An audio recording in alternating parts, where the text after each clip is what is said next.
Good morning, early afternoon. For some people, it's probably evening, maybe in the middle of the night some places. PBE, and welcome to the Week 3, Day 3 stream. I will be your professional button clicker, Aria EXE, and The most beautiful one. joining me today, as usual, is October. How are you doing? Why, hello there. Welcome into the stream that I'm totally taking over. This is a checks notes. This is a conquest of the pub A. Hi, I'm doing good. How are you? I'm good. Got a pretty solid slate of games today. I Why did I think. think you said state of games, not slate of games? I don't know. State The of game. state of Surprise! We're watching an old Sony PlayStation conference instead of baseball. Got ya. We just swap over to YouTube and they're talking about Sony games.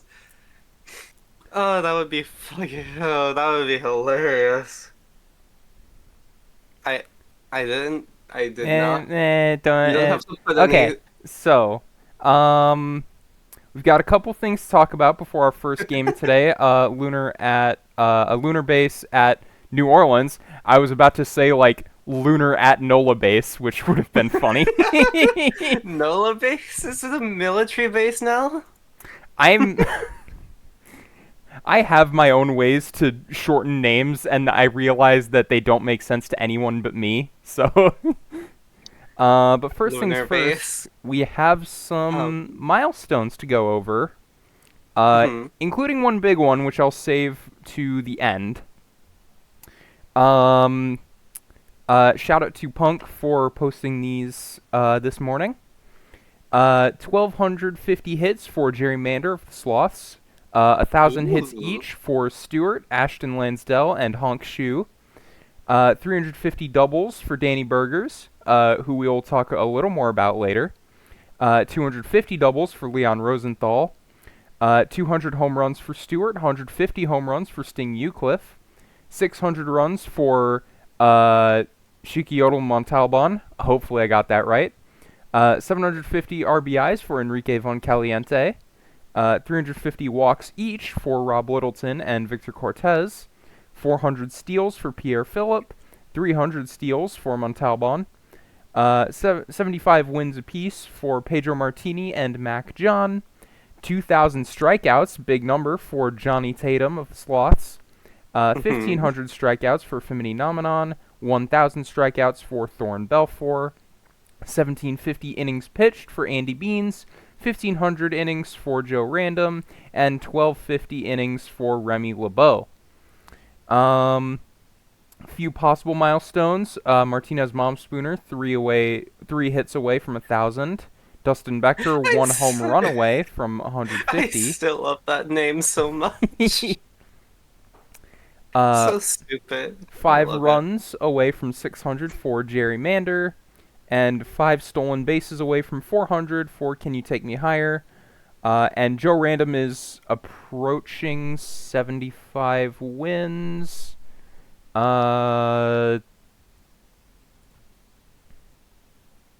One away from 75 wins. Hmm. Apologies, that one was not listed. But there is one more mark that I didn't mention as I passed it, which is 350 home runs for Danny Burgers of the Vancouver Vandals. 350 home Damn. runs, it's a lot. But just to put Yeah. into perspective how much that is the highest career mark for home runs that wasn't posted by a player who started in the first three seasons of the PBE. So you could consider that a modern record. Seriously? Yes. Well, hey, we might be witness to history. Yeah. And just for Just casually perspective, telling me that. he has 353 home runs right now. The next two ahead of Burgers are at 364, which is a tie between Paolo Di Stefano and Vic Thunder.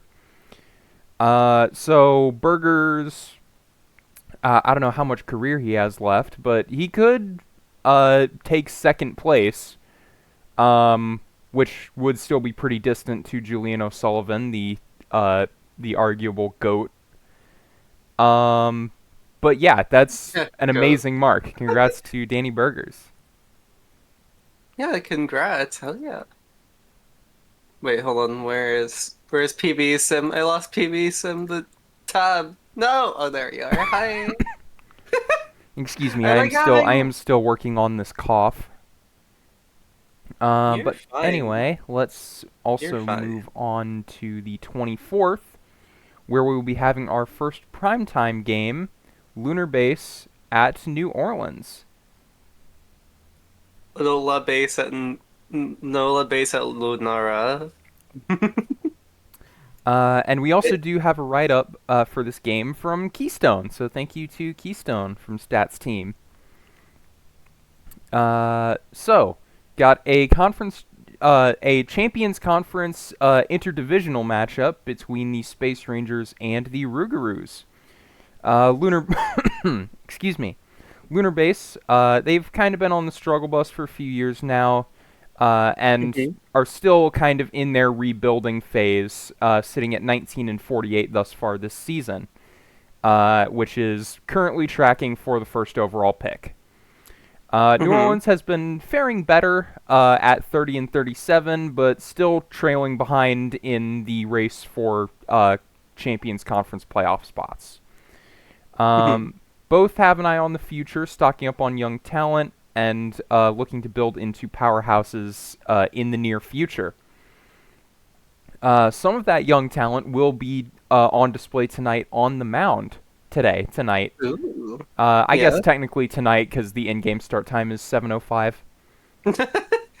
Mhm. For the Lunar Base Space Rangers, rookie Animal Kingdom will be taking the mound. Currently sporting a 4-7 record, but a team leading 4.29 ERA.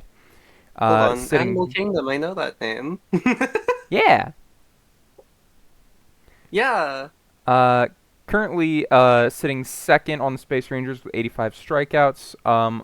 Opposing him today will be second-year starter Griff Manzer, coming in with a 5-8 record and a 4.2 ERA, good for third on the Rougarous.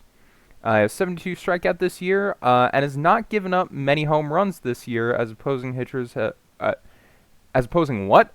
I I mixed up hitters and pitchers. Sorry. His opposing batters have only gone yard 10 times in his 100 plus innings pitched. Hot for Lunar Base has been first base Link Althouse, their leadoff hitter. Over the last 7 games, hit 500 with a trio of home runs. Currently leading the conference with 66 singles and second in the conference with 87 overall hits. Leading the Space Rangers for their run production is AJ Justice with 31 RBIs. On the New Orleans side, first base Jackson Love, currently sitting third in the conference and leading the team with 18 home runs. Thus far, he has a 265 average with 43 RBIs. And once the Rougarous designated hitter Enderman gets on base, you can almost count on him. You can almost always count on him swiping second. Leading the league with 82 stolen bases, with a week and a half of Sims still to run. Also, keep an eye on catcher Dustin Becker, who, like I mentioned before, is just one home run away from 150 for the career. So, battle of two teams with an eye on the future, but looking to make some noise today. Will Space Rangers be blasting off to win number 20, or will the Rougarous scare up win number 31? Wait, hold on. Hold on. What's Did he up? say blasting off to home run number one? Did he say blasting off to home run number, what was it, 150 or something? Blasting off to win number 20 as a team, but Win number Becker could 20. also blast number 150 for the career. I love that. No, I love that. I love Yeah, that. That Keystone is a Keystone loves doing that, making those little things at the end. I love that. That is amazing. That is absolutely amazing. Honestly. Uh, okay. No, I don't know And why, but I don't think we have any mods in chat right now besides you, and I don't I mean if you want to make like a late game pred, we can. Um but I think we've do probably I have to no, you don't sigh? have to if you don't want to. You're co-hosting. I You don't necessarily need to be doing mod duties as well. I just want to relax with my beautiful stream life, Aria. Do you want to or I can lead off this game if you want to do a pred. Otherwise, you know. Sure, I guess. I Okay. don't know. I'm just giving you the option. Let me make Why are sure. you bullying me? What are you doing in my house? What are you doing in my I'm house? halfway across the country from you, sadly. Waffle fries. Join mod team this season. Awesome. We'd love to have you. Um, I what do you want as our pred though? I don't know. It could do like I don't know, like runs in the eighth. I don't know. Hmm. But I'm gonna go ahead and get us started without much further ado. Because the camera angle might also be weird because it's different in every stadium. Looks like we're good here, though.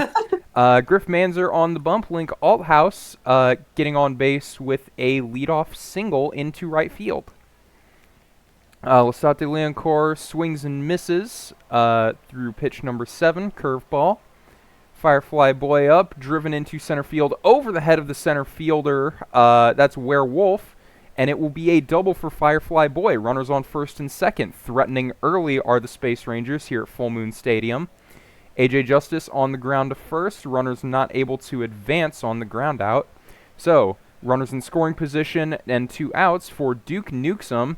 Puts it on the ground to second, and the threat is ended. Manzer pitches himself out of the jam as we head to the bottom of the first. No runs on the board. Full Okay, there we count go. for Enderman with Animal Kingdom taking the bump, and an error will allow Enderman to make it to first and advance to second. Ooh. Throwing error charged to the second baseman. So, a runner in scoring position for AJ Boucher. Pops it up into foul territory. There for the catch is Emilian Vega. Jackson Love watches as Enderman goes for third and makes it on the cutter in the dirt. Jackson Love with the runner on third. Fly ball into left. Is it deep enough? Enderman will go for it and will make it. New Orleans scores on the Jackson Love sac fly. Enderman's speed making that happen along with the error. Ozzie Robinson on the ground past shortstop will be a runner on first.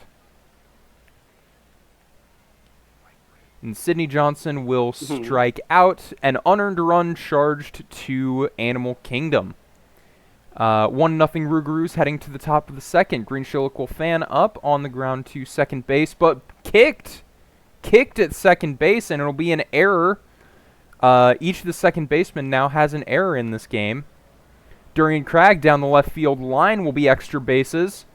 Fan will round at third, but hold up. Will be runners in scoring position once again for Lunar Base, this time with no outs, and an extra base hit from Emilian Vega will score them both. Lunar Base now Ooh. leading Hell yeah. 2-1 with the runner on second. Still no outs for not worth a first. Ground ball to third, routine play made by Sidney Johnson. Link Althouse, 1 out, runner on second. Now 2 outs, runner on second following the strikeout for Lestat de Leoncourt. On the ground to first, taken unassisted, will end the threat, but the damage is done. Lunar Base leading 2-1 into the bottom of the second. Thibault Lefebvre on the ground to short, play made. Honk Shu up, will put it on the ground this time to second for out number 2. And Dustin Becker, the catcher, fly ball into right field is caught. 1-2-3, our first simple inning here. Into the third, Firefly Boy had a double last time up, this time over the head of the second baseman for a leadoff single. AJ Justice over the head of the first baseman will be down the right field line. Firefly Boy not able to head to third, but will be runners on first and second for Newsom. Carbon Copy over the head of the first baseman will load up the bases with no outs. Griff Manzer in some trouble here. Green Shilical fan up, strikes out looking on the full count cutter. 1 out, bases loaded for Cragg. In the air, line drive to left field, down in front of the left fielder. 2 runs will score on the RBI single from the third baseman, Cragg. Lunar Base leading 4-1, 1 out, 2 runners on. Vega on the ground, taken unassisted by the shortstop to second, and thrown to first for a 6-3 double play. Lunar Base, however, leading 4-1. New Orleans going to need to get something going here. Werewolf draws a leadoff walk from Kingdom. 1-1 pitch for Enderman. Slips it past the second baseman. And on the throw will attempt to go. An interesting attempt to go for second by Enderman. And they'll cut him down at second. So just a runner on third with 1 out. Ground ball to shortstop from Boucher, looking back the runner and making the play. And Jackson Love is sat down. So greedy base running decision by Enderman does not pay off as we head to the top of the 4th. Not worth a first, down on strikes. As Link Althouse, the hot hitter, skies it into center field into the glove of Werewolf. Lestat de Leoncourt takes ball 4 for a 2-out walk. Can Firefly Boy make them pay as Leoncourt goes for second and makes it? Firefly Boy a single and a double thus far today, and add a strikeout onto that, as that will retire the side. Ozzie Robinson, fly ball to center field, routine catch for a first. Sidney Johnson cuts and misses on the Kingdom cutter. And Lefebvre Kingdom on the cutter ground is to great. third base, and sat down at first. My last half inning for this game, AJ Justice leading off for the Space Rangers. Ground ball unassisted at first. Newsom pops it up, heads into the shallow right field. Not too shallow right field, but second base just ranges out for it anyway. 2 outs, line drive into center field, goes off the wall. Fan is on second with a 2-out double. Can Cragg make use of it? Had a 2 RBI single last time up. A balk will advance Fan to third. So, an insurance run 90 feet from home for Cragg. He'll go down looking. So, 4-1 for the Space Rangers as I hand you off to October. Interesting scoreline for the one. Hong Shu gets on base now. Interesting. Thank you, Aria, by the way, our beautiful and adorable button clicker, as she'd like to put it. Although I beg to differ. Werewolf, ooh, right over the head of the second base, running to third, and gets on third is Hong Shu. 1 out for Enderman. Top of the order. Nope, that's going to be running for fourth. And Hong Shu scores. Now 1-on-1 for Boucher, who strikes out. Over to Lunar Base's side, Emilian Vega up and over the second baseman or shortstop. I didn't see who got there first. They kind of like combined in my head. Ooh! Oh my god, it's an error! Error. Error scores the run. 1-on-2, and that'll be a quick out for shortstop to first base. I forgot the number code thingies. I haven't actually looked them up in a while. The line core goes out, Firefly Boy strikes out, and that'll move on to the top of the 7th. Where Jackson Love, ooh, hit high, but over to center. Unfortunate. Ozzie Robinson now, swing and a miss. That'll be out number 2. Can Sidney Johnson do anything? No, he cannot. Unfortunate. I was gonna say more, but I guess the swing went through before I could finish. And that'll be belted over the left field. Interesting. First swinger. Whatever. AJ Justice. Duke nukes him. Does not nuke him. That was a grounder. To shortstop. And that'll be rolled over. Gets no, does not get on base. Sorry, I did not see the ball throw. I guess. Fan will go out. Lefebvre over to first, and Lefebvre will be thrown out at first by the shortstop.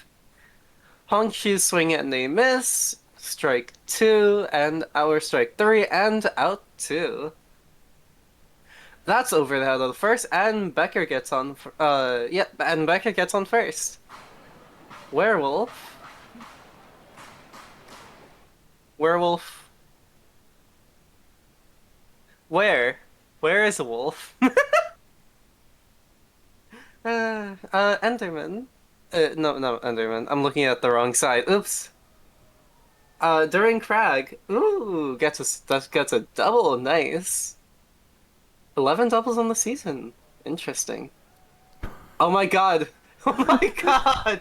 What just happened? Crag took a leadoff Third second base. and watched both the shortstop and the third baseman let that roll past. I love every second of that. That's a sack fly. Um, Darian Crag gets the score. Not worth the first. Uh, n Out. Alt House flies out to center field. Um, and the line core, ooh, through second and short. Firefly Boy up now. Swings and over to first. That'll end the run for Lunar Base. Now going over to the New Orleans Rougarous. Now it's Enderman at the top of the order. Over the second, rolled over, and that'll be a grounder to first. A soft grounder. Or grounder to second. Or wait, no. Numbers. What? Who cares? Boucher will get thrown out. And now Jackson Love. Well, that will go straight to the second. Now over to Lunar Base. AJ Justice high and ooh. Not exactly a home run, but hey. High and deep, a triple for That might Justice. be the easiest triple I've ever seen in this game. Yeah. And that'll be a very high fly. Ooh, and that scores the run. Sack fly for your Duke Nixon. And Green Schleck will fawn. Did I say that right? Out of the Fan or gutter. fawn, I don't know. Okay. We don't get pronunciation Craig guides. on first. On first. Holds up on first. Yeah, what were you saying? We don't get pronunciation guides for the names. Yeah, who cares about pronunciation? Swing and a miss, and wait, no, swing and the thing or whatever the fuck. Oh wait, no, and that'll be an out. Lunar Base ahead, 7-2-2. Can New Orleans get five? Ozzie Robinson, the first one out. Sidney Johnson, second up. Swing and a miss. Will their hopes and dreams end with Lefebvre? Hits it. Over the center. Gets on first. Hongshu now up. Up, and... Aw, that's a pop-up. Your winner in today's game is Lunar Base. No shade to Lunar Base, but they absolutely just ruined a lot of people's primetime predictions. I don't remember what my primetime prediction was. So I think New mine. Orleans at home against Lunar Base. I think a majority of people probably would have picked New Orleans for that one. I don't remember what I picked. I'm gonna be completely honest. And here are your batting stats. Multi-hit day for Crag, and for Vega. That triple for Justice, the easiest triple of PB's life. And then your pitching on both sides. Animal Kingdom comes up with the win, and Manzer with the loss. Griff Manzer 5-9 on the season. Animal Kingdom 5-7 on the season.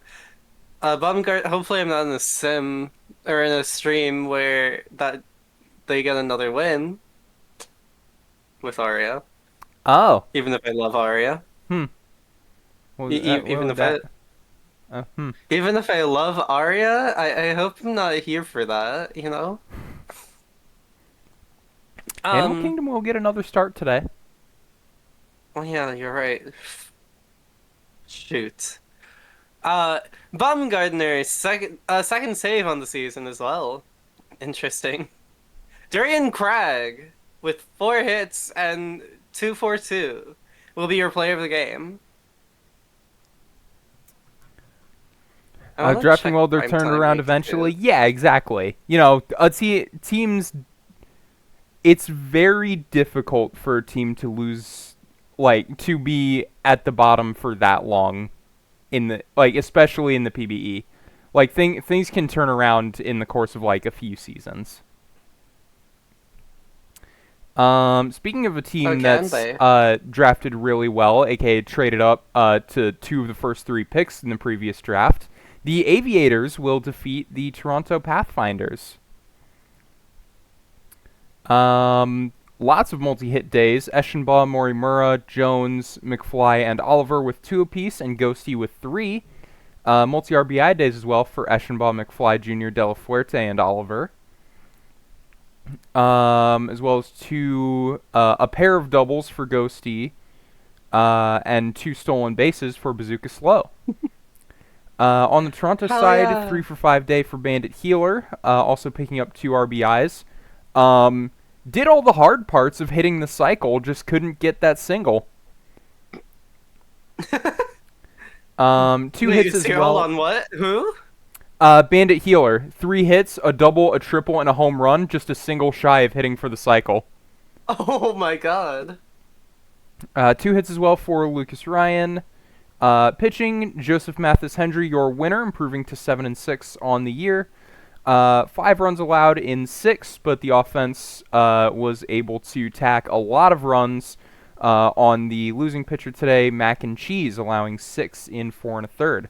Mickey Martino, the save, your player of the game. Robert Oliver.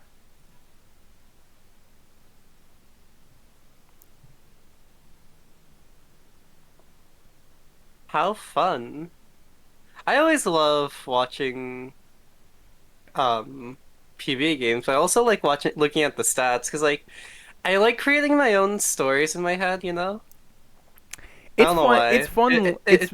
It is really fun looking box scores. That's why I Yeah. always make sure I want to do the box scores. Even if I want to move quick, I'll still go through all the box scores. Yeah. It's like there's something really should I stop yapping? I mean, you Um can say your piece. yeah, I think box scores to me have that like they're you can create stories with them if you want. If you really like think about it, you can create stories with boxes, right? Yeah, exactly. I You mean, you might can you don't necessarily get the play by play of how the game went, but you can still kind of tell the complexion of the game, even if yeah, you ignore the win probability graph over here. yeah. Even with the like top box thingy, whatever it is that shows the runs and whatever. I don't. What do you call that?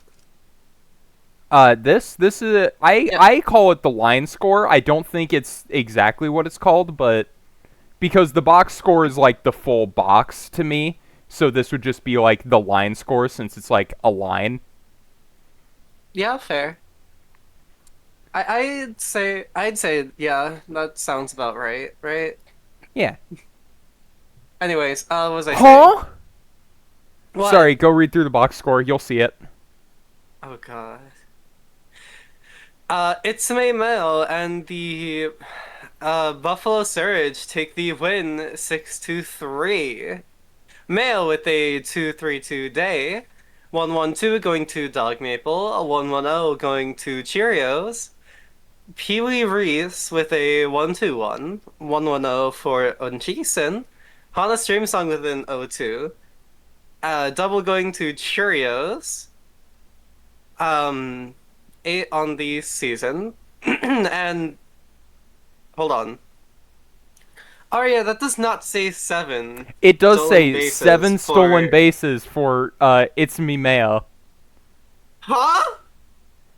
What? off of 3 singles and 2 walks. Stole 7 bases. What do you When mean? we scroll down to the bottom, we need sure that has to be some kind of record.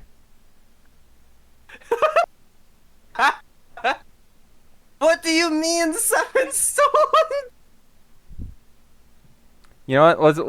Let's break the tension now. Yes. Ties the Buffalo regular season game record for stolen bases with 5. Ties the Legends regular season game record for stolen bases with 6. Sets Sets the the right Legends blood regular legends. season game record for stolen bases with 7. Well, hey. Hey, stealing everything, I guess. Let me make a note real quick. Go ahead and read through like the San Antonio side. Let me make a No note worries. to later on check to see if there's a champions record. Mm-hmm. And they even go to extra innings, yeah. Someone check Mail's pockets. Player to be named later 020. Duckley Jr. 120. 121 for Ferguson and 121 for Whittle. Doubles going to player to be named later. To them, in fact, Skoden, Duckley Jr. and Whittle. Home run going to Turd Ferguson. Stolen bases for Whittle. A pair of them. It's just, something normal. There were Not 10 there 7! were 10 stolen bases in this game and 70% of them were It's Me Mayo.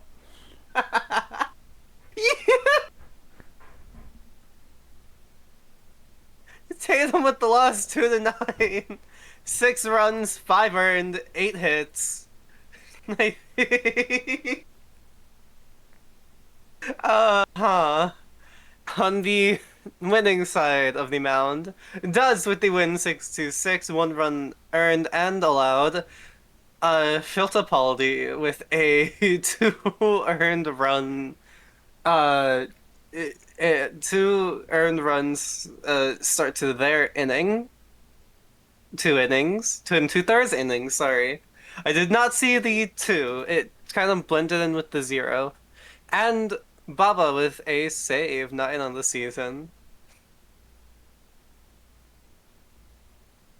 Your player of the game. I think we already know who the player of the game Fair, is. fair. It's Itsumi Mail with 7 stolen bases. The Vandals will get a 3-0 shutout victory over the New York Voyagers. For Vancouver, 3 hits for Rishikesh plus 2 hits for Phillip and Danny Burgers. Danny Burgers hitting another home run. You know what? I'm also officially going to keep another counter, which is the Danny Burgers like total home run count. Because I kind of want to track how close he's getting to second on the leaderboard. He's currently Mhm. 10 away with 354 home runs. Mhm. Interesting. Beyond that, on the New York side, there are lone 2 hits on the day coming from Adam Colbebe and Diego Ramirez. 8 innings from the Vancouver starter Andy Beans, allowing no runs and just 3 base runners. Plus a perfect inning from Alejandro Abassi to collect the save. New York, P-Dub Woods taking just his 4th loss on the season with a quality 3-run, 7 1/3 inning start. Your player of the game, Andy Beans. I don't think I don't think Andy Beans can compare to 7 stolen bases. Sorry. It's still It is a insane brain. to It's a me. brain-breaking number for sure. Especially for just pure running. Um, 5-4 as Boise beats Providence. Wow. Grail Traveler with a 2-4-1, a 5-2-4-1. Very funny, brain. Seymour Bolts with a 1-2-1-1-0. 2 going to Summers with 3 RBIs. His doubles going to Summers, a pair of them. Seymour Bolt and Grail Traveler, another pair of them. And on the opposite end of the bat, Gagne with a 1-1-0. Gagne with the 1-2-0. Stewart with the 1-1-3. Ooh, 3 RBIs. Home run? Home run. Okay. Uh, a 1-2-2 going to Dawson, and doubles going to Gaudier, to Wallach. Stewart with a home run. uh, where was I? Stewart with a home run, with a 2-on home run, and Dawson the third with a 1-on home run. Still in bases going to back again. Pebbles with the loss, 7-3. 6 innings pitched, 5 runs, 5 earned. Boise's Nikki Vaseline gets win number 4, 4-9 on the season. 2 runs and 2 earned. Rothschild coming in with a save, allowing 2 as well. Unfortunate, but still, not quite catching up to Pebbles' 5 runs and 5 earned. On your play of the game is Grail Traveler. 7:24 And in the Aria, game. I realize I missed my last class, so I Oh, checked my emails. There was an email saying that I was sick, which I wasn't. oh, okay. So do I'm you sorry. do you need to go? Probably, yeah. I'll just tell them work held me up. Okay, that's fine. That's reasonable for a Have a college good student, class. right? If I'm still going, feel free I to mean, drop back in. it's a 2-hour class. Hopefully you don't take 2 hours if it's boring to you. But if you do, I'll be glad to come back in and, Yeah, extend I that won't. I mean, timer I to. won't blitz through 7 more sim days by myself. You won't blitz through it? No, So you said? that's a lot of time. I won't blitz through all that in 2 hours.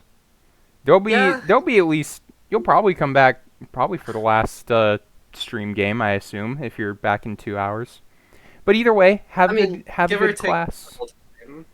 Yeah, give or take travel time. I should be back in um roughly 2:15. Okay.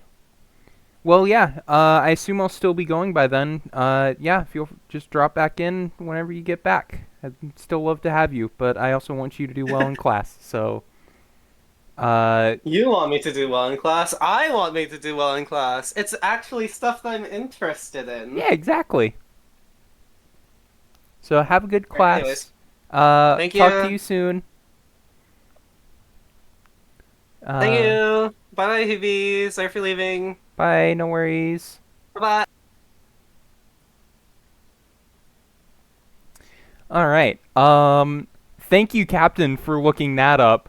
So it seems like so from what I can tell, other than one extra inning game, 7 stolen bases in a game uh is the most ever in a single game. So congrats to It's Me Mayo. That honestly might be a game since there are replays in the file now. That might be a game I go back and like grab a quick, like maybe commentate over myself because I like doing that from time to time. That seems like a classic game to look at. But anyway, moving on to the Champions Conference, Nashville will get an 8-6 win over Seattle in a high-scoring sixth and seventh inning. Multi-hit days from Levine, Lincoln Mercury, Rainier, and Knopf, with multi-RBIs from Levine and Knopf. On the Seattle side, 3 hits for Pass, 2 hits apiece for Hawkins, McGraw, and Williams, with 3 RBIs coming from Pass and McGraw. 3 of those between them coming from home runs. Pitching, Tugboat will get the win in relief, pitching 3 innings of 2-run ball, and Zachary Vega III will pick up the save. Lilo Pelikai charged with the loss and the blown save. Your player of the game is CJ Levine. The Apex win 8-6 over the Toros, courtesy of a 5-run top of the ninth. On the Apex side, 3 hits from Leon Rosenthal, 2 hits apiece from Santos Garcia, Skatos, and Goldberg, with the lion's share of their RBIs coming from the Fernandez Jr., Rosenthal, and Callahan trio. On the Cancun side, a lot of 2-hit days. Cortez, Ohikao, Brolina, Meredith, O'Malrin, and Beatty, with Brolina's 2 hits both being doubles. Pitching-wise, decisions in relief, no decisions for Quads or Benico, the starters, though they both went 6 2/3 innings. James Noble gets the win with Bobby Walk picking up the save, while Smoltz is charged with the blown save, and Kelly Brandt is charged with a blown save and a loss in relief for Cancun. Your player of the game, Leon Rosenthal. Pitchers duel down in Death Valley as the Demons, or the Scorpions get the better of the Demons, 2-1. For the hitting, multi-hit days for Launch Angle and Mellow Mystere, with their 2 RBIs coming off a Stell and Launch Angle solo shot. On the Detroit side, multi-hit day for Waxillium Summers, with the lone RBI coming off a Danger Dollarson single. Pitching, Femini Nomenon will take the win, pitching 7 scoreless, Xavier the hold, and Schramm the save, while Goaty McGoatface takes the loss, allowing 2 in 7 2/3. Your player of the game, Death Valley starter, Femini Nomenon.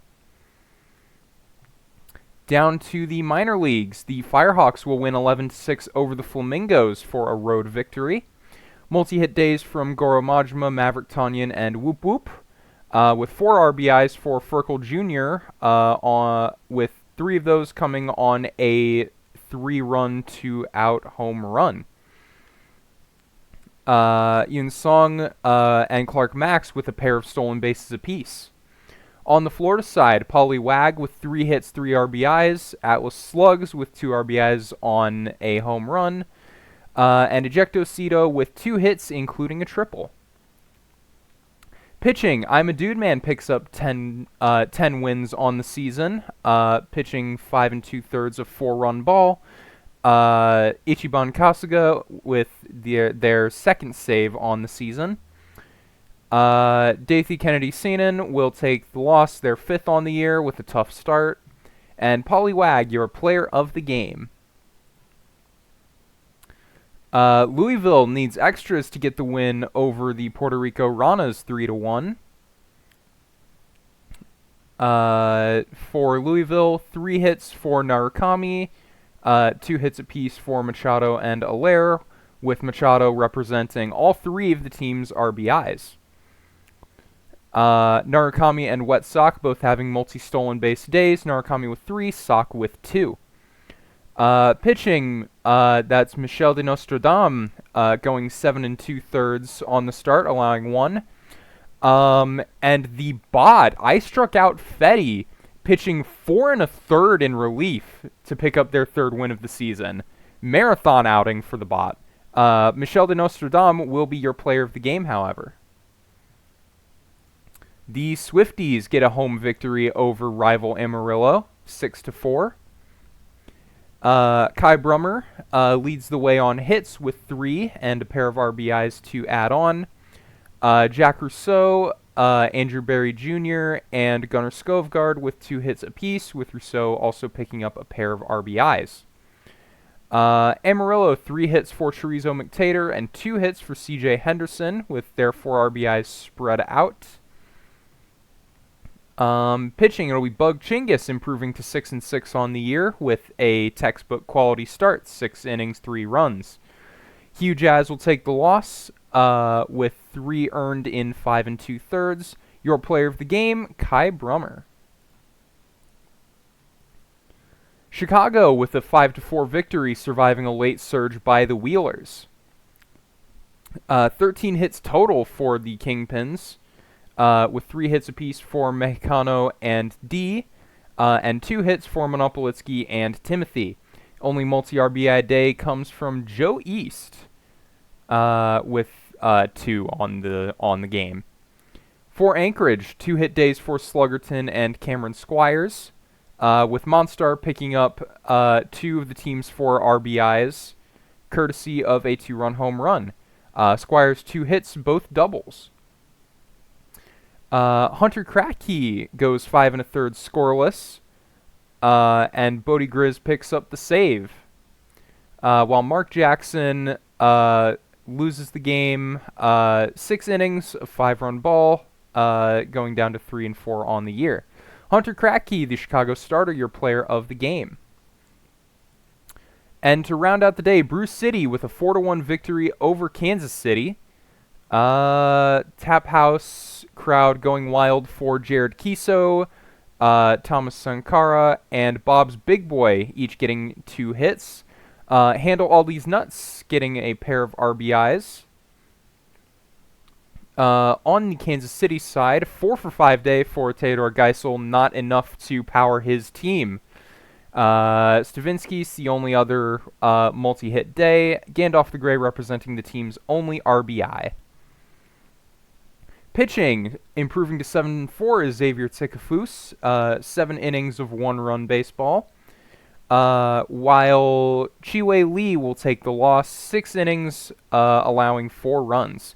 Your player of the game, Bruce City starter Xavier Tsikafus. That will round out the 24th of July. Heading on to the 25th, we will have a minor league game, Chicago at Anchorage Wheelers. If there are any mods in chat, if you want, you can go ahead, you can put up a prediction. Don't have any notes on this game, so I guess I'll just quickly go over where each of these teams are, because we're getting close to the home stretch. Only a week and a half of Sims to go. Chicago currently having a bit of a rough year, sitting at 29-38. But that does put them only 2 games behind a potential playoff spot. Anchorage having a fairly similar season, just 3 games behind them.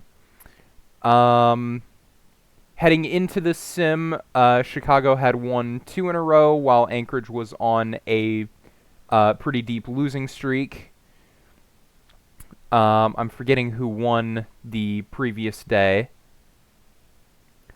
But both these teams hovering in the middle to the bottom of their divisions, and both of them needing to get something going now, and hopefully challenge for a playoff spot as we enter week 4. Doesn't look like we have much else going on in chat, so I'm going to go ahead and get us started here. On the mound for Anchorage, starting us off today. Oh, that was a weird camera angle to start with. Whamageddon, coaxing a fly out from El Grande Mexicano. No, that seems fine. Okay. Troy Monopolitsky up next, on the ground to third. 5-3 ground out is made. Sparky D up, hot hitting. On the ground to first, taken unassisted by Squires. 1-2-3 inning to start us off at Balto Memorial Stadium. Dean Ice leading off. Line drive to center field is handled by Ottoman Timothy. Slime Sluggerton, the shortstop, swings and misses on the outside circle change. Chudagolson picking up his first strikeout of the day. Picking up his second strikeout of the day as Cameron Squires swings and misses at the slider. TJ George up for the Kingpins now. Ground ball to shortstop, goes for an infield hit. TJ George showcasing some of that speed. Showtime Jones, a little swinging bunt. Will be a fielder's choice. Lead runner erased, runner on first with one out for Ottoman Timothy, who draws a walk on the low changeup. 2 on for Taiga Sejima, driven to left field, but not deep enough as Checo is there for the play. 2 outs, 2 on for Pookie Gambles, who puts it down in left field. Rounding third is Jones, and he will stand on home for the first run of the game. Chicago leading 1-0. Same situation for Ganja Smoke. Runners in motion, but the ground ball is handled by second. Chicago takes an early lead here at Balto Memorial. Enrique Checo, leadoff single over the head of the shortstop. Nice piece of 2-strike hitting. And a 4-pitch walk issued to the DH Monstar. So 2 on, no outs for Rex Jordan, who puts it down in left field. That'll load up the bases. Bases loaded, no outs for the catcher, D.B. Barnum. Popped up into foul territory and caught for out number 1. Chris Cash Jr. on the ground, 6-4-3. Noble Tiger for Chodigal's son as he pitches his way out of the jam. El Grande Mexicano, top of the order for the Kingpins. Popped up to the pitcher's mound. Coming in for it is the shortstop. Monopolitsky driven into left field. Line drive loud out as Checo's there to make the play. Sparky D will get beamed and advance to first on the first pitch of the AB. Technically, that's a plate appearance. But TJ George will fly out to right center field and end the top of the third. Bottom of the third now, Robin Banks up, swings and misses as Chudagolson picks up strikeout number 3 on the day. Top of the order now as Dean Ice will go down on strikes. Slime Sluggerton on the 2-0 count, puts it down in right field for a 2-out single. But Squires on the ground back to the pitcher, 1-3 to retire the side. Into the fourth, Showtime Jones, first pitch swinging on the ground to third and out at first. Ottoman Timothy, fly ball into right field, is handled by Chris Cash Jr. The cold-hitting Taiga Sejima watches the curveball in the zone for strike 3. Still 1-0 ball game into the bottom of the fourth. Enrique Checo will strike out. Monstar on the ground up the middle. The shift not doing the Kingpins any favors that time, as Monstar will be standing on first for Rex Jordan. Line drive to right is handled. 2 outs, runner on first for D.B. Barnum. Line drive into center field will be caught. So, into the fifth, we're nearly halfway through this game as Pookie Gambles will draw a walk from Whamageddon, his second on the day. Again to Smoke on the ground, 4-6-3 double play will erase the walked on base runner. Back to the top for the Kingpins with 2 outs. El Grande Mexicano slides it past the first baseman for a single. Hit number 100 on the year for Mexicano, as Monopolitsky will do the same, but on the other side of the field. The third baseman not able to grab that one off the ground. But despite the pair of base runners, Whamageddon will strike out Sparky D to sit down the Kingpins. Chris Cash Jr. popped up just behind second base. Robin Banks will get a 4-pitch walk. All those in the shadow of the zone. Catcher not doing Sun any favors that time. 5-3 ground out will advance the runner to second with 2 outs. Slime Sluggerton high and deep into left field. And gone. It stays fair, and Anchorage takes the lead on a Slime Sluggerton 2-run slug. Cam Squires up now with 2 outs, will ground out to third, but the damage done. The script flipped. Anchorage Wheelers leading by 1 instead of trailing by 1. Into the 6th, TJ George on the ground to first will be out number 1. The left fielder, Showtime Jones, on the ground up the middle for a single. Diving play by the second baseman comes up short. Ottoman Timothy popped up into right field. Oh, what? It got down. They weren't able to figure out whose ball it was. So that will be scored a single for Ottoman Timothy on the pop fly. Taiga Sejima, line drive to left, will be out number 2 with 2 on for Pookie Gambles. George Fantabens will enter and strike out Pookie Gambles. So, no damage done from the miscommunication in right field. Enrique Checo, the left fielder, line drive past the first baseman for a leadoff knock. Anchorage looking to extend their lead here as Monstar will go down watching the circle change. Rex Jordan, a lazy fly ball to left field, will represent the second out. D.B. Barnum draws the walk from Chodigal Sun, his third on the day. Still in is Chodigal Sun as the pitch bounces away from Sejima. It'll be a wild pitch. Ground ball to shortstop will be the third out, so the wild pitch, no damage done from that. That is probably the last time we see Chodigal Sun on the mound, though, as Fantabens will continue his relief appearance against Sweet Sweet Ganja Smoke and coax a 5-3 out. Mexicano puts it down in left field as he tries to go for 2 and is cut down, so a single followed by a toot bland for El Grande Mexicano. Monopolitsky goes down on strikes as we head through the stretch. Anchorage leading 2-1. Chodigal Sun does take the bump and strikes out Robin Banks to lead off the 7th. But Bodie Grizz will come in now after the strikeout and get an unassisted ground out from Dean Ice. I should specify TJ George gets the unassisted ground out, not Bodie Grizz. Sluggerton strikes out on a 9-pitch AB, running up the pitch count, but not able to do anything with it. Sparky D, ground ball to the right side of the infield, will go for a base hit. TJ George swing and a miss as Fantabens picks up strikeout number 3 on the day. A fly ball into left will be the second out of the top of the 8th. Ottoman Timothy goes down as we head through to the bottom of the 8th. Anchorage still leading, still looking for these insurance runs, as a low sinker from Bodie Grizz will be a leadoff walk for Cameron Squires. Bunted down the third base line. Beautiful sacrifice bunt from Enrique Checo will move the runner to second. And Chicago will put Monstar on first intentionally, setting up the double play, trying to get out of it. Instead, Grizz will strike out Rex Jordan.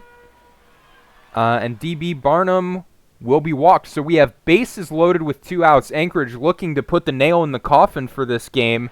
Chicago looking to stay alive. Ground ball to third, throw to first, and they get out of it. Chicago just needs 1 run to tie this game up in the top of the 9th. And 2 will take the lead. Tying run at bat every time we're up here, but Sejima will strike out. Fantabens still on the mound, a long relief appearance.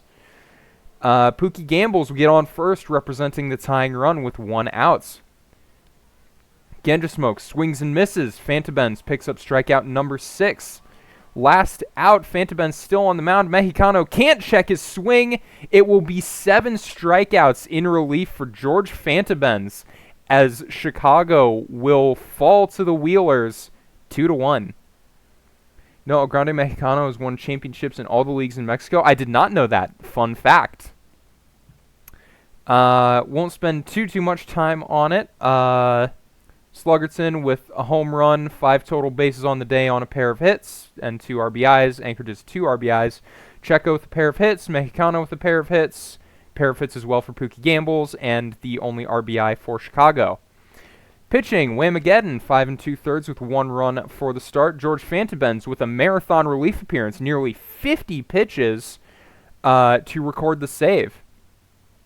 Chodigal takes the loss, but a quality start nonetheless, as even in the loss, he's given Player of the Game honors. Let's go through the rest of the minor league here. The Bears will win 6-4 over the Kansas City Hepcats, fighting off using those insurance runs to the maximum to fight off a rally from the Hepcats.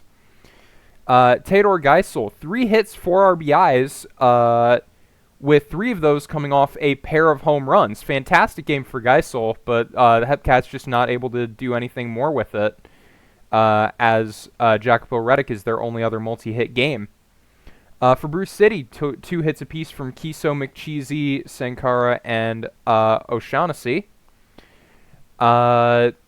3 RBIs apiece as well from Srevertori and Calvin O'Shaughnessy.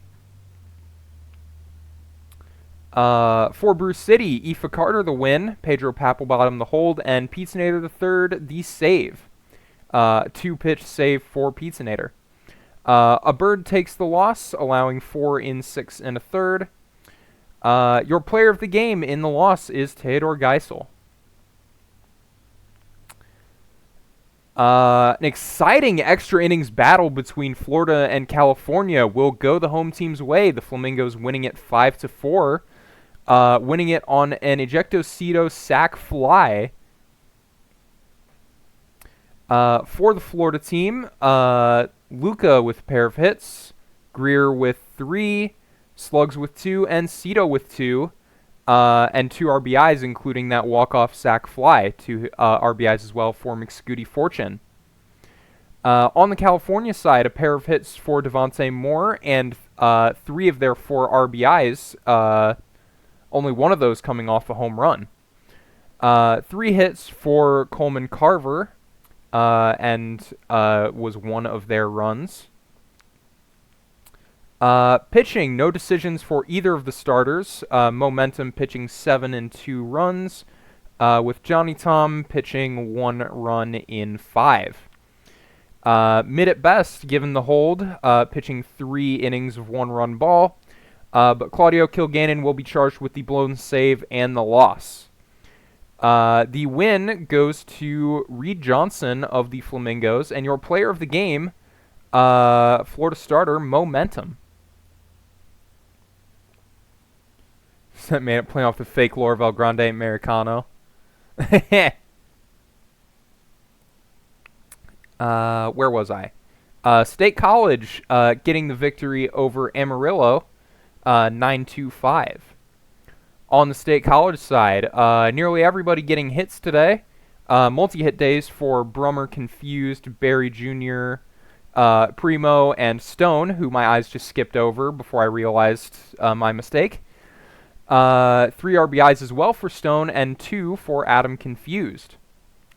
Stone, those 2 hits being a double and a triple. Very good day for Griffin Stone.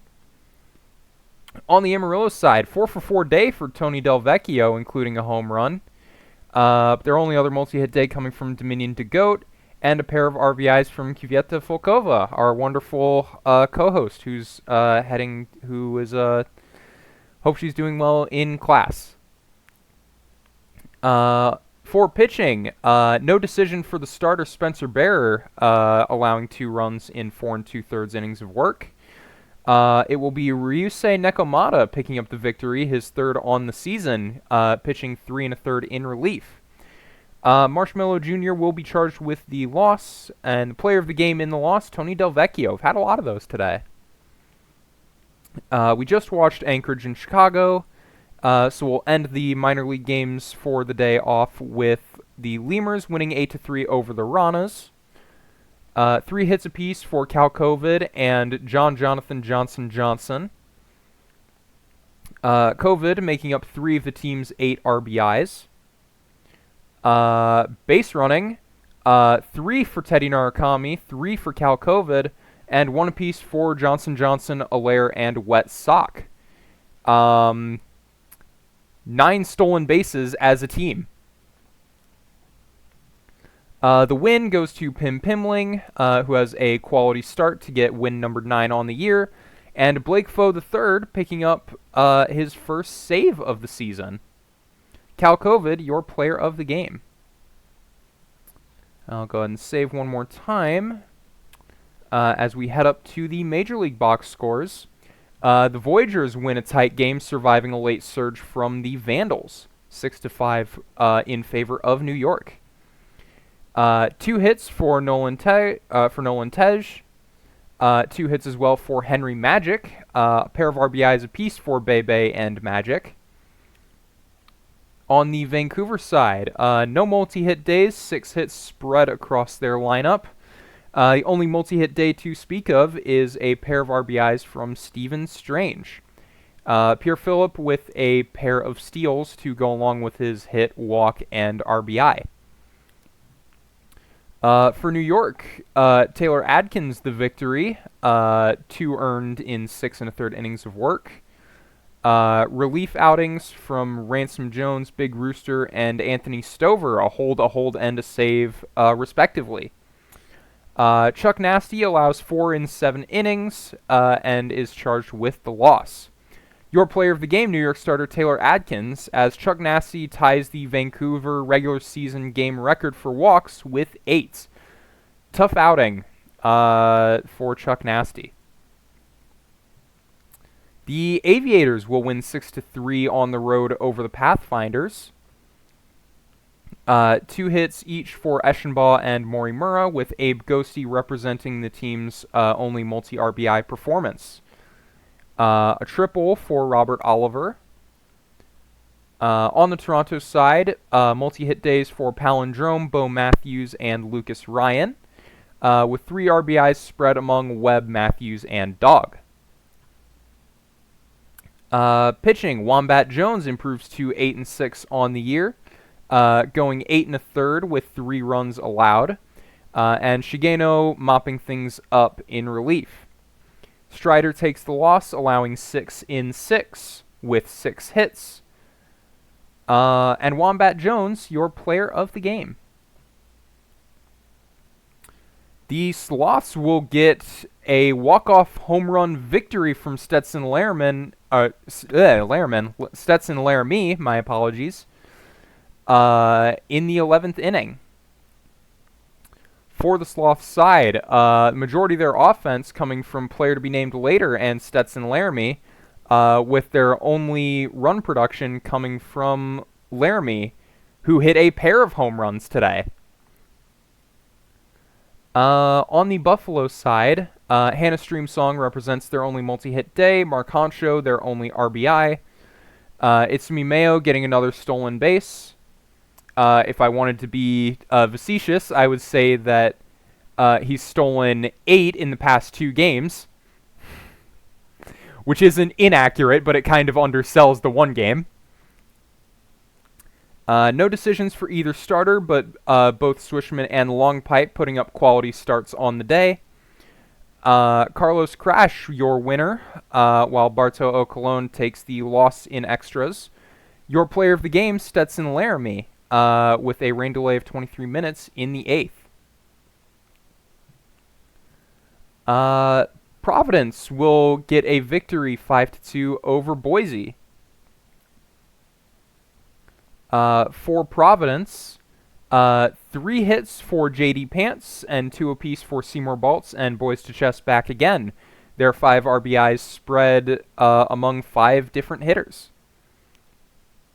On the Boise side, 3 hits for Chef Gagne and 2 for Peter Dawson III, with Dawson and Murkatak representing the team's 2 RBIs. On Dawson's 2 hits, picking up 7 total bases with a home run and a triple. Providence pitching, Iceman the win, pitching 8 innings with 2 runs allowed. Justin Ferb picking up the save, going the full inning. On Boise, PKVS takes the loss, going 5, allowing 2. And your player of the game, Providence starter, Iceman. In the Champions, Nashville will win in extras over the Seattle Sea Serpents to improve to 36 and 33 on the year. The run-scoring hero in the top of the 10th, Ford Lincoln Mercury. Their only hit on the day, but a 2-run hit nonetheless.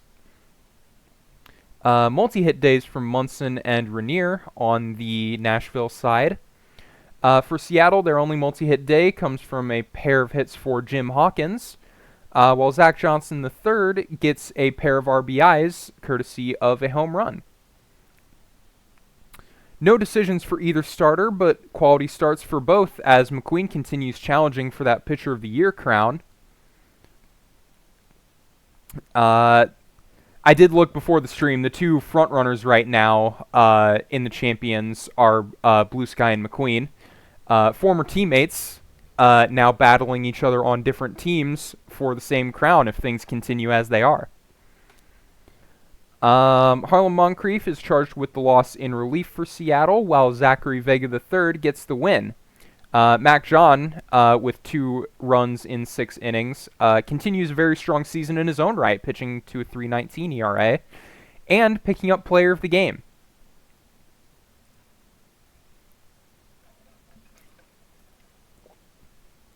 Sorry, need a drink of water. Cancun, a 3-1 victory over Indianapolis. No multi-hit days or multi-RBI days on the Cancun side. Everyone that contributed in their own small way, with a double from Victor Cortez and home runs from Solo and Brolina. On the Indianapolis side, same story. 4 hits spread around, with the only RBI coming courtesy of a McKinley home run. Pitching, 1 run in 8 innings for John Cowgill as he puts up 14 strikeouts to improve to 8 and 6 and claim player of the game honors. Lizzie, woohoo, gets save number 11 on the year, pitching a trio of strikeouts. Calm Chicken charged with the loss despite the quality start, allowing 2 runs in 6 1/3. And as I said, Cowgill, your player of the game. New Orleans will win 8-4 at home over the Space Rangers to improve to 31 wins on the year. 4-for-4 day from Honk Shu. All singles. And 1 RBI and 2 runs to show for it. Multi-hit days as well from Boucher, Robinson, and Wolf, with 2 RBIs each from Boucher and Wolf. On the Lunar Base side, 2-hit days from Althouse, Firefly Boy, and Emilian Vega, with their 3 RBIs spread between Althouse Boy and Justice. For the pitching, Dash Jackson, your winner, improving to 8 and 6, allowing 3 earned in 5 innings of work. Tim Westbrook earns the save, going 4 innings in relief in just 40 pitches. Fridtjof Nansen will take the loss, allowing 5 in 5. Your player of the game, Honk Shu. And a pitcher's duel once again between Death Valley and Detroit, as the Scorpions will once again get the better of the Demons, with a walk-off home run from Plainview in the bottom of the 10th against Xavier Pruitt. Hitting, Literal Flamingo represents the only multi-hit day, but plenty of multi-walk days for Death Valley, as Montalban, Gnomes, Stell, and Monsieur, and Ishtola Rule. Oh, sorry. Nope, my eyes wandered to strikeouts on that one. Not Ishtola Rule. My bad. Flamingo, Stell, Gnomes, and Montalban having multi-walk days. On the Detroit side, no multi-hit days to speak of, no multi-walk days to speak of either. For the pitching, Guy Rousey will pitch 7 scoreless to start, but Bandit Keith will be your winner. Pitching 3 perfect innings? Yes, pitching 3 perfect innings to secure the victory. Detroit, Pythagoras, hit for a lot of pitches early on, as he was only able to go 5 innings despite allowing no runs, with the loss eventually being charged to Xavier Pruitt, who allowed the single home run. Guy Rousey, your player of the game. And that will take us through the 25th of July. Well, advance today should be nothing going on the 26th, which will take us to the 27th.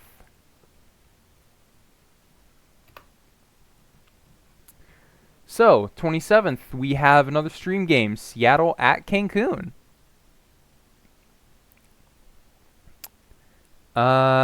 Seems the... Oh!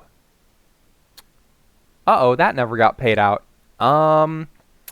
If there are any mods in chat...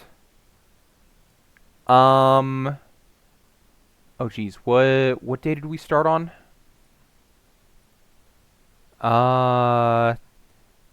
See, my problem is I delete games from my personal schedule list, so as they go away, so like I'm always looking at the top. Okay, that was on the 24th. I'll make a quick note of it. It was Lunar Nola, and it was runs scored in the 8th and 9th.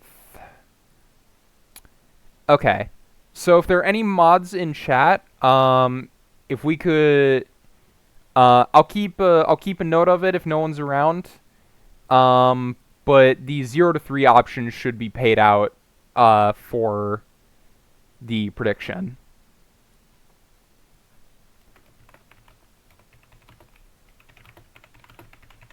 Okay. Did Lemurs beat the Ranas? Yes, twice. Okay, so let me go back to today, because we have Seattle at Cancun to watch.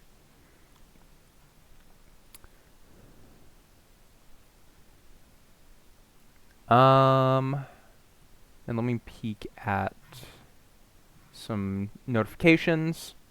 Okay, it should be all good. What side needs to be paid out? 0 to 3 runs.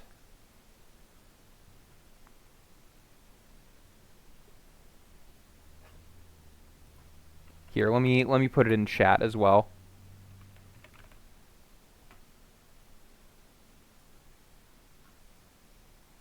Okay. Appreciate it, Jacob. Thank you. Okay, so Seattle at Cancun. A pair of high-rated pitchers. Ivy DeFreeze having a good season thus far, pitching to a 3.57 ERA. Pedro Martini struggling a little bit, not really getting near as many decisions. But yeah, in terms of hitters, that 2-3-4 in the order for Seattle is very scary. Hawkins, Pass, and ZJ3. While the Toros also have a very scary 2-3-4 core, but overall have a little more depth. They're favored in this matchup. I'll let the who wins prediction run for a minute or two.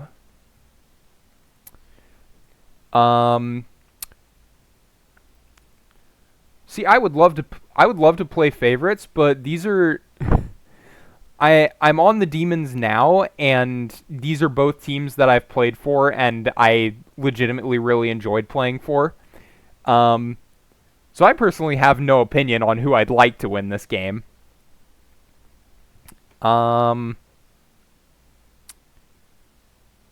But yeah, I'll let the prediction run for I don't know, another 30 seconds and then get started.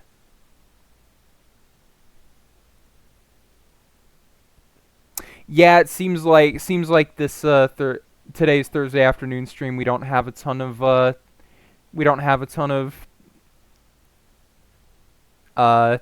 people available.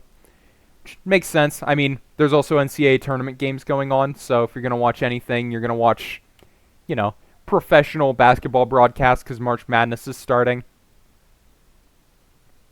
Oh, someone threw Twitchy threw 10 on Cancun. I'll throw 10 on Seattle. Make it. Oh, okay. You know what? There. I'll match Twitchy's just to make it interesting. But anyway, let's go ahead and get started. Leading off for Seattle, Bookie Mets, as Pedro Martini takes the bump at the Coliseo. Bookie Mets will fly out to left field to start us off. Jim Hawkins, swing and a miss. Martini records his first strikeout of the day. His pass will drive one into left field, but nothing doing. So 1-2-3 down to start Seattle off. Ivy DeFreeze will strike out Gnome Child on 3 pitches to lead off the Toros. And another strikeout recorded on Victor Cortez. Strikeout number 100 for DeFreeze on the season. And strikeout 101 on the season, 3 on the day as DeFreeze sits down the Toros in order.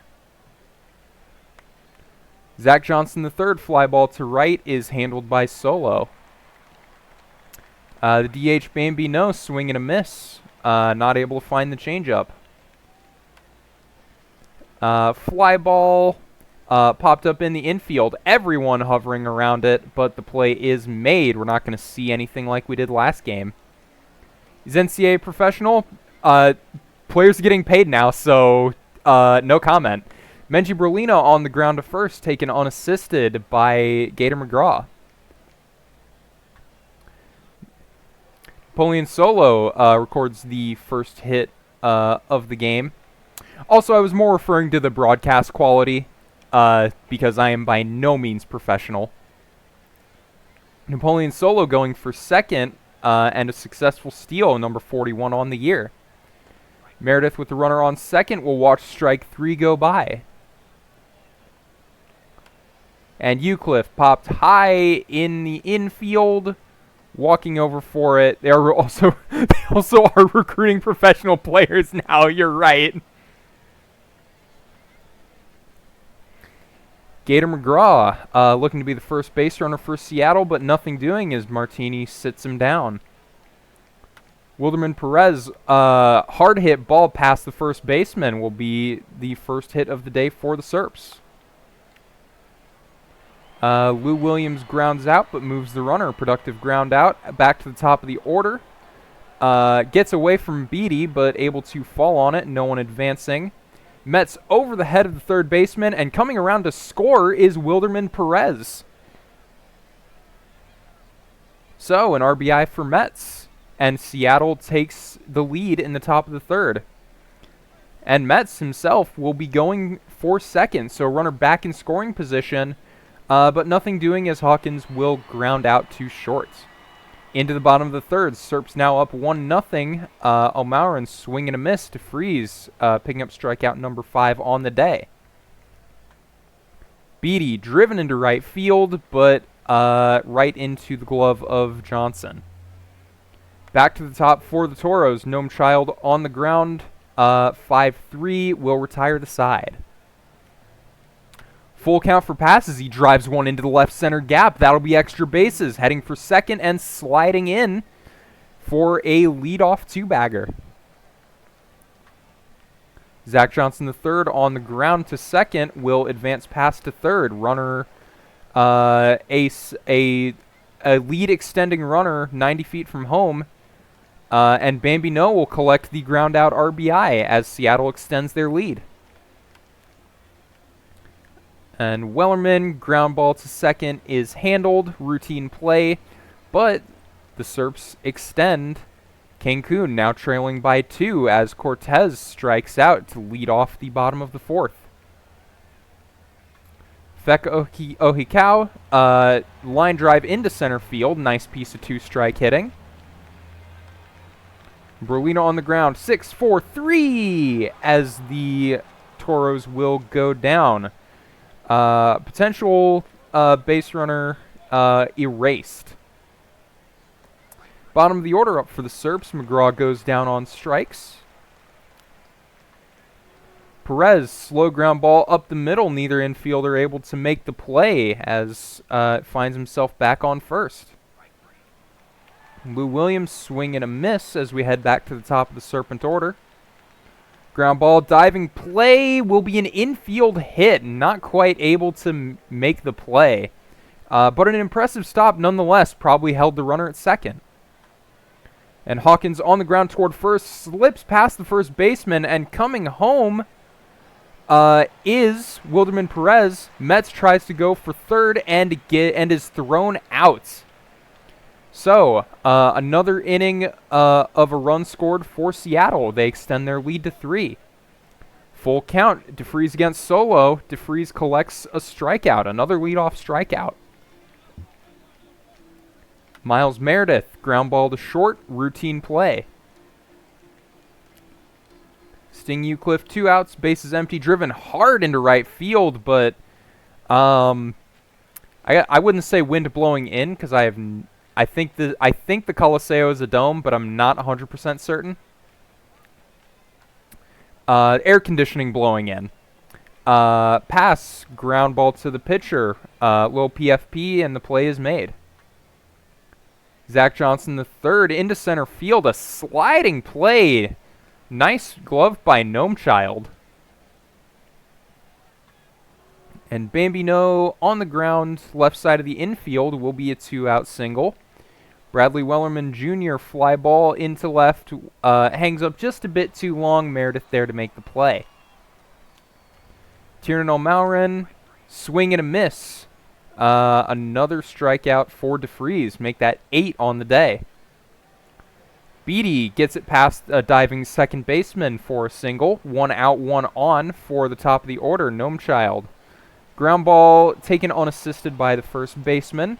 Advances the runner to second. Ball will be a passed ball charged to Wilderman Perez as the runner advances to third. Full count for Cortez. Works a walk. First walk of the day for DeFreeze. Ohikau, runners on the corners, fly ball into left field, and a lazy play made by Hawkins. So, a threat for Cancun, but nothing doing as we head to the 7th. Martini still on the mound as he strikes out Gator McGraw. Wilderman Perez swing and a miss, striking out on the split finger fastball. And Lou Williams ground ball to first. As we head through the stretch, Menji Brolina, the DH, ground ball to second. Not a good start as Cancun. They need to get something going here. Solo watches strike 3 go by. DeFreeze also still on the mound, collecting a 9th strikeout. Collecting a 10th strikeout on Miles Meredith as both starters have pitched 7. Martini comes in to start the 8th. Hard, loud out for Bookie Metz into center field. Hawkins on the ground back to Martini, the 1-3 play. And a fly ball from pass into left will retire the side. Cancun trailing by 3 with 6 outs to work with. They've got the bottom of their order up. Sting Eucliffe against Ivy DeFreeze. Ground ball to short is a routine play. O'Malron high in the air going to shallow left field. Coming out for it is Wellerman, and O'Malron is retired. And the catcher Beatty, swing and a miss. Number 11 for Ivy DeFreeze, as both starters have gone 8. Samuel Smoltz will enter for the Toros to pitch the ninth. Coaxes an infield pop-up from Zach Johnson III. Bambino will go down on strikes. Wellerman slips it past third base. Has himself a 2-out single. Can Gator McGraw do anything with that? Fly ball into right, coming all the way out for it is second base, and that will end the Serpent batting. Cancun, 3 runs needed in 3 outs. Can the top of their order get something going? Gnome Child up, driven into center field, caught by pass, 2 outs remaining. Lilo Pelikai comes in to lock it down and collects a strikeout. And Feka Ohikau will be beamed. So that will bring the tying run to the on-deck circle. Can Brolina bring Solo up to bat? Fly ball into right center field. There to make the play is pass. And Seattle will get the victory over Cancun, 3-0, as the pitching prevails.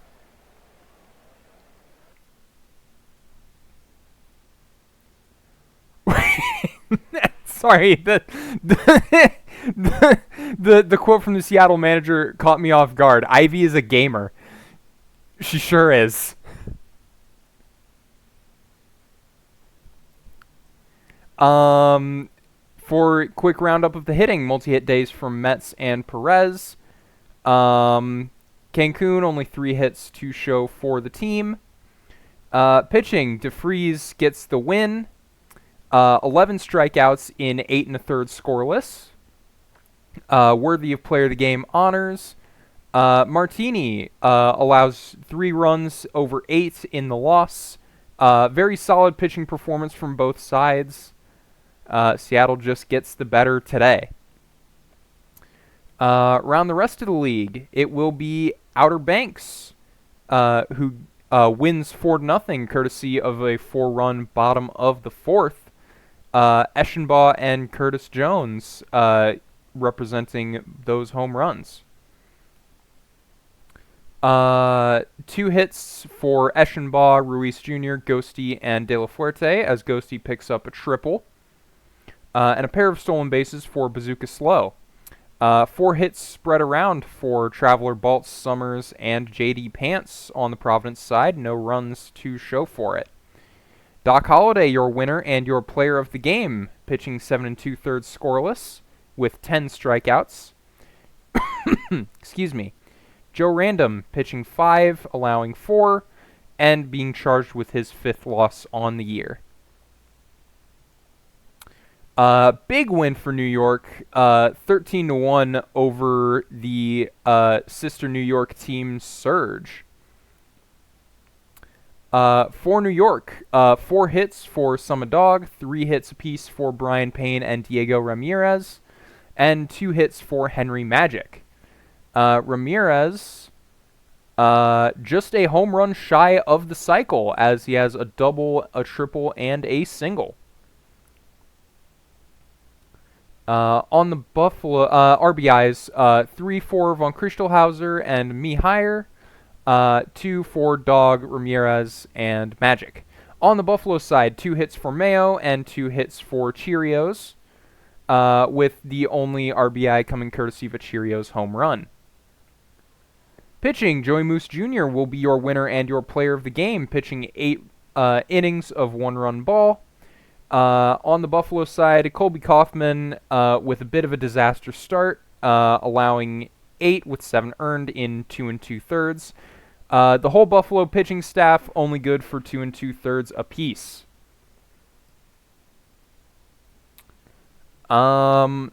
Slugfest in San Antonio, as the Sloths will get the better of the Pathfinders.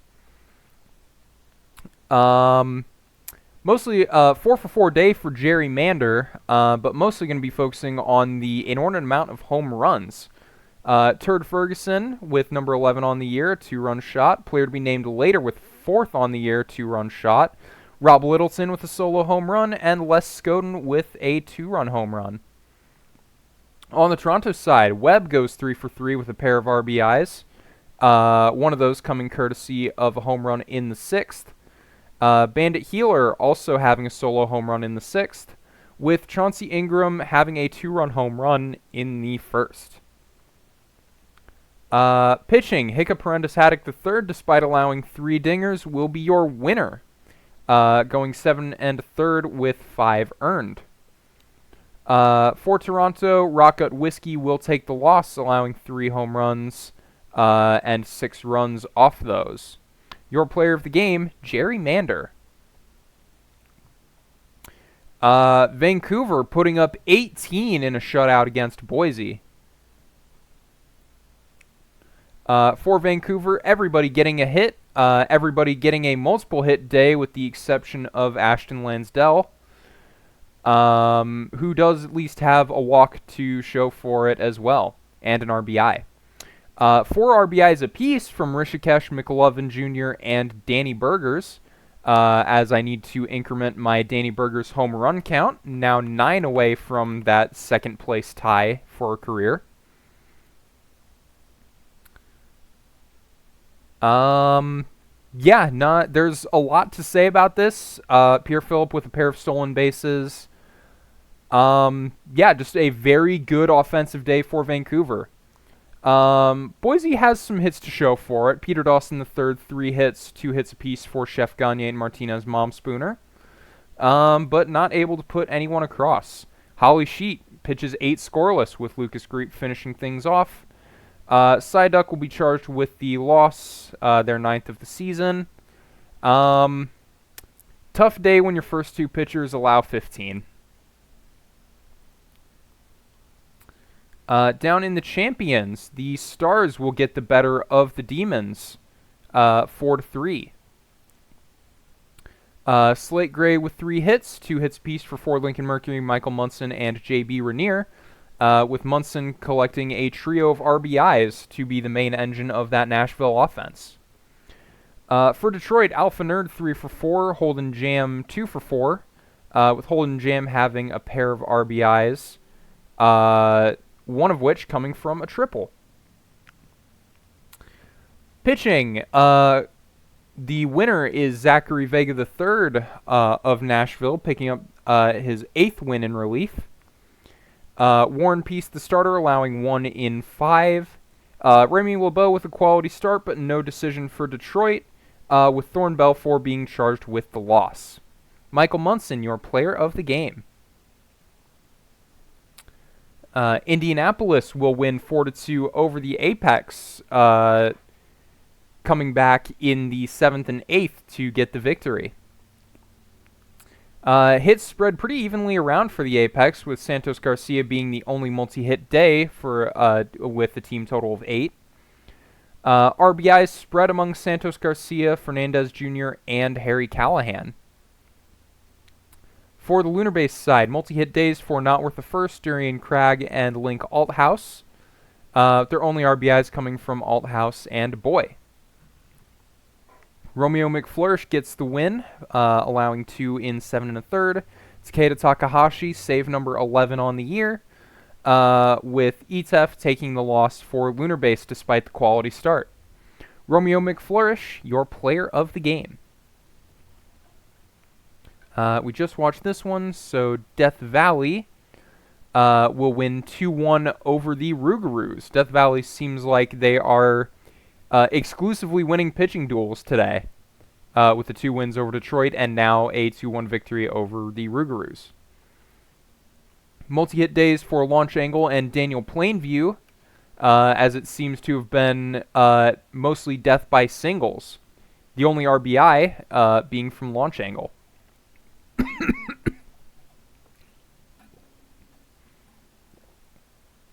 I may need to get up and get more water shortly.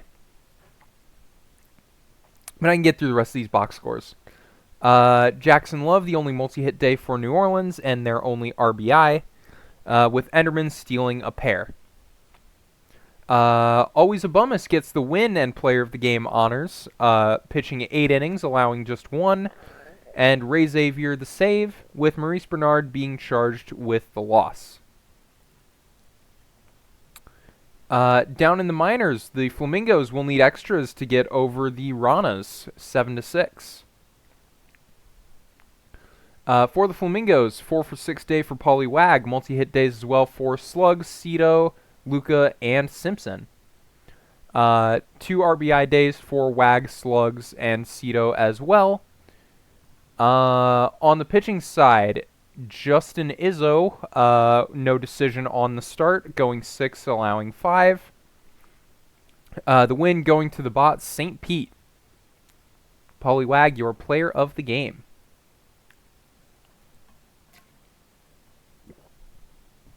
And a marathon in Louisville as the Swifties will eventually get the win in 14 innings by a score of 5-3.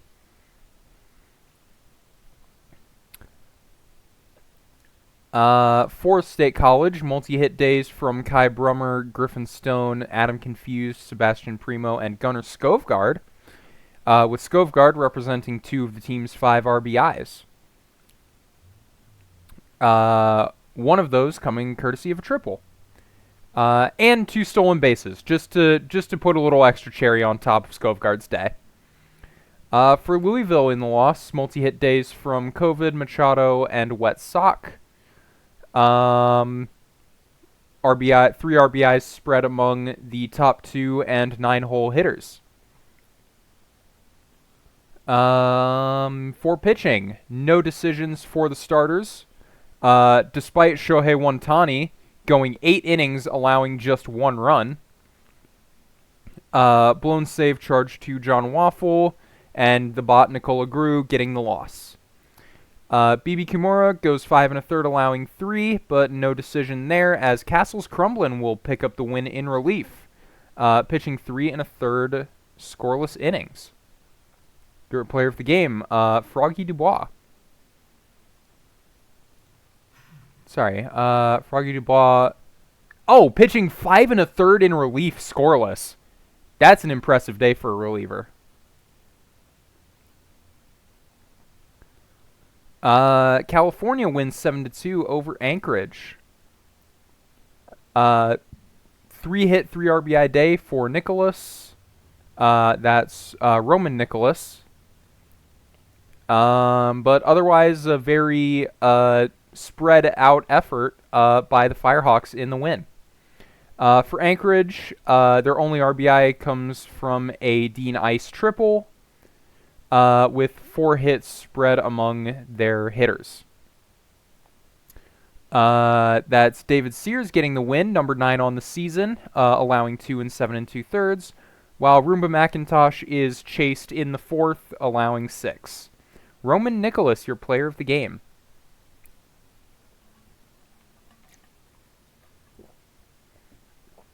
The Kingpins win 2-1, despite threats from Kansas City from the Kamenek solo home run in the top of the 9th. Monopolitsky and Sparky D getting a pair of hits. Their RBIs coming courtesy of a Showtime Jones sac fly and something else. For Kansas City, Geisel with a pair of hits. Kamenek representing their only RBI with that home run. Avery Time, your winner, going 5 1/3 scoreless. Aventuring the hold, and Marcus DeWorm picks up the 1-out save. Christian Summers taking the loss despite the quality start. Your player of the game, Avery Time. And the Dillos will round out the day with a 9-3 victory over the Bears, getting the lion's share of their runs in the 5th and 6th. For the Dillos, 3 hits apiece for McTater and DeGoat. DeGoat picking up 4 RBIs to pair with those 3 hits. 2 hits as well from Ben Martin and CJ Henderson, with Babineau also getting a pair of RBIs. On the Bruce City side, Tater McCheesy and Bob's Big Boy having a trio of hits, while Valor III and Kiso getting a pair. Excuse me. Pitching, Caitlin Montreal, your winner. 6 innings, 1 earned. while Jacked Up takes the loss, allowing 4 earned in 5. Dominion DeGoat, your player of the game.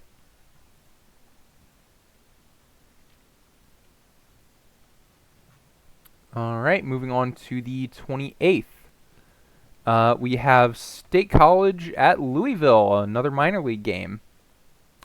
So I'm going to put this up real quick, and I'm actually going to get up for a minute to get some more water. Because I'm running things solo for a little bit, and I need to make sure I don't kill my voice. I need this still. So I will be right back. If there are any mods around, if you want to put up a prediction while I'm gone, feel free.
All right, let's get this started. Swifties at the Lemurs. Owain Gambit ahead will be taking the bump with Kai Brummer leading off. Let's change this camera angle as Brummer will get a leadoff single to start us off.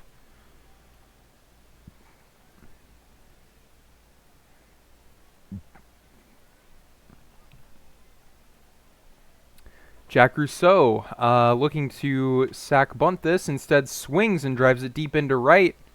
Not able to advance the runner on that, however.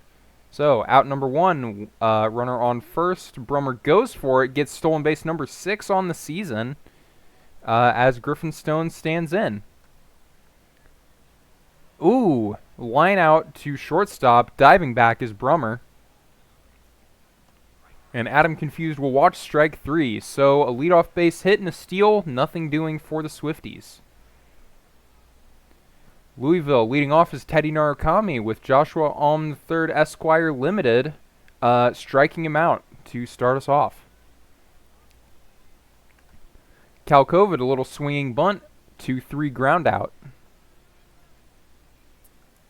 Diego Machado up. Line drive to second will be 1-2-3 down for the Lemurs. Dusty Backstop will stand in to lead off the top of the second, and we'll have another leadoff single for the Swifties. Andrew Berry Jr. gets it down through the right side of the infield. Runners now on first and second with no outs for Jet Fuel. Oh! Bunt pop-up for a 4-3 double play? And a strikeout will retire the side. Ooh. Tough inning for the Swifties. From possibly threatening to that. Small ball did not work in their favor there as Mansquatch grounds out to third. Jonathan Johnson grounding out unassisted to first. And Samuel Sheeping goes down on strikes. So we're through 2, scoreless. Gunnar Skovgaard up. Had a fantastic game from the box score we looked at yesterday. But we'll ground out first to start this game off. Kai Brummer popped up in foul territory. Third baseman there for it. That's Machado. And Rousseau popped up into shallow left center. Will be out number 3.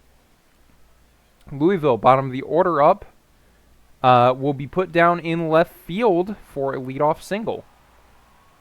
Andrew Brochacho will watch the lone inside changeup. Will put 2 on with no outs. Wet Sock up. Will put it through the right side of the infield to load up the bases with no outs for the top of the Lemur order. Popped up in the infield, coming all the way in for it is the third baseman, Backstop. Sorry, that one threw me for a loop.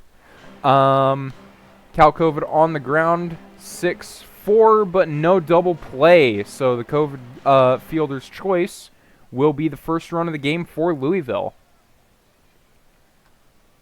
Machado on the ground to second. They'll take the out at first to retire the side. So Louisville does some damage, maybe less than they would have liked, but it's a lead heading into the top of the 4th. Griffin Stone on the ground, 2-3 out. Swinging bunt, not working out. Adam confused, ground ball to first, taken unassisted by Squatch.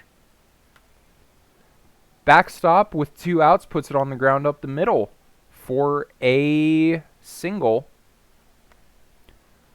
Diving play from second. Nice play. That's Johnson making the stop and getting the out. Mansquatch pops it up. Catcher comes in to the infield for it. Johnson, following that wonderful play, will swing and miss. Fooled on the screwball.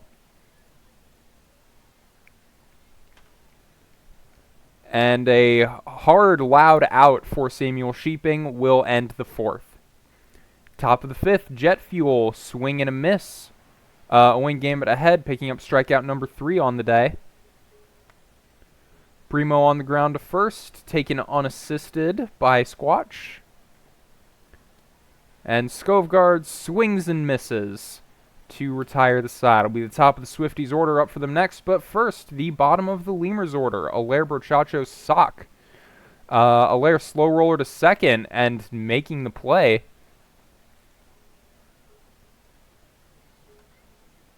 Brochacho on the ground to short for a routine ground out. And Wet Sock will be beamed on the first pitch by on the third. And they've got him in a rundown. So successfully picked off. And I believe noted down as a caught stealing is Sock. So it'll be the top of the Lemurs order up when they come up to bat next. Top of the lineup for both sides. Brummer, ground ball to third, will be an out. Full count for Rousseau as he watches strike 3. And strike 3 as well for Griffin Stone on the full count. Could be the last hitter faced for Gambit ahead. We'll see who comes out for the 7th.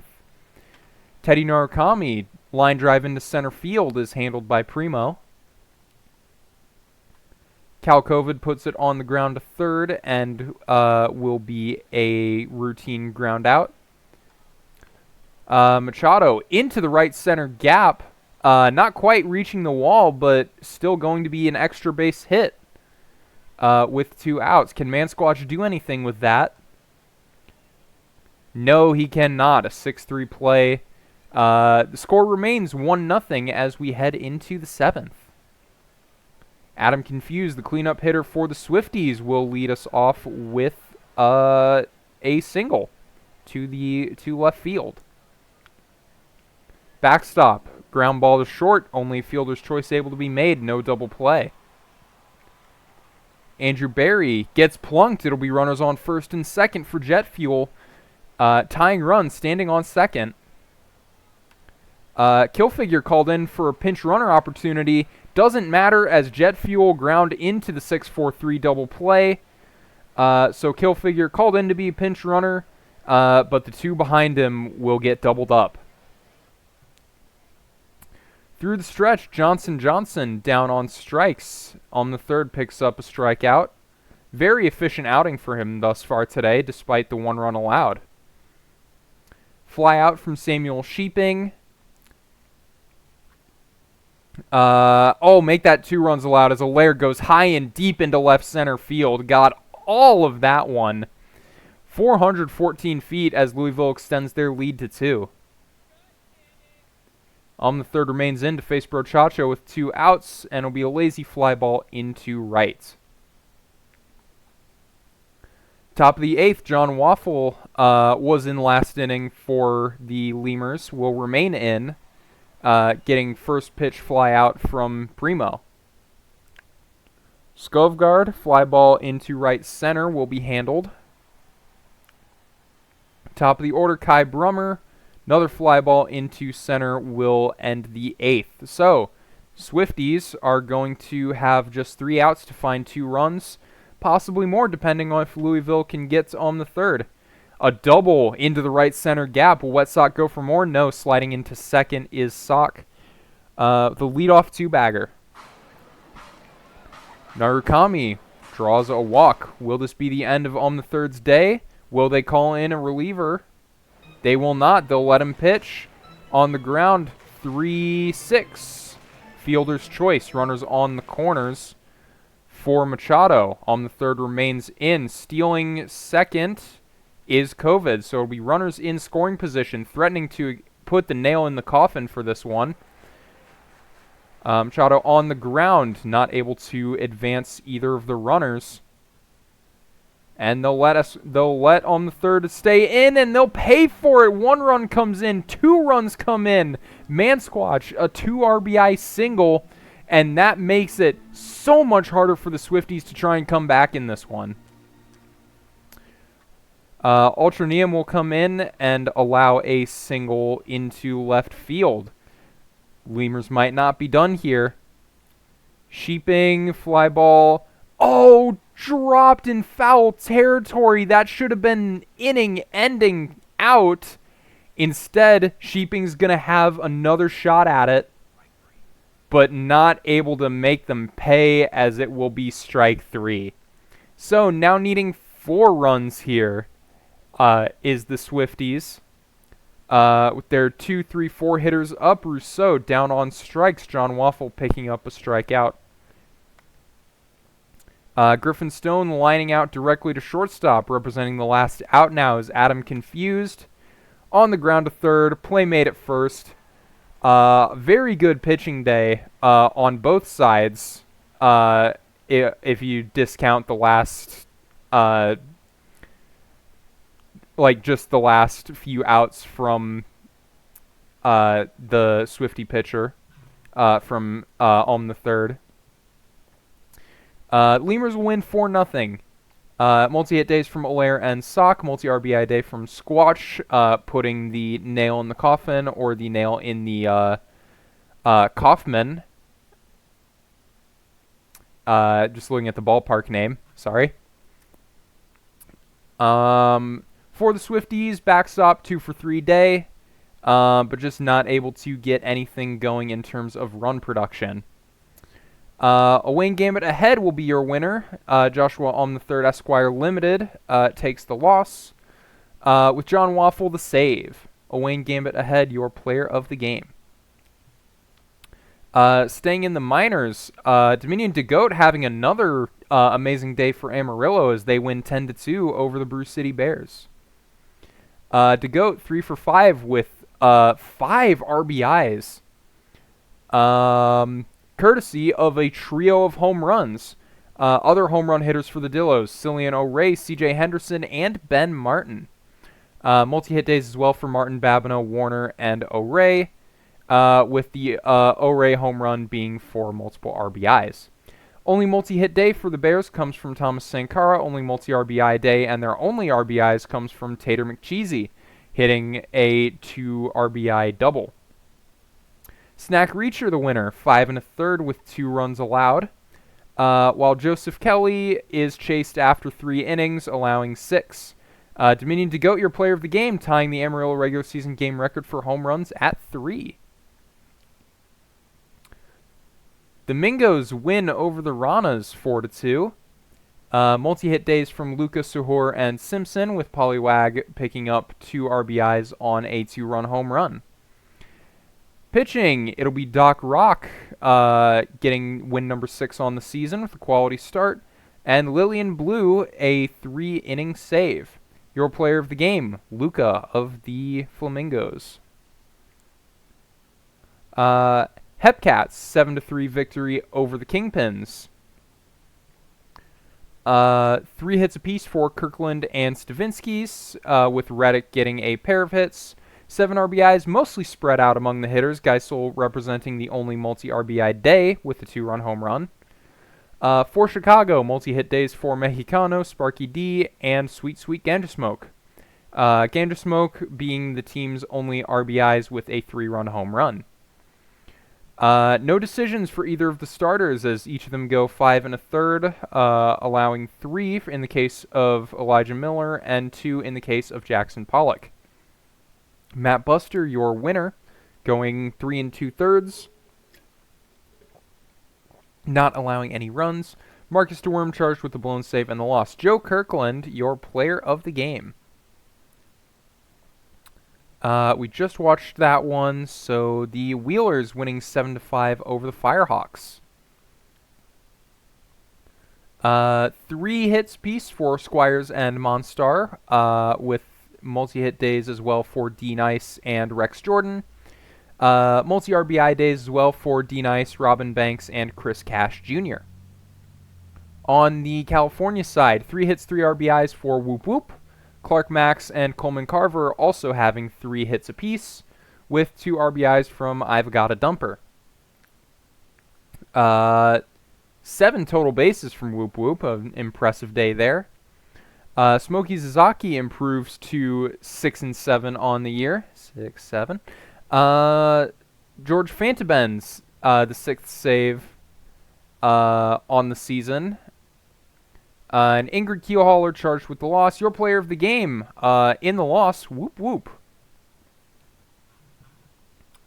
Scrolling up to the Major League games, Crabs will win 2-0 in a pitcher's duel against the Aviators. Their hits mostly spread out, multi-hit days, however, for Baltz, Mayfeld, and back again. Their 2 RBIs split between Miggs Mayfeld and JD Pants. For Outer Banks, Curtis Jones, your only multi-hit day, not able to get any runs across, however. Pitching, Count Crabula improves to 6-9 on the year, 7 scoreless innings as Randy Colon picks up the 12th save on the season, allowing nothing in 2. Sniper King, good quality start on the day, but charged with the loss. Your player of the game, Count Crabula. New York wins 10-4 over the Surge, another convincing victory for the Voy Boys. 4 hits for Nolan Tej, 3 hits apiece for Payne and Mihire, and 2 for Adam Cole Bebe. Multi-RBI days for Payne, Mihire, Tanaka, and Ramirez. Bebe had a triple, as well as a stolen base.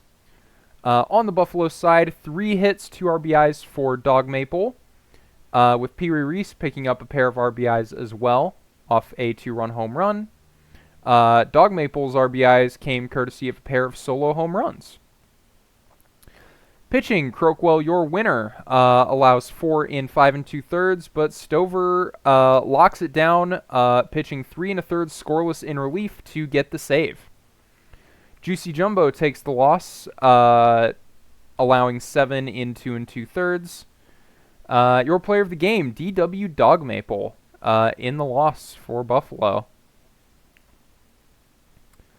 The Sloths take the lead in the 7th and don't look back as they get another victory over the Pathfinders.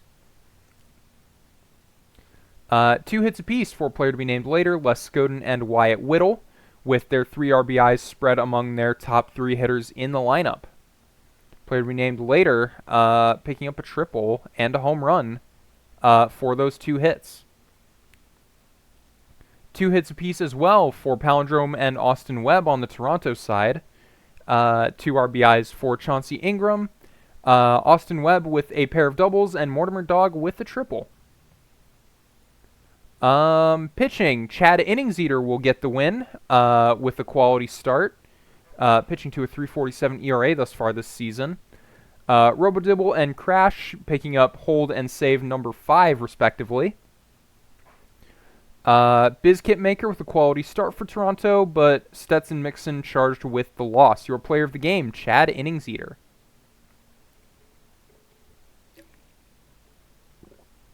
Vancouver comes out on top in a marathon at Boise, winning 10-7 in 14 innings. 3 errors apiece in this game, so the fielding was starting to get tired, it seems. For Vancouver, 3 hit days for Strange McLovin Jr. and Jacques Jean Jr., with 2 hit days for Rishikesh and Von Caliente. Danny Burgers with a trio of RBIs and 2 RBIs for McLovin Jr. I've got to increment my Danny Burgers home run count to 356, now 8 away from that tie for second place in a career. And a pair of stolen bases for Steven Strange. On the Boise side, multi-hit days for Gagne, Gautier, Stewart, Hunter, and It's PBE.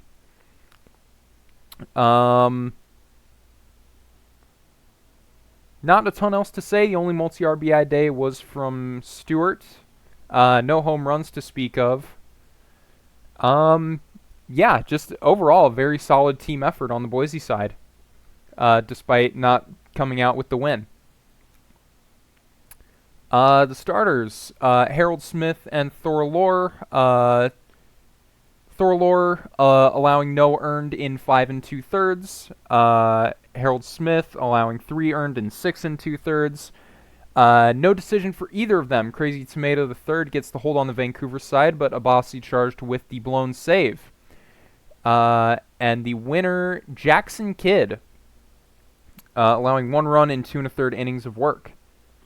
George Georges will be charged with the loss for Boise. Your player of the game, Stewart. Down in the champions.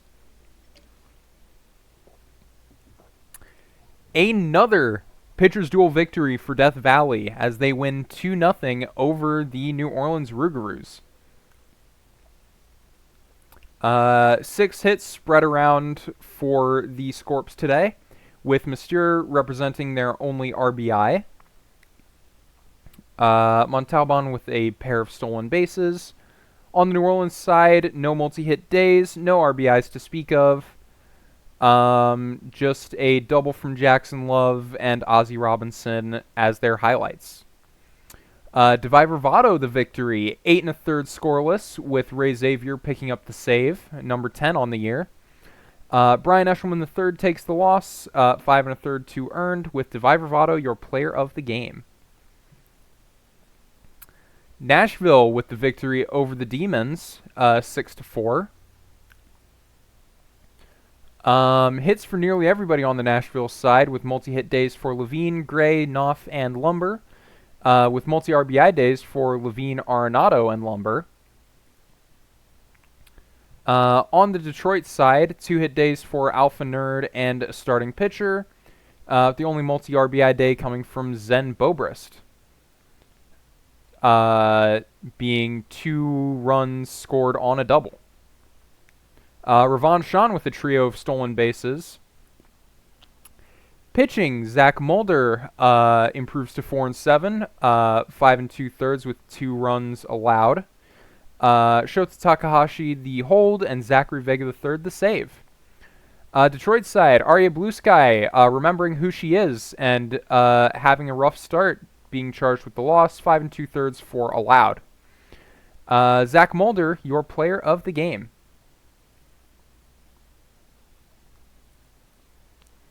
Lunar Base will get a victory over the Apex, 10-6. been a relatively solid sim for the Space Rangers thus far. Multi-hit days for De Leoncourt, Fan, and Vega, with a trio of RBIs for Justice and a pair for Althouse and a first. On the Indy side, 2-hit days for Fernandez Jr., McKinley, Callahan, Goldberg, and Bab Ipperson. The only multi-RBI day being for Edward McKinley, collecting a trio, 2 of which coming off a home run. D. Fernandez Jr. also with a pair of stolen bases.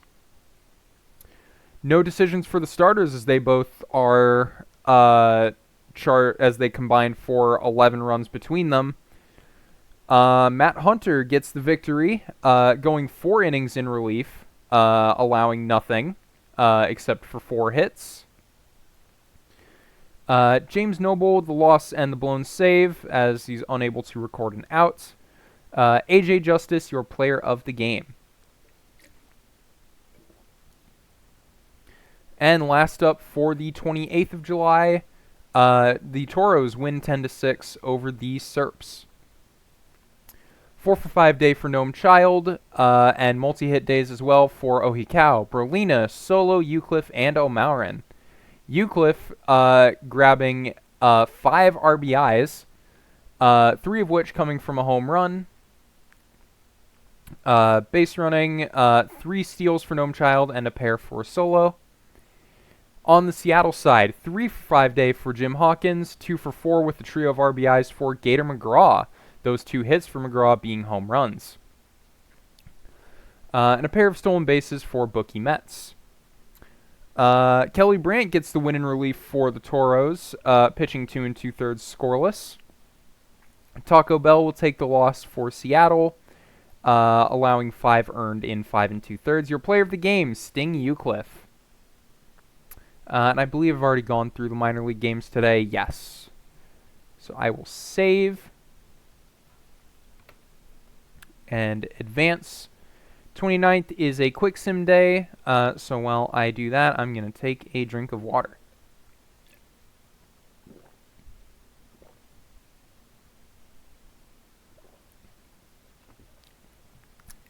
Okay.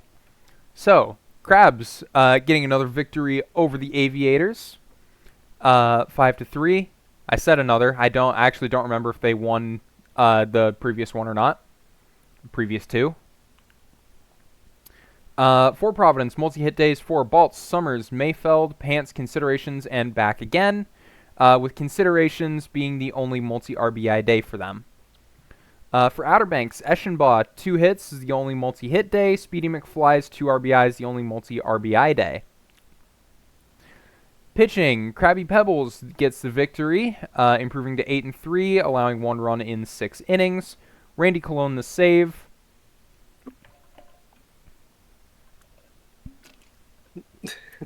Joseph Mathis Hendry gets the loss, allowing 4 runs in 6 innings. Krabby Pebbles, your player of the game. So from here on out, is it all just is it all just quick sims, or is there Nope, another we've got one more. All right. Welcome Well, back. hi. I forgot to check my email. Apparently, no, not today. Tomorrow. I'm gonna cry. Oh. No worries, Yeah. it's fine. Slightly on time. Wrong day. All right. Do you wanna take the Legends box scores, the rest of the Legends box scores, and then we can start Give me alternating 1 again? second. I'm unpacking my stuff. That's fine. I need can. to charge my stuff. That's fine. I can do a couple more. Give me 1 sec. That's fine. Sorry. You're good. The Voyagers will win 6-5 despite a late rally from the Surge, scoring 5 in the last 3, but the Voyagers 1 in the 8th was just enough insurance. On the New York side, Bebe gets 2 hits, same for Henry Magic. 5 RBIs spread among the lineup as Mihire steals a pair. On the Buffalo side, 2 hits for Dog Maple, plus 2 hits for Homer Slamson. Both of them representing the team's 5 RBIs. Plus a pair of stolen bases from Mayo and Dog Maple. New York pitching. P-Dub Woods gets the win, improving to 11-4. 7 innings of work with 1 allowed. Ransom Jones picks up the save. Lieutenant Duds struggles, allowing 6 in 7. P-Dub Woods, your player of the game. Hold on. I'm just reading in chat. What's happening with the NCAA and recruiting professional players, huh? Oh, that's well, you know how some players go right from like either high school, like go from like high school to the draft. In the MLB? In the NBA, they do that as well. Oh, wait, in the end? No, I thought they removed that though. Did they? Yeah, they removed that in like 2006 or something, Did they? where players who enter, you can enter from the G Oh, no, League no, from no, high no, no. school. You know what? I'm thinking no, it's foreign players. Foreign players who play professionally and then come to the US and go to college here. But they've played Hmm. professionally, but they haven't used any of their college eligibility. Hmm. So, you know, Technically straight out of high school in quotation marks. technically. And very heavy quotation marks too. The Um, Sloths win 8-2 I over can the. take this Oh, okay, go if for you it. need a break to rest your voice, Go your for it. beautiful voice. The Toronto Pathfinders take the loss of losing 2-8 against the San Antonio Sloths. On the batting side for San Antonio, a 1-2-1 day for Gerrymander, multi-hit day for Skoden as well, getting 3 and 1. And for Whittle, 2-2-1. Oh, you know, I skipped over Laramie. Because right under Skoden, I just kind of skipped over it. Oops. 1-2-4 day for Laramie. I think that 4 is. Yep. Oh, not a Grand Slam. Never mind. I thought it was a Grand Slam. No. 2 on. So, an extra 1, which is always fun. I think that extra 1 came from. No.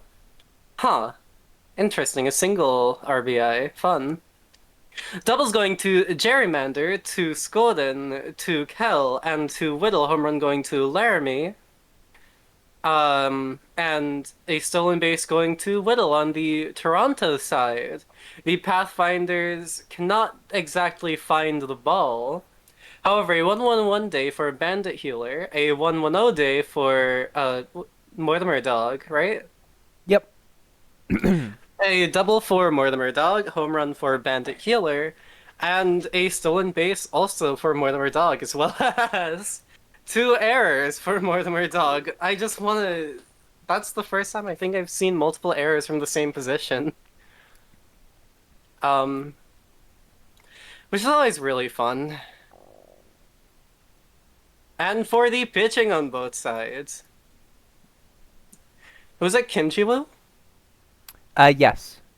Kim Ji-woo with the loss 1-2-3 on the season right now. And a blown save, third on the season so far, after Mac and Cheese's great start, in quotation marks. Not, or in quotation marks, not a great start, according to, what was it? You said it was like the official rules or something? Like, or Quality quality start. start. The official Sorry. quality start stat is Hmm. 6 innings, allowing no more than 3 runs. Okay, sorry, not great start, quality start. I'm going to count that as an unofficial quality start because how can you say that's not a quality start, Ideally right? you want the pitcher to go longer than 5 innings. Yeah, but still, I one mean, run allowed technically, is. well, technically in the modern day, it's really not that uncommon for pitchers to pitch 5 innings and be done. Hmm. Um, But ideally, you'd want way more. yeah, especially in the PBE where the bullpens are super shallow. Yeah, fair. Yeah, fair. Is the Toronto bullpen that shallow though? I can't imagine Like, they have any like. Yeah, they have five. oh, Five okay. is like kind of the maximum you see in this league. Oh, okay. Gotcha. Anyways, enough back and forth or commentary. Kim Ji-woo with the loss. Katarina with allowing 3 runs and 3 hits. Damn. On San Antonio's side, the winning side of the mound, Tatum with the win 39 of the season. Erickson coming in doing nothing, the good thing. Quality start actually for Tatum as well. I just realized. Yep. No, it was yeah, quality start. Johnny Tatum, your player of the game after pitching 8 innings. Thank you. I can Uh, also take this if you yeah. need. Do you want to take this one too? Just to. Yeah, sure. And moving over to the Vancouver Vandals, beating the Boise Raptors by 5-9-2-4 right now. Or 9-2-4 in the game. On Boise's side, a 1-1-1 day for Gagne, as well as a 1-2-1 day for Wallach, 0-1-2 for Mom Spooner, and a 1-1-0 for I can't believe it's PBE. Doubles go to Mom Spooner, to Wallach, and to Gagne, as well as an what was it? Oh no.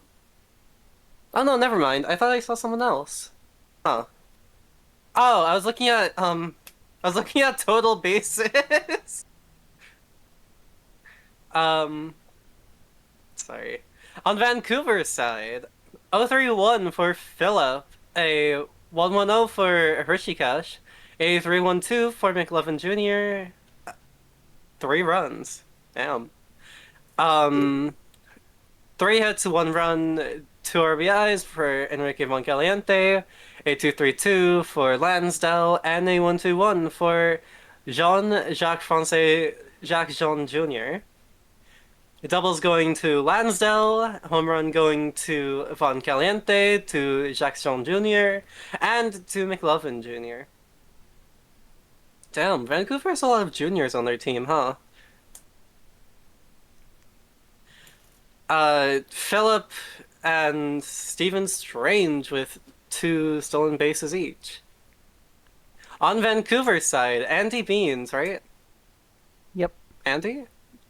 Yep. Okay. Andy Beans with the win, 7-2-4. Uh, innings pitched allowed 4 runs, and then Greep comes in allowing nothing. On Boise's side, Nicky Vasselin gets the loss 4-2-10. 10 hits and 7 runs. In 5 1/3. Was that Georgias? Yeah. What? Georgius. Not. Georgias? Oh. Can I 0 innings pitched? Yeah. Tough when you don't record an out. Oh, the Yeah. 24 pitches in 4 batters faced. That means the average plate appearance length was 8 pitches. Jeez. And no outs. Yummy. Anyways, your player of the game will be McLovin Jr. All right, I'm good. Put me back in. Grab my hand! Grab my hand! The Apex get an 11-7 victory over the Lunar Base Space Rangers. A lot of multi-hit days for Indianapolis, with capped by a 3-hit day from Rosenthal, plus 2 hit days for Santos Garcia, McKinley, Etef, Skatos, and Callahan. Multi-RBI days, 3 for McKinley and 2 each for Skatos and Goldberg. Esteban Santos Garcia also stealing a pair. On the Lunar Base side, 4 hits for Link Althouse, 3 for DeLioncourt, and 2 each for Newsom and Fan. 3 RBIs from Justice and 2 from Cragg represent the lion's share of the 7 for the team. Pitching, Flop Quad's your winner, allowing 4 in 6 innings. While on the Lunar Base side, Animal Kingdom will be charged with the loss, allowing 7 in 4 2/3. Leon Rosenthal of the Apex is your player of the game. Yeah, he had that 3 for 4 day. Yummy. 3 for 4 and player of the game. We love that, don't we? The Scorpions pitching Yeah. staff finally allowed some runs. Oh my god! They did it! They allowed everyone! For Serious? context, They didn't? they've like all stream they've been winning these like super low scoring games. Uh-huh. Like this, like 5 runs is I think more than they've allowed in the last like 4 games I've seen from them. Wait, seriously? I think so. Their pitchers really went, nah, we're gonna be elite for Aria, huh? Wish my pitcher could be elite for me. Yeah, but it's your pitcher. Every time it's your player, they're never gonna be elite for you. As soon as someone else starts talking about them, oh, they're great. Kvietsa had a good game like immediately after you left. No! This is what I'm saying! Oh, I'm gonna have to rewatch the VOD, aren't I? What was this score, if I might be so Oh, inclined to five know? 5-1 here. All right, 5-1 as the Rougarous defeat the Scorpions. On the batting side for New Orleans, a pretty standard 1-2-0 for Enderman, 1-1-2-1 for Boucher, 2-2-1 for Hongshu, 1-2-3. Wow, really knowing how to count, huh?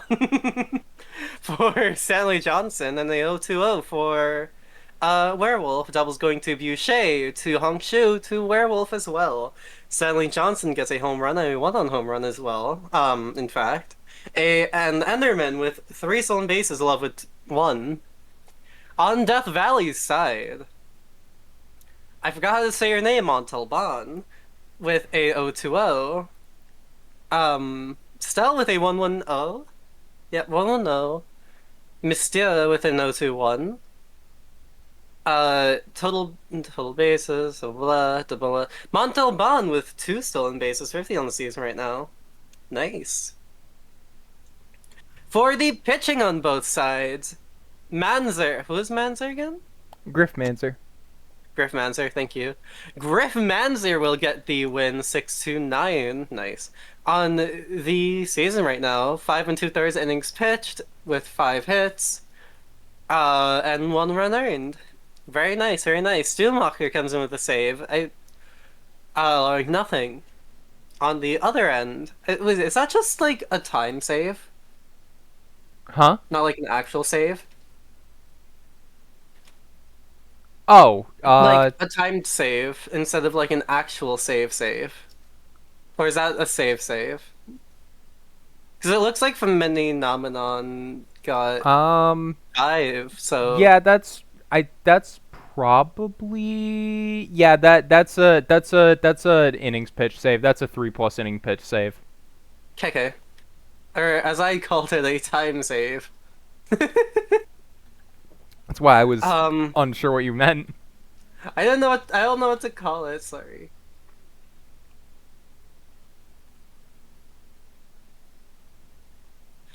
Sorry. I was trying to look up. So, okay.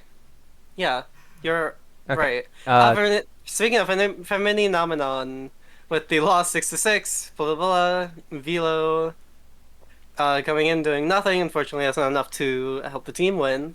Griff Manzer is your player of the game. sorry, I lost track of where you were. I wasn't sure if you were done because you just No, went silent. I'm sorry. I was It's looking okay. up like the proper terminology for baseball. I probably should know it by now, huh? There's really no like named difference as far as I know for a like a like a save versus like a quantity save. I guess. Mm-hmm. I don't know. An 8-7 victory for Detroit over Nashville. Multi-hit day for Holden Jam, as well as 3 RBIs. And 2 hit days for Bobrist and Slamus, who both also had a pair of RBIs, and Alpha Nerd and Waxilium Summers.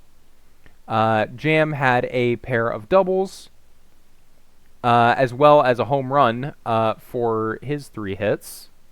On Nashville side, multi-hit days for Ford Lincoln Mercury and Jimmy Lumber, with Ooh. half their RBIs coming courtesy of a Michael Munson home run. Ooh, nice. Pitching, Goaty McGoatface, 6 innings of 4-run balls, enough to earn the decision. with Thorn Belfort picking up the save in relief, as opposed to all those starting pitcher saves that exist. Um, Ultimo Khan takes the loss, allowing 6 in 4. Holden Jam, your player of the game.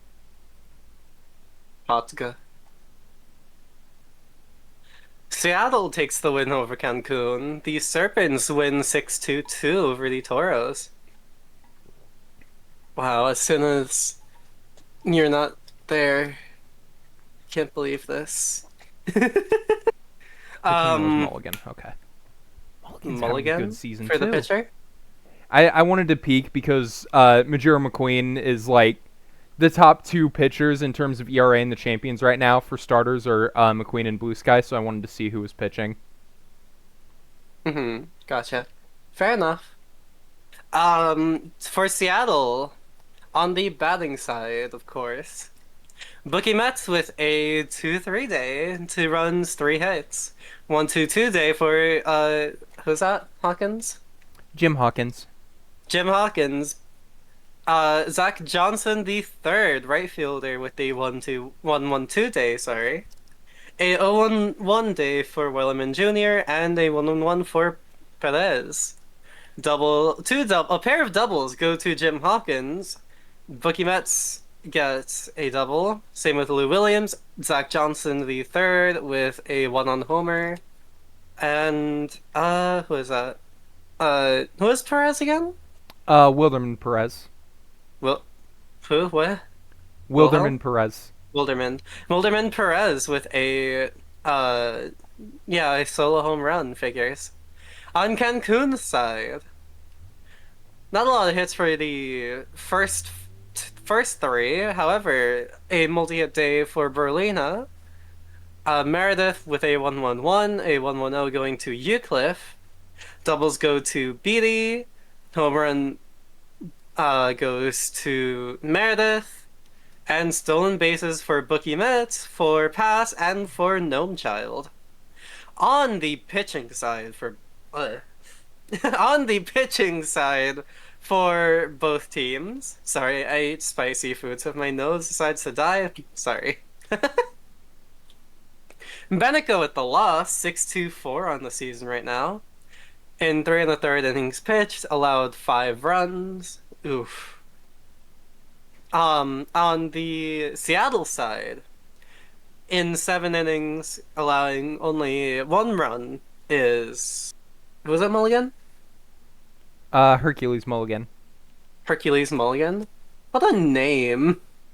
Sorry, Hercules Mulligan. Richards coming in, doing only another inning of or another run of damage. Coswald as well.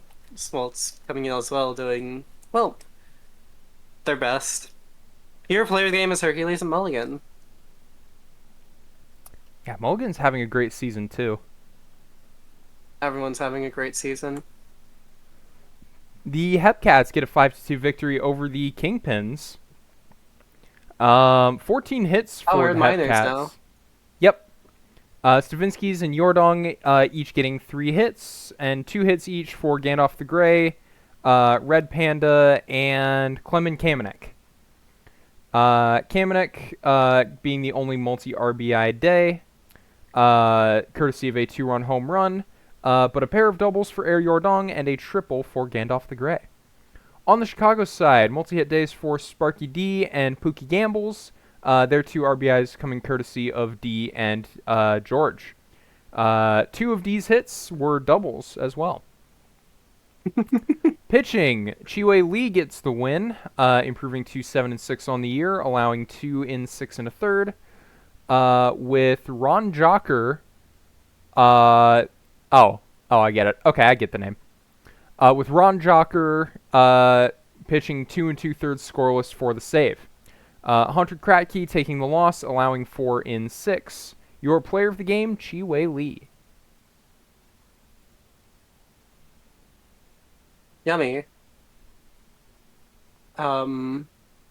The Anchorage Whalers with a 5-4 victory over the California Firehawks. With D Nice getting a 1-3-0 day. AO3 day going to Sluggerton to complete it. Kind of, is that really an opposite of, or, Eh. I I mean, don't know. it's. I mean, really, it. What probably happened is D-Nice got on and Sluggerton drove him in. So You know what? Yeah, fair enough. That makes a lot more sense than what I was thinking. That makes a lot more sense than what I was thinking. Um, but sorry, nose went. Yeah. Anyways, um, Squires had a 1-1-1.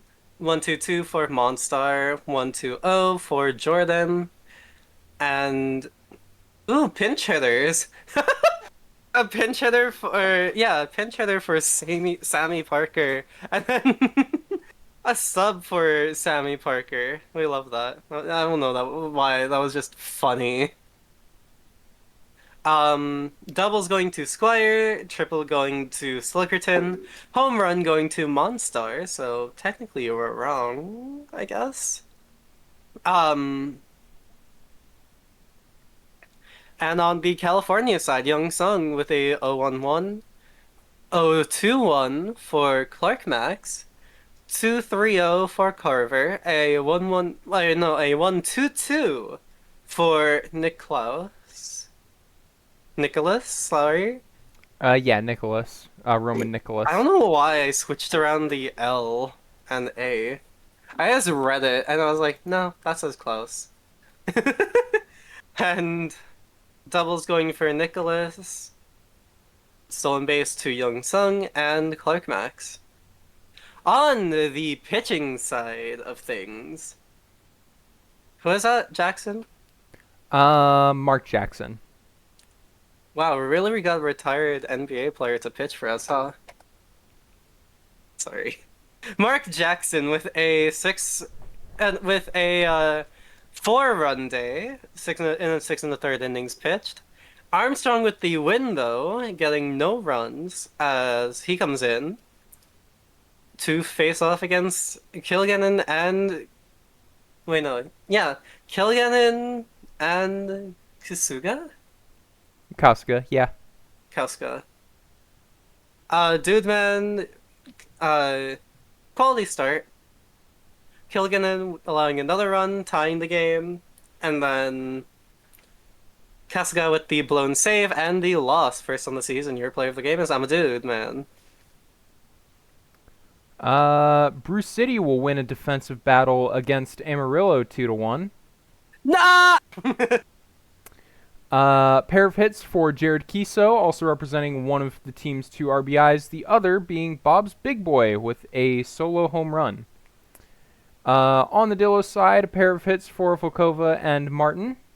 Their lone RBI from Axel Babino driving in Volkova.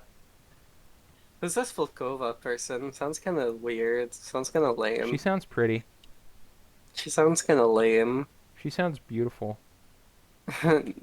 Well, Aria Blue Sky sounds beautiful, so. No, she sounds like a bum. Well, I mean, Volkova also sounds like a bum.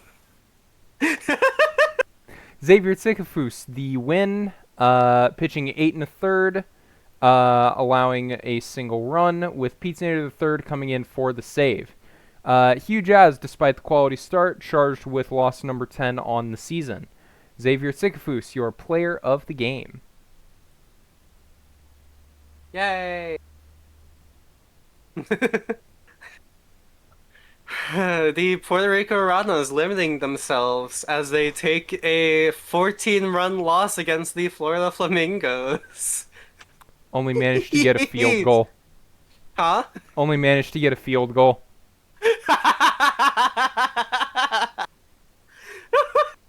Only one?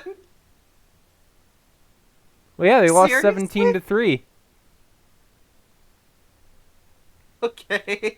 That means Florida scored 2 touchdowns and a field goal, while Puerto Rico only got a field goal. Okay. Wait, what's the difference between a touchdown and a field goal?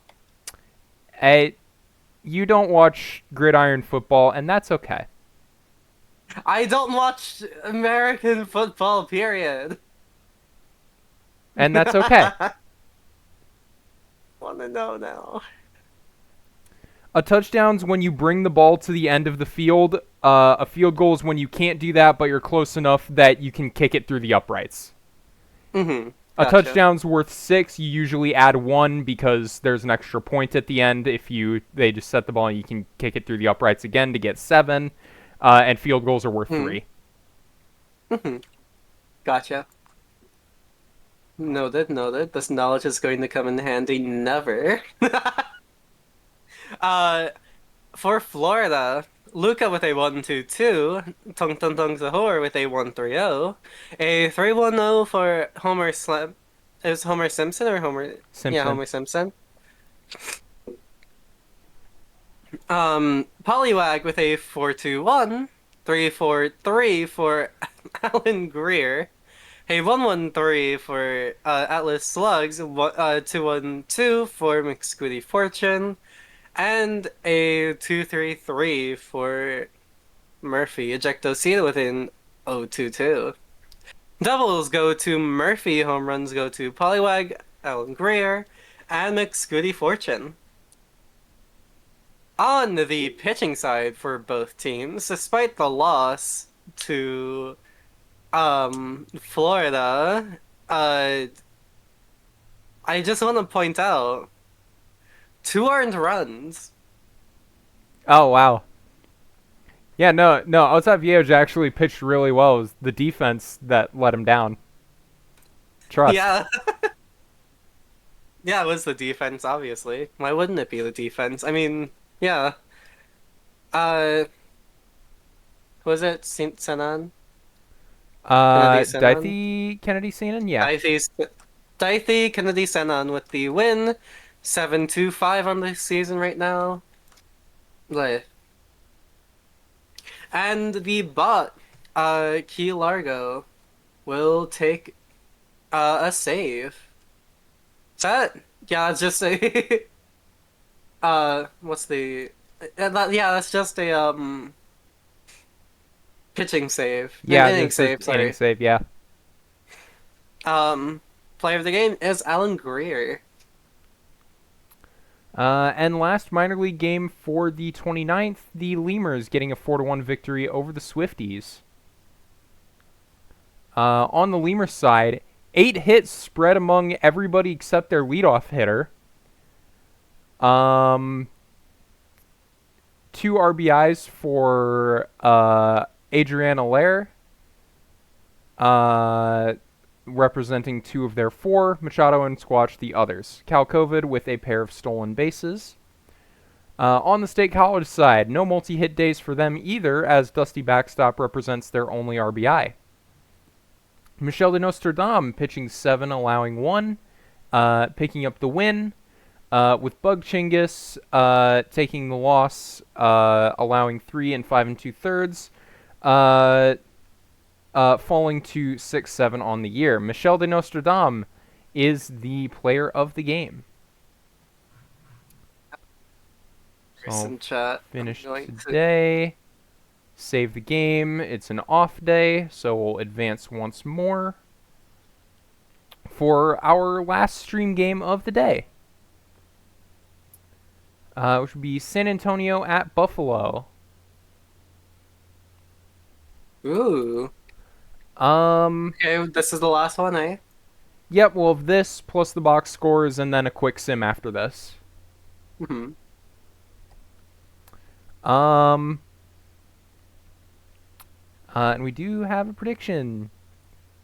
Yay! Combined total runs, odd or even? Ooh, that's a fun one. Ooh, yeah, that's a fun one. Okay, so chat, do we think the amount of runs will be odd or even? I'm going to bet all of my channel points on even. For no reason. I For no put reason I put whatsoever. 1,000 on odd because that's what I am. Well, to counter you because yeah, to counter you. Yeah, because It's you're very, even tempered and even in your demeanor and everything. No, I'm not. You know I'm not. Stop lying to yourself. Stop lying to everyone.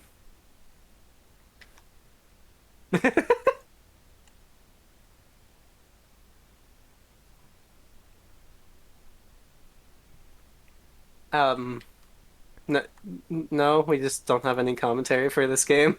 I mean, I Did anyone reach any milestones while I was gone?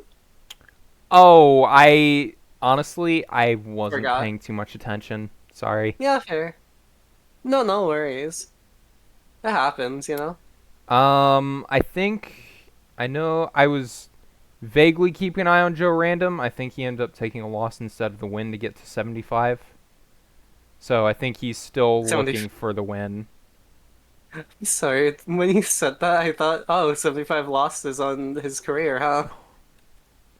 No, that would be a rude milestone.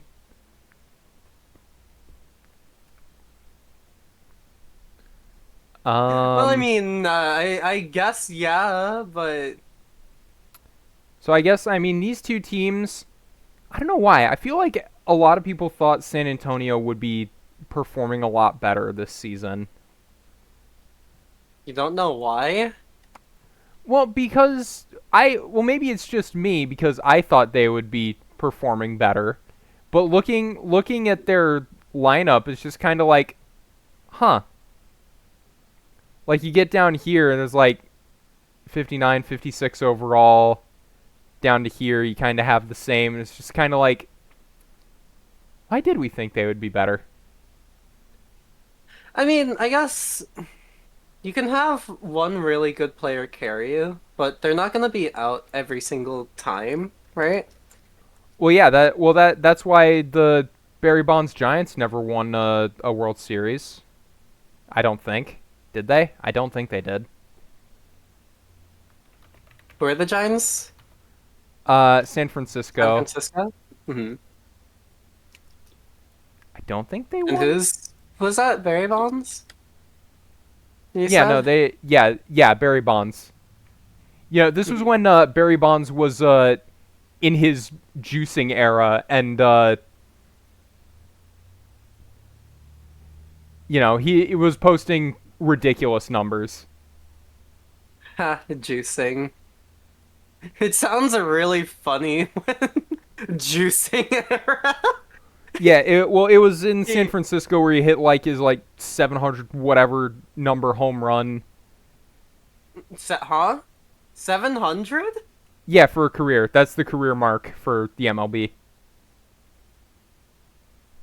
And it's like 760 something if I'm remembering right. Jeez. Seriously? 762. Yep. Um but more impressive than that for me is just how much fear he commanded. How about Uh-huh. in 2004 when he slugged at an 812 rate, which is crazy. It's insane. It's like people describe it as video game numbers. But how about a 609 OBP? Huh? On base basically 61% of the time he came up. Because in addition to hitting 45 home runs that season, he drew 232 walks, not including intentional walks. Huh? Or no, does that wait? Here's the thing. I'm looking at it and I'm genuinely unsure if the 232 walks includes intentional walks or not. Surely it must, right? There's no way he was walked 352 times in total. No, He there's no was or way. wasn't? There's no way. So he was intentionally walked more often than he was unintentionally walked. Is that how that sounds lovely. Just imagine, just imagine that you're like so good that people are scared to pitch against you. Yeah, they he was one of he's one of like two or three people ever who has ever walked with the bases loaded intentionally. Seriously? Yes, the Giants had a they were trailing by 2 with Barry Bonds coming up and the bases loaded, and whoever they were playing against decided to walk him with the bases loaded so they could face whoever was behind him. I mean, fair enough, I guess. In fairness, it worked, but still. Anyway, you wanna? Yeah, that's a good one too. Greg Maddox said he was the easiest guy to pitch to because you just walk him. This is Master of Control Greg Maddox, by the way. Seriously? Jesus. Okay. All right. All right. Do you want to? Oh, Oh do you yeah, want to just sure. call this one? The entire thing? If you want, up to you. Oh, I thought we were gonna do the normal half and half. If you want to, but if you want to call it all the way through, because you What haven't called might many. what might you want to do, my dear stream wife Aria? I'm good with either. I'm good taking half. I'm good taking a rest and letting you have a full game since I've called uh Literally every 3 of game. them. Yeah, yeah. Up to you. Either way, if you're Um, either way, you'll be leading off, and I'll probably get up and use the restroom real quick because fair enough. I may or may not have drank 2 bottles of water during the stream. I guess I can let you rest. It's not that bad. I did just come back and whatnot. All right. Okay. So you good to go? Um, yeah, Okay. yeah, decently Let's at go ahead least. and get started. And I don't need to mess with that. Oh, hey, speaking of the Giants, Oh, this is their stadium model. this is? Yeah. Okay, you know what? Fair enough. Who just went and gone? Um. No, gerrymander Yeah. to something. All right. Player And to be named later gets on first base after a pretty good hit. I'll be right back. No worries. We're gonna have a minor delay every time. And ooh, oh, straight too far. First out or second out. Rifle to first after JC Swishman's to throw. And that's belted to first. Shortstop to first. Nice job. Gets the third out. Now over to Buffalo's side. It's me Mail between second and short. Gets on first. Alright. Well, we have 1-1 for both sides. Can Ethan Shadow do anything? Currently cold right now, so. No, but Mayo goes for a steal! And it's a stolen base! First pitch strike, and that's a steal. Swing and a miss! As Ethan Shadow goes back to the dugout. Dog Maples. Dog Maple is able to what was it? Advance the runner to Mail, but unfortunately gets out. Honcho, and no, right over to the right fielder. Unfortunate again. And now we go back over to the slots as first pitch for Stetson Laramie is, or first pitch. Fourth pitch to Stetson Laramie is out and out. Strike three. Rob Littleton, swing and a miss. That'll be a fastball swung on for strike three on the full count. And Malcolm Kell. That'll be. Oh, that'll just be an out. Another full count. Or not an out, a ball. That'll be another full count, this time a walk. Another walk! Almost a full count. Unfortunate. Ferguson swings it. Oh no! Little walking rally. Unfortunately ended. Jackson Cheerio swings and misses now. Pee Reese up next. Throws it. Above second. Ooh, pretty deep. Getting to second and slides to second. Reese double. I'm back, by the way, if you can tell by the Yeah, in betweens getting shorter. yeah, I could tell. And going for it. Slides it and gets home. Pee Reese gets home. That'll be one for Buffalo. Odin Chikison running to second. Double for him. And Hannah's stream song still up to that. That'll be a ball! A 4-count ball! Nice eye. Slamson slams that ball straight over to left field, and Itami Mayo now up. Ooh, deep! And that'll get two of them! That'll be two more! For Buffalo. Oh, almost went for it, but unfortunately probably not able to. Even if they did. And that'll retire everyone stranded as a male. And that hit from Whittle going way far beyond the sea and over to left field. Another one over the left field for a gerrymander this time, and player to be named later on the hot streak. Can he keep that up with this next one? Yeah, no, he can't. It looked like it, but unfortunately not. Dog Maple gets the walk, a 4-count walk, a, like, very good eye. Poncho, oh, going for a steal! Dog Maple with the steal on second in scoring position for Honcho. Driven into, oh, driven into right field. That is another score. And safe on second.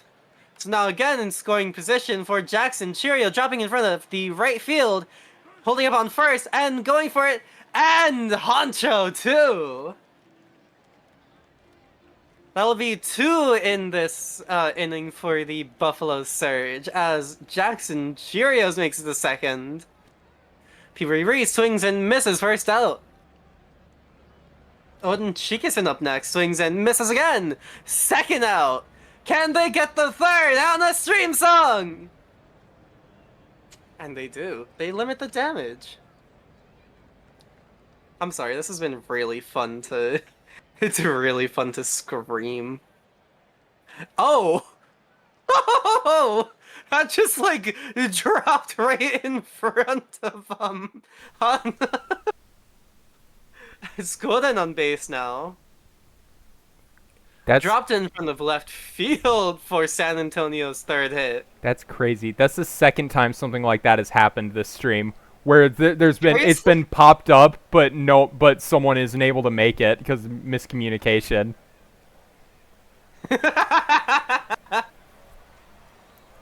I love that. Never oh, seen that happen not twice short. in a No, stream that was before. second, I think, right? That was second Yeah. that last play, right? Yeah. That was second base. And that'll be another walk! Looks like San Antonio gets on the board now. Duckley Jr. with a nice eye. Third Ferguson right... Oh, nope! Never mind, I was gonna say right over there, but no! A single RBI for Turd Ferguson and Whittle up next. Can Whittle keep this going? I mean, if he can't, I mean... And again! It is 4-5! And Gerrymander swings and misses. Out number 2. What'll happen to the player to be named later? Takes a walk!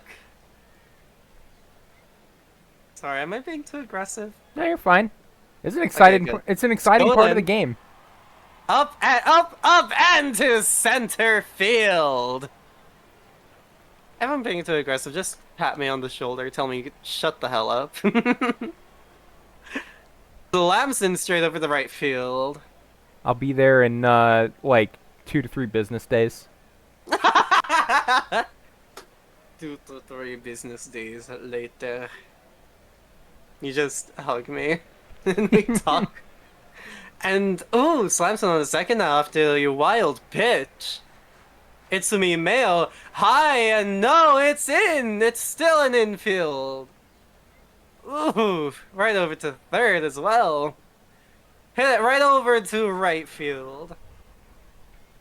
2 outs with Slamson on second. Oh, that'll be another out. Or that'll be yeah, another out. Strikeout this time. Buffalo ahead 4-5. Can they limit the damage San Antonio can do to them? As Laramie with the first out. Rob Littleton. Ooh, hit by the pitch on the 0-2. Cal swings over and yep, that'll be a fielder's choice. To second or to shortstop actually. Duckley Jr. right over to right field, limiting the damage San Antonio can do. Now can Buffalo take the higher lead? Honcho's first swing is an out, I think, to pitcher? Second goes right over second. Cheerios on first. Pee-wee Reese going for a steal. Cheerios gets it!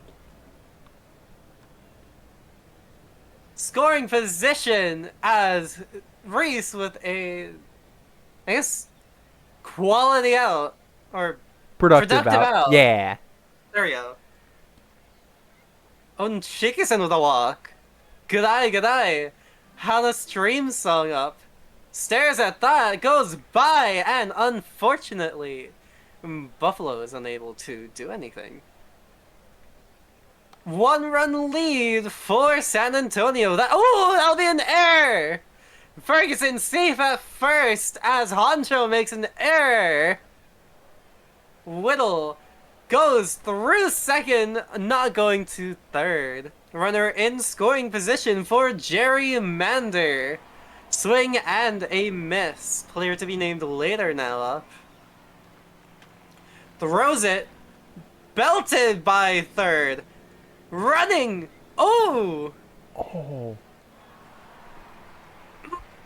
Miscalculated that. And that'll be 2 runs for San Antonio! Taking the lead! Skoden goes out, but the damage has been done, I think. Unless Buffalo has a comeback plan, of course. Right, Buffalo? Your comeback plans in your back pockets, right? Slamson will take an first out. Jumping for it, unfortunately unable to. Utsume Mayo holds up on first. And going for a stolen base! Steals that base! 86 on the season now. Ethan Shadow! Right over to left field! And scoring Itsumi Mayo!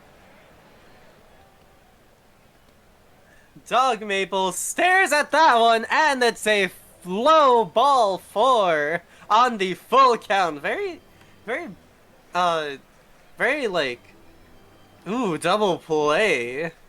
And yeah, double play to an out.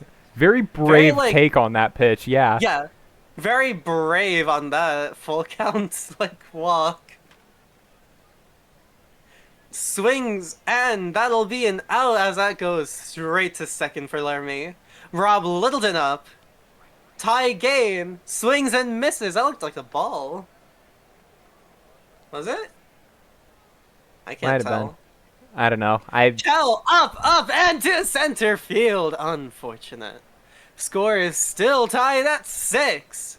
Just putting this out Take there, at me up least to the the score needs to change at least once more, so the odd voters are having a good time. Oh. Hmm. Hey, Buffalo, Pee Wee Reese, uh, do the thing. Unshiki-sen. Over to first, and unfortunately unable to do much.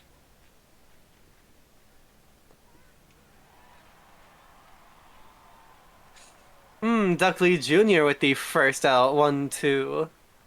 Ferguson, the batter up next. Or further Ferguson, the batter. Yeah, Ferguson is a batter. Ferguson, the first baseman, up next. And that'll be an out. Whittle, driven into right. And on second. Now Gerrymander swings high and deep into center. Scores that one. Buffalo now losing by 1 run. Player to be named later up next. Swings and misses. Buffalo with the chance. With Hannah's stream song to lead them off. Hits that, ooh, over to, second. And that'll be an L from 2-1. Homer Slamson cannot slam anything home now, as that'll be an out. Itsumi Mayo with an out as well. Was that? Yep, 2 strikeouts and a ground out, I think, right? I think so. 2 strikeouts and a ground out. Buffalo really needing something here in the bottom of the ninth. However, in the top of the ninth, that is an out for Let's Go then.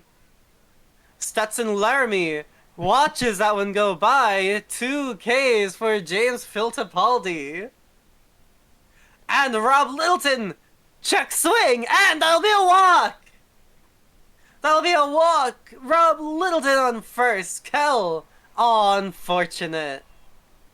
San Antonio still has the lead going into the bottom of the ninth. Ethan Shadowup, currently cold, that snowflake doing wonders for the San Antonio pitcher. Ollie Erickson.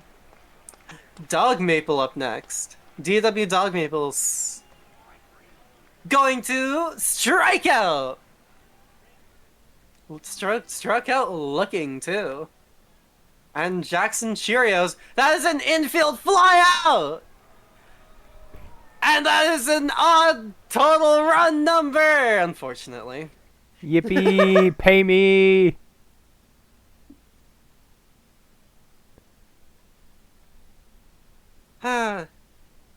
And the Sloths with a late, I guess, quote unquote, late rally. With the 4 runs in the top of the fourth, I think it was a little more than a late rally. San Antonio's player to be named later, and Whittle getting multi-hit days to 0-2-2 and 2-3-2. Double's going to player to be named later, and Whittle, we saw those. 2-on for player to be named later, actually. No, that was a really fun one. Same with Gerrymander with a 1-on. Buffalo as well, on the Buffalo side, Mayo with a multi-hit day? What? A multi-hit day. And Jackson Cheerios as well. Double goes to Pee Wee Reese, to Mail, to Honcho, and to Shadow. This was a home runless game. Ooh, 2 stolen bases for Mail, Dog Maple, and Cheerios, 2 of them as well. On the pitching for both sides, the win will go to Ollie Erickson, who gets the blown save and the win. Do we count that as a Eh. What do we count that as? That's kind of Not a vulture. It's kind of vulture. Okay. He did Kind pitch of to the vulture. end. Allowing the inherited runner to score. Long pipe 6 and 6 based on that scoring from that inherited runner. On Buffalo's side, the lost and blown save will go to Baba. 4-2 on the season and 5 blown saves on the season. Wyatt Whittle, your player of the game. All right. Vancouver will get a victory over the Voyagers, winning 4-2. Difference being made in unanswered 2 runs in the top of the first.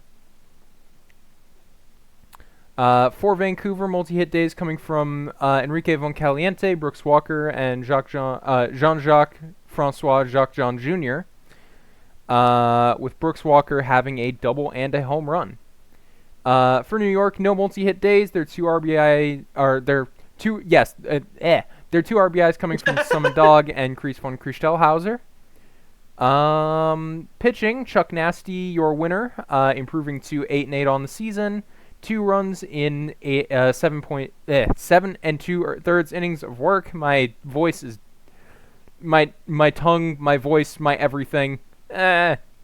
Alejandro Bassi, the It's okay, it's save. cute. An inning and a third of no-run ball. Taylor Adkins takes the loss. 2 earned in 5.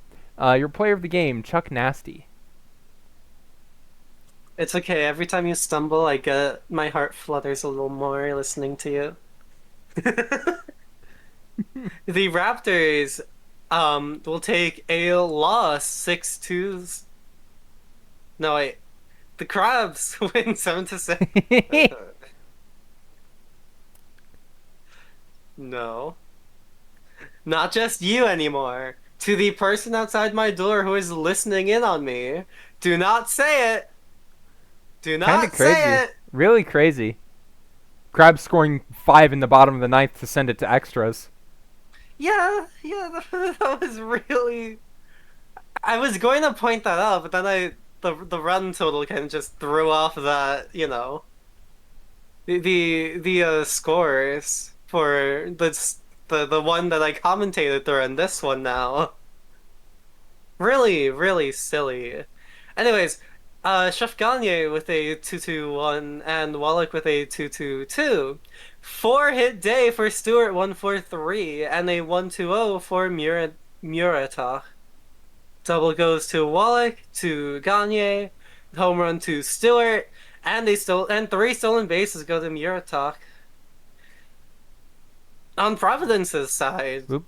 Rail Traveler doing Sorry. surprisingly no worries. Surprisingly nothing. However,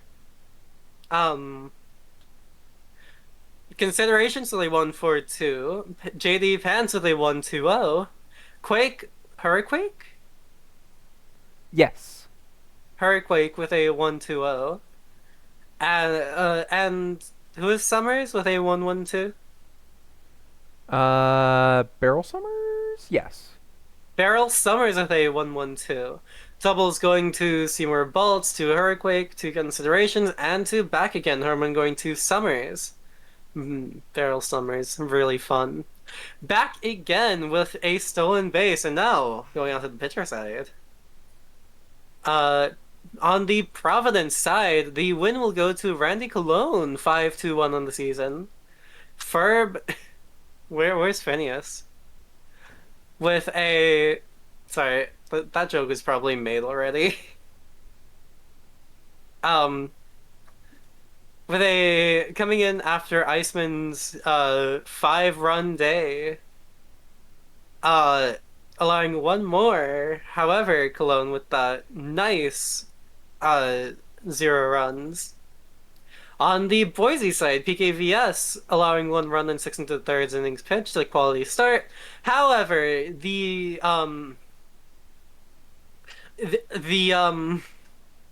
relievers. There we go. The relievers.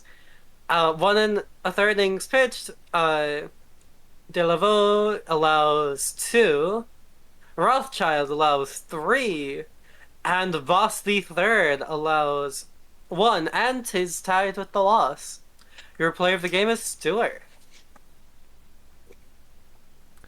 Right. The Aviators Sent to extras by a 2-run top of the ninth from the Pathfinders, but Del Fuerte's single will decide the game in the Outer Banks' favor. 2-hit days for Ruiz Jr. and Jones, with a 3-hit day for the hero De La Fuerte. RBIs fairly spread around. Curtis Jones' hits were both doubles. No multi-hit days for Toronto, but Mortimer Dog, seemingly the hero in the top of the ninth to extend the game with a 2 RBI double. On the pitching side, Wombat Jones allowing 3 in 8 2/3 of work. 2 of those 3 being inherited runners, as Zach Voss was unable to keep them from scoring and is charged with a blown save.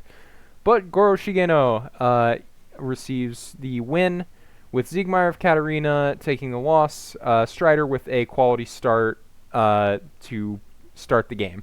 Wombat Jones, your player of the game. Quality start to start the game. I don't know why I found that really funny. Ooh. Is this I is don't this I don't the believe so. No. not unfortunate? Uh, the non-Aria led Detroit Demons will take the win over the Death Valley Scorpions 8-5 with a designated hitter leaving his mark on the team's win. For batting on both sides. What? Technically not wrong, but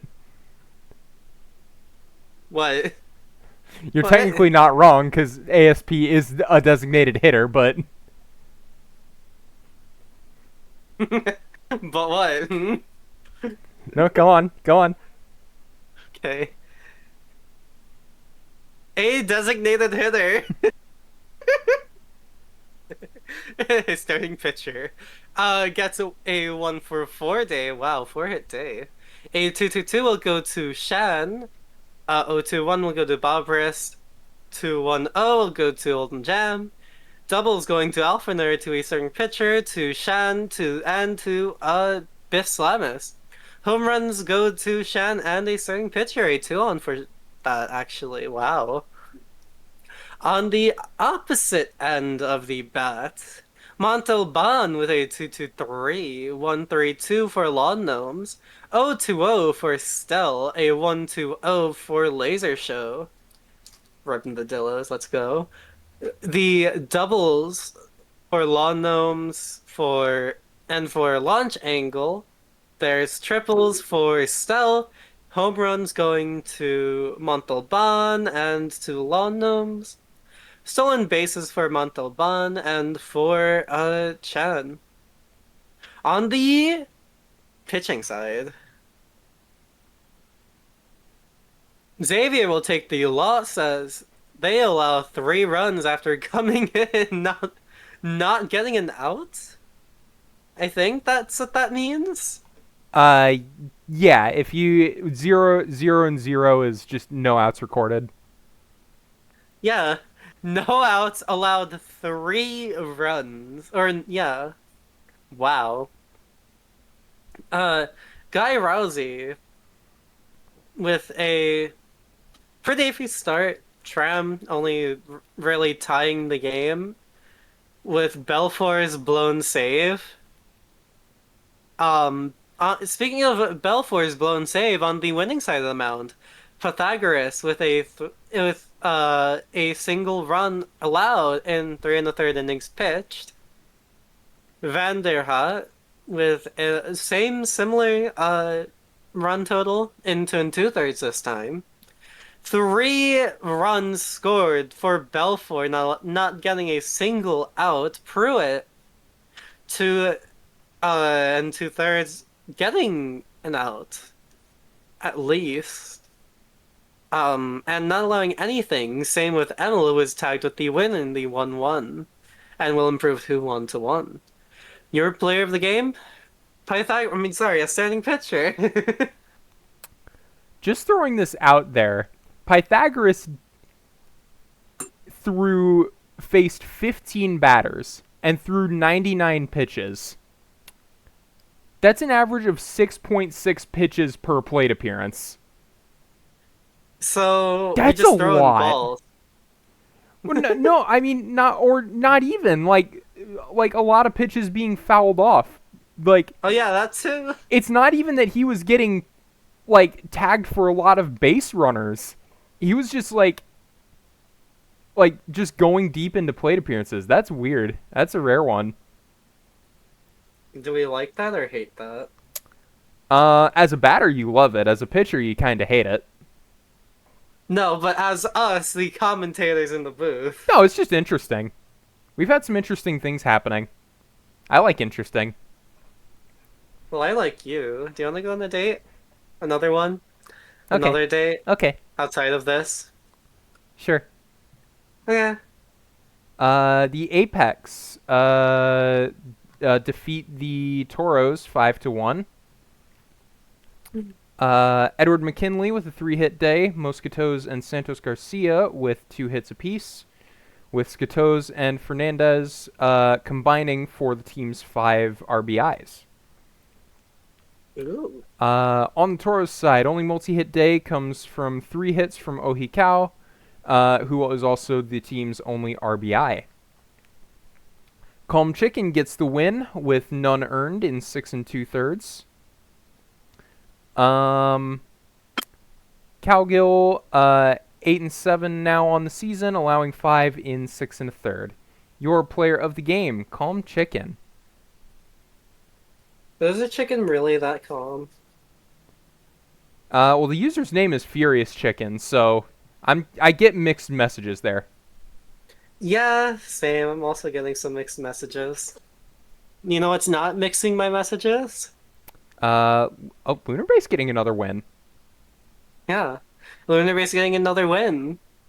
4-5 this time as the Rougarous lose against the Space Rangers.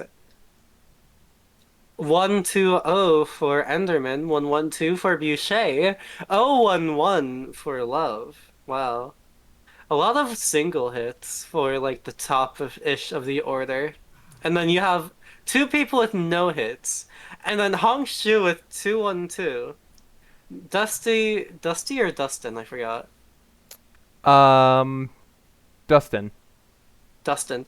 I'm thinking of Dusty Backstop, and I thought never mind. Dustin Backst du I can Yeah. speak English. I promise. English is my native language. With a single hit. And then you have Werewolf with a 1-2-0. Double for Hong Chu, for Ozzy Robinson, for Boucher, for Werewolf as well. 2 stolen bases for Jackson Love, I think? Or is it Jackson Love? Yes. 2 stolen bases for Jackson Love on the Lunar Base side, Alt House with a 1-2-0. 1-1-2 going to Firefly Boy, 2-2-1 for Fan, 0-3-1 for Crag. Doubles going to Alt House, 2 of them in fact, Crag and to Fan, home run to Firefly Boy and to Fan. On the pitching for both sides. Blown save will go to Scud Muffin after Nansen's quality start. As Scud Muffin will allow 3. Ooh.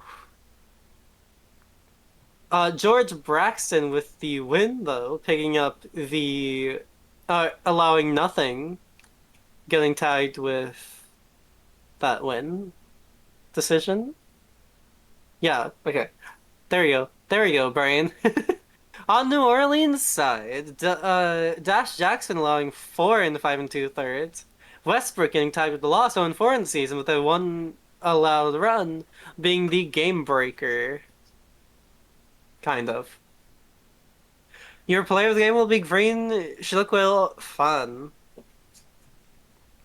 Alright, and to round out the majors for the 31st, Nashville will defeat the Sea Serpents 3-2. Yummy. On the Nashville side, Michael Munson the only multi-hit day, JB Rainier the only multi-RBI day, courtesy of a 2-run home run. Their other RBI coming from a Jimmy Arenado solo shot. On the Seattle end, Gator McGraw represents their only multi-hit day, with Bambino and Wilderman Perez being the two RBIs. Bookie Mets and Pass both getting a pair of steals on the day as well. Fun. Pitching, Mac John, no decision despite the quality start. Instead, Tugboat going two scoreless will get the win, with Zachary Vega getting the one pitch save. Seattle side, no decision for McQueen, which is good considering it was a scoreless 6 1/3 innings. Well, no, not good because it would have been a win if it. Never mind. I No decision for McQueen. Harlan Moncrief charged with the blown save and the loss. Mac John, your player of the game. I'm sorry, I don't know why I found you stuttering over yourself like funny. Wait, no, that's good. Wait, no, it's not good. Wait, huh? If you're gonna have a game like that, you'd prefer it to be a no decision than a loss. Except there's also no way to get a loss if you allow no runs. Kingpin's Bears. Let's talk about Kingpin's Bears. Oh, you know what? Why don't we talk about the Kingpins and Bears, you know? Is there anything you wanna is there anything you want to point out? I don't know about that in that like I don't know, in that summary of the game. Not really. No, I don't really want to go No, back. you don't want to talk about, you know, Chuggle Sun. I There we mean, go. Now aren't. you realize. Oh, okay. On Chicago's side, Troy Monopolitsky will be the one and only run and RBI, probably a homer. Yep, a homer. With also two hits. 1-2-1. Hello, Bazooka Joe. Hi, Joe. Oh, 2-0 for Timothy as well. Double to Troy Monopolitsky as well as a home run for the Bruce City side. Sorry, my throat was like getting like slightly dry. So I might get something to drink. Can you take the next like thing or two? Because I might get Yeah, I chocolate can. milk. I can grab a couple of the next box scores. Okay, I might get chocolate milk if you have any milk. Not much to talk about for Bruce City's side, unfortunately. Valor, Kiso, and Sankara with all one hits. Stolen bases for Valor, a pair of them. Ooh, thank you for subscription, Bazooka Joe. Yippee! For the Chicago side of the pitching, Aria, pitching. Sorry. Thank you. Ooh, a complete game for. Actually, let's go to Bruce City for a second. Complete game for Ife Carter. Only allowing one. One too Only many. allowing one run. One Run too too many, many, yeah. unfortunately. But still, like, only allowing one. So, like, you know, we could just say the defense let him down. Right? Defense let Ife Carter down. Offense let Aoife Carter down. Didn't get run support. But so did the defense because they allowed the run, not Ife Carter. It was a home. It was a home run.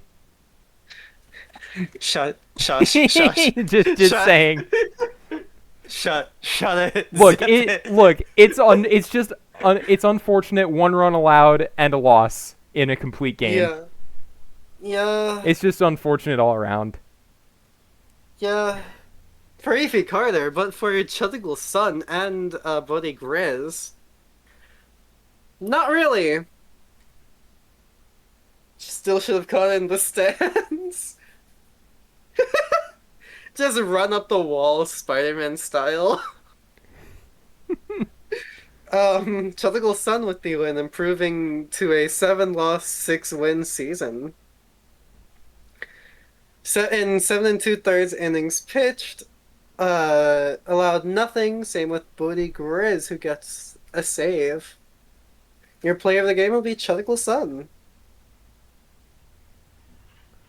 All right, you go get your chalky milk as I call this slugfest between the Mingos and the Swifties Oh god damn! as the 24 Flamingos runs between them. Okay. will win 14-10.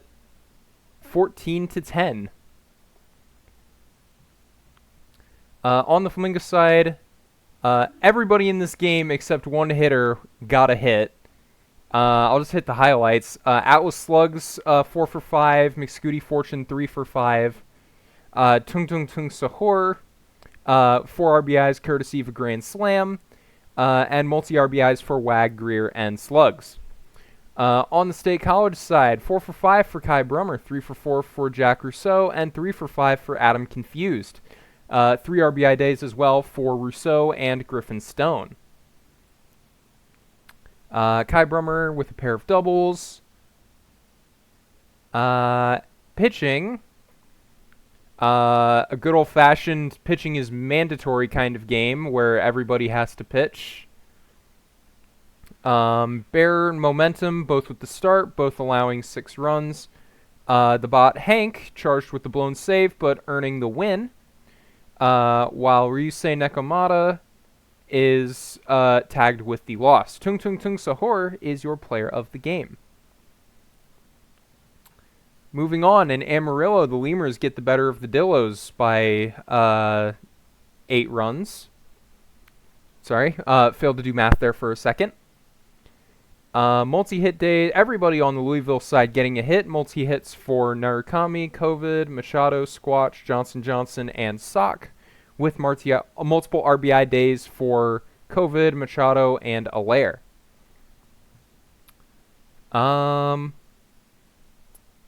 Pair of stolen bases for Cal COVID, with 5 as a team. On the Amarillo side, 3 hits for McTater and a pair of hits for Del Vecchio and Babineau, with 3 RBIs spread around. Pitching, Pim Pimling gets the win, allowing 3 in 8, with Blake Foe rounding things out. Marshmallow tagged with the loss, allowing 6 in 5. Your player of the game, Cal COVID. The Firehawks winning 6-4 over the Kansas City Hepcats, surviving a late charge from them. For California, 3 hits for Yun Song, plus a pair of hits for Goro Majima and Rafael Furkel Jr., with Furkel collecting 3 RBIs on a 3-run shot. Kansas City, 3-hit days for Geisel and Stavinsky, with 2 hits for Kamenick and Panda, each of them having a single RBI, with Joe Kirkland picking up a pair on a 2-run home run. Johnny Tom, your winner, allowing 1 in 5 2/3. Mid at best, getting the hold. Claudio Kilgannon the save. A bird taking the loss, allowing 5 in 4 2/3. Your player of the game, Johnny Tom. And lastly, for the minors, at least for July, the Wheelers getting a 4-0 shutout of the Ranas. For the Wheelers, multi-hit days for Squires, Jordan, and Cash Jr., Monstar having multiple RBIs. Pitching, Whamageddon the win, going 8 strong innings, with Armstrong rounding it out. Your player of the game, Anchorage starter Whamageddon. All right. And we head to the last day of the sim. Just a little quick sim day. And then we can upload and I guess go watch college basketball. And maybe work. I don't know. That seems optional. It's March Madness. Go ahead and sim all games today. Go ahead and save. Yeah. Unfortunate. Only some tiny drops of milk. Some tiny milk drop. The Aviators with a 15-1 victory over the Pathfinders to start off August. Huh? Big ol' win Can for you the run that one Aviators. by me one more time? 15-1 victory for the Aviators over the Pathfinders. Only failing to score in 2 of the 8 innings they had at bats. Um, Okay. All right. Everybody getting a hit. Everybody except for Eschenbaugh having multi-hit days. And all but 2 hitters collecting RBIs. Morimura having 4 RBIs. Only 2 of those coming from a home run. And having another double to add on to that. 3 stolen bases as well for Bazooka Slow. Toronto, only multi-hit day comes from Lucas Ryan, both those being doubles, to be fair, with Chauncey Ingram, no, sorry, Bo Matthews having the lone RBI. Uh, Doc Holliday, your winner, allowing 1 in 6 2/3, while Rocket Whiskey allows 8 and was chased before the end of the 4th. Rachel Morimura, your player of the game.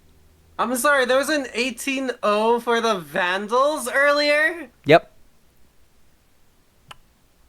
Oh, hang on. Got to increment the Danny Burgers home run count because I just noticed.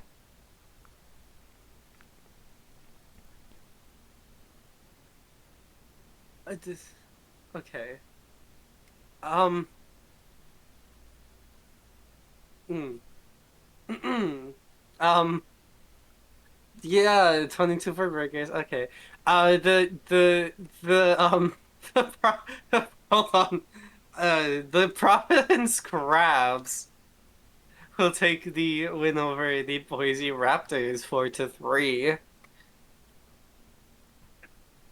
On Boise's side, Gagne with a 1-2-0, Gallier with a 1-2-0, 1-2-3 for Stewart with a home run. Um, and yeah, no, that's about it. Like I said, home run goes to Stewart, 31st on the season. And an error to its PBE, unfortunately. On Providence's side, 0-0 for Bolts isn't, or no, wait, that's not what I was looking at. Oh, Beryl Summers, 1-2-1. There we go. 0-2-0 for JD Pant, 1-1-1 for Zalewski, and a 1-0-1 for Grail Traveler. Doubles going for JD, going to JD Pants, Beryl Summers, and I think I saw a stolen base. Oh no, I was looking at total bases, I guess. For Providence's pitching, Joe Random in 7 1/3 innings pitched will allow only 3 runs. Will allow 3 runs, but still.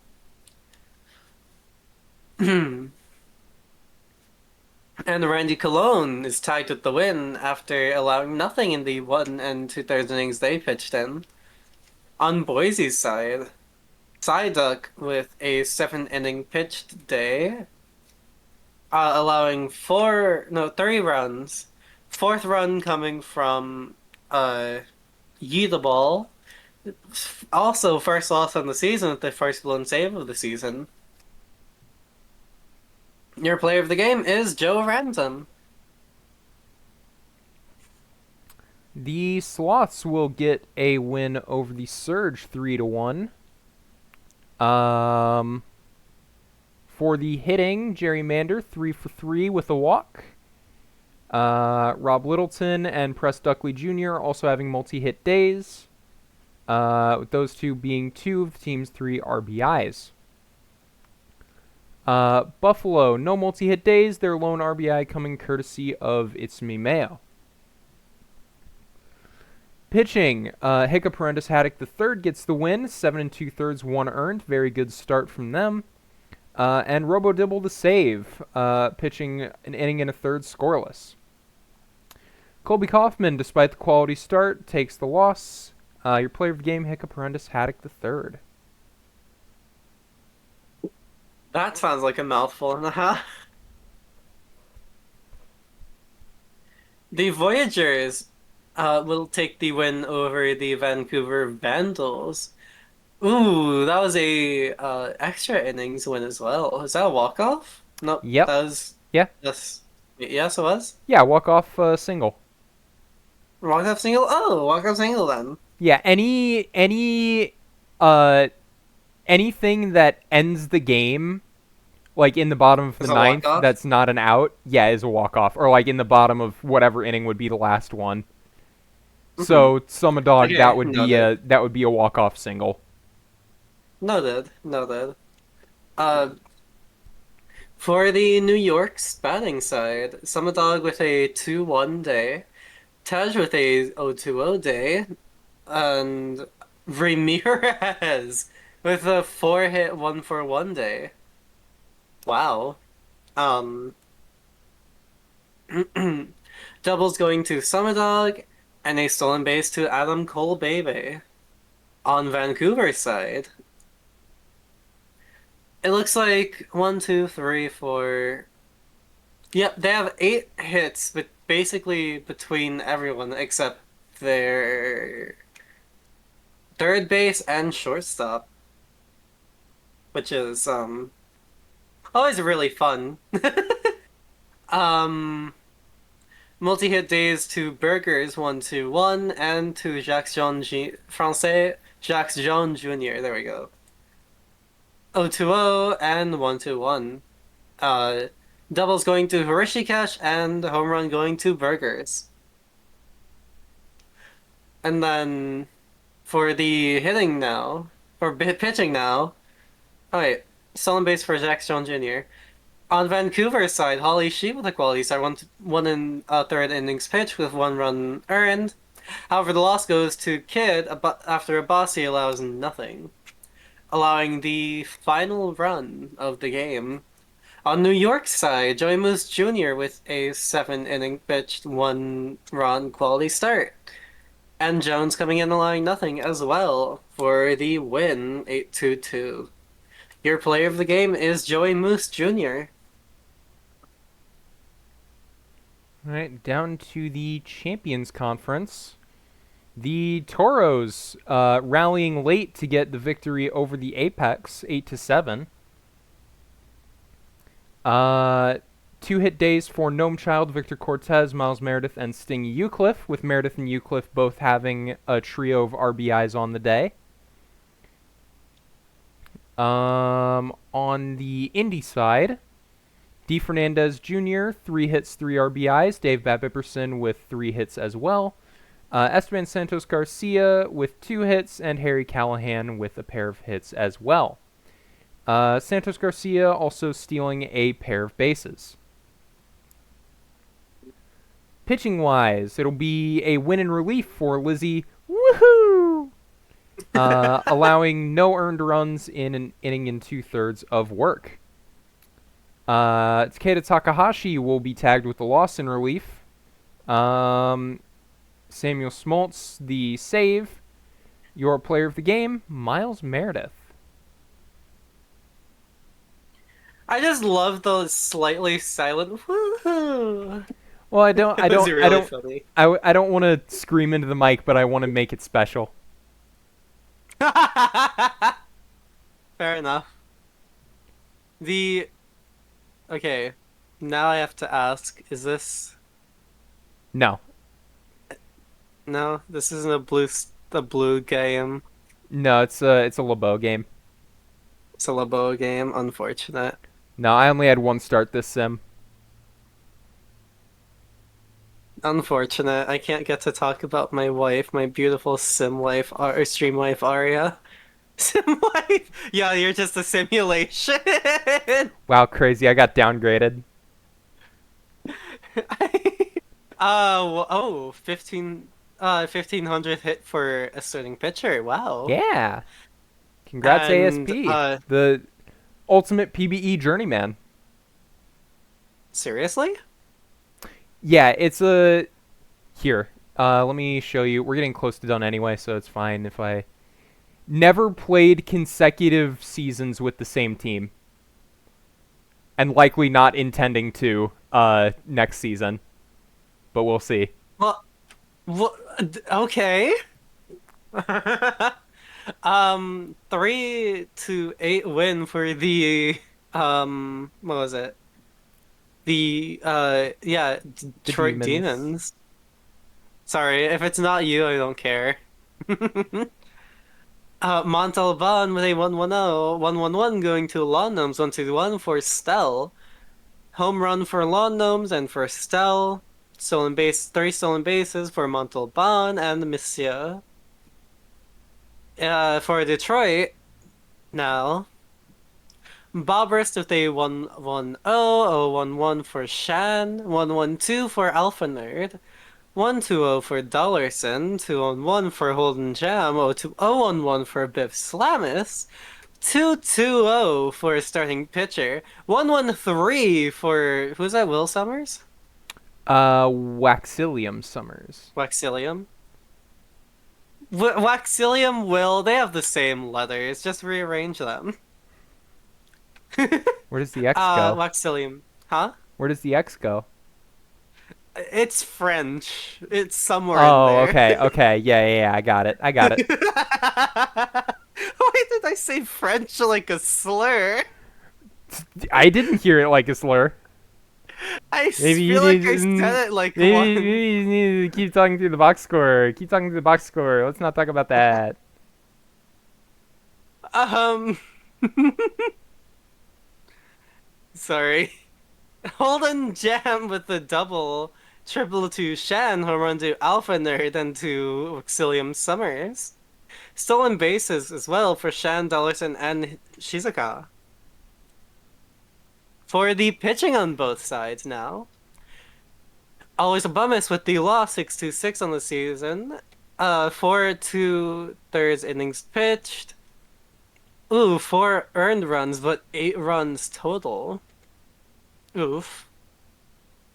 LeBeau now on Detroit with the win 9-4, 7 innings pitched. 3 runs, 3 earned. Summers and Emil coming in doing nothing, which is good. Remy LeBeau will be your player of the game. All right. The Stars. Oh my goodness, a 17 inning game. Huh? Hey, that's what hey, look, that's what the fans' heart rate monitors were looking like. That's crazy. JB Rainier walking it off with a 2 RBI single in the 17th. They went 1, 2, 3, 4, 5, 6, 7, 8 innings without scoring a single run on either side. What? Okay. But a 6-7 victory for the Nashville Stars. On the Nashville side, we're just gonna, well, honestly, yeah, the multi-hit days for Levine, Gray, Lincoln Mercury, Munson, Briggs, and a 3-hit day for Rainier. 3 RBIs as well for Rainier and 2 for Briggs. On the Seattle side, 4 hits for Bookie Metz, plus multi-hit days for Pass, Bambino, and Gator McGraw, and Wilderman Perez. There's 6 RBIs coming from Zach Johnson III and Bambino, though only half of those were off of home runs. Bambino also having a double in the 17th, a go-ahead RBI double. Unfortunately, was not enough as the following inning Nashville would answer back. No decisions for either of the starters, both of them going 5 2/3, allowing 3 runs. With the relief efforts mostly holding until Takahashi gave up 3. Then Harlem Moncrief gave up 4 in that outing. I can't help but notice What? Taco Bell's a starting pitcher. Oh. So that's a starter used in relief for Seattle. Not good. What about for Nashville? Nashville, they have a 5-person pen. Okay, they didn't use any of their starters. Does Seattle just have a four-person pen, or do they just not have? Yeah, they only have four people in the bullpen, so they had to go to Obel. Oh, Well, yummy. they've got a sim to figure out if they need to change anything. I skipped player of the game. Player of the game is JB Rainier.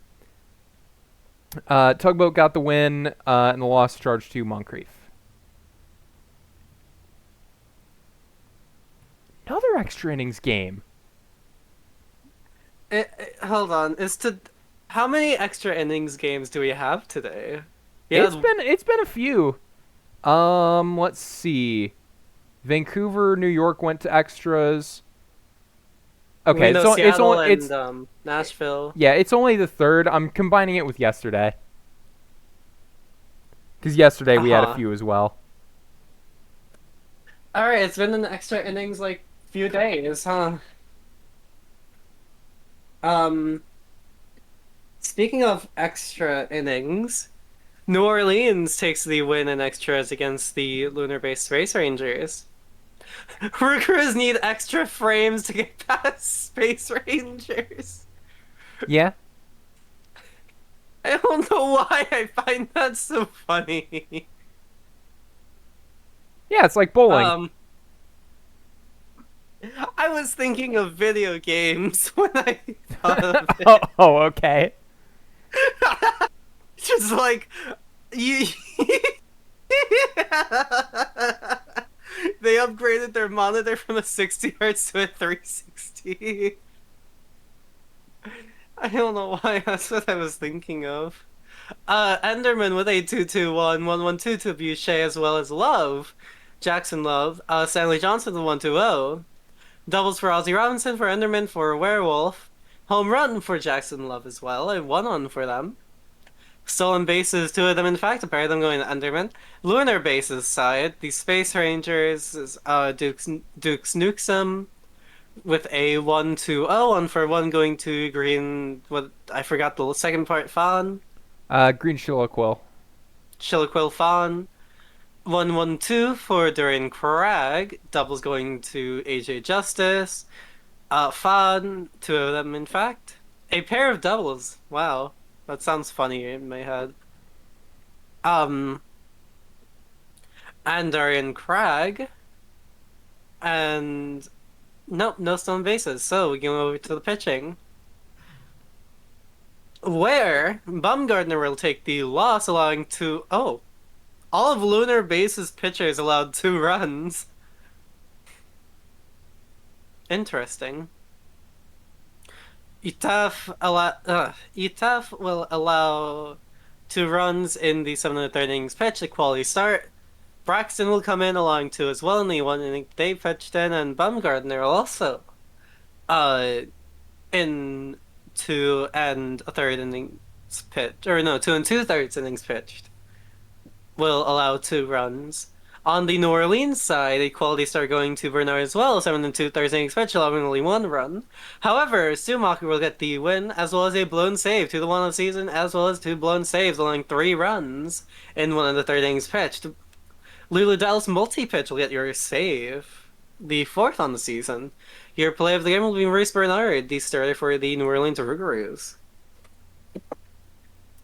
All right, and that's our last majors game of the day. Down to the minors, our last 5 games for the sim.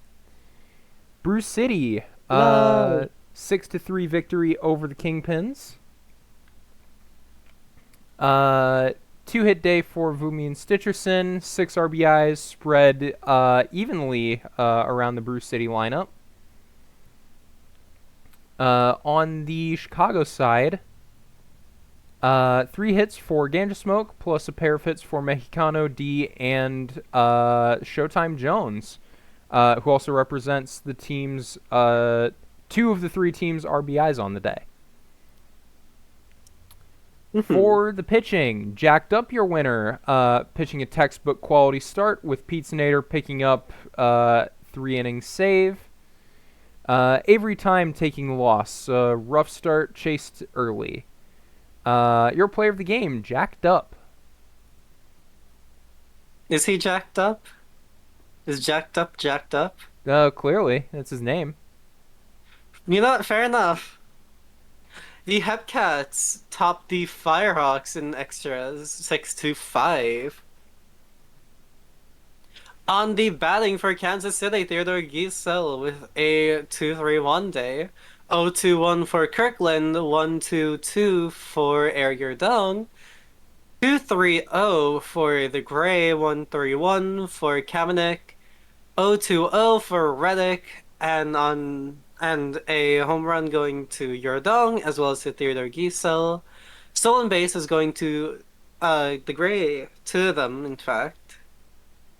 On California's side, Furcal Jr. with the 2-3-1 day, 1-2-0 day going to Clark Max, 0-1-2 to Moore, the designated hitter.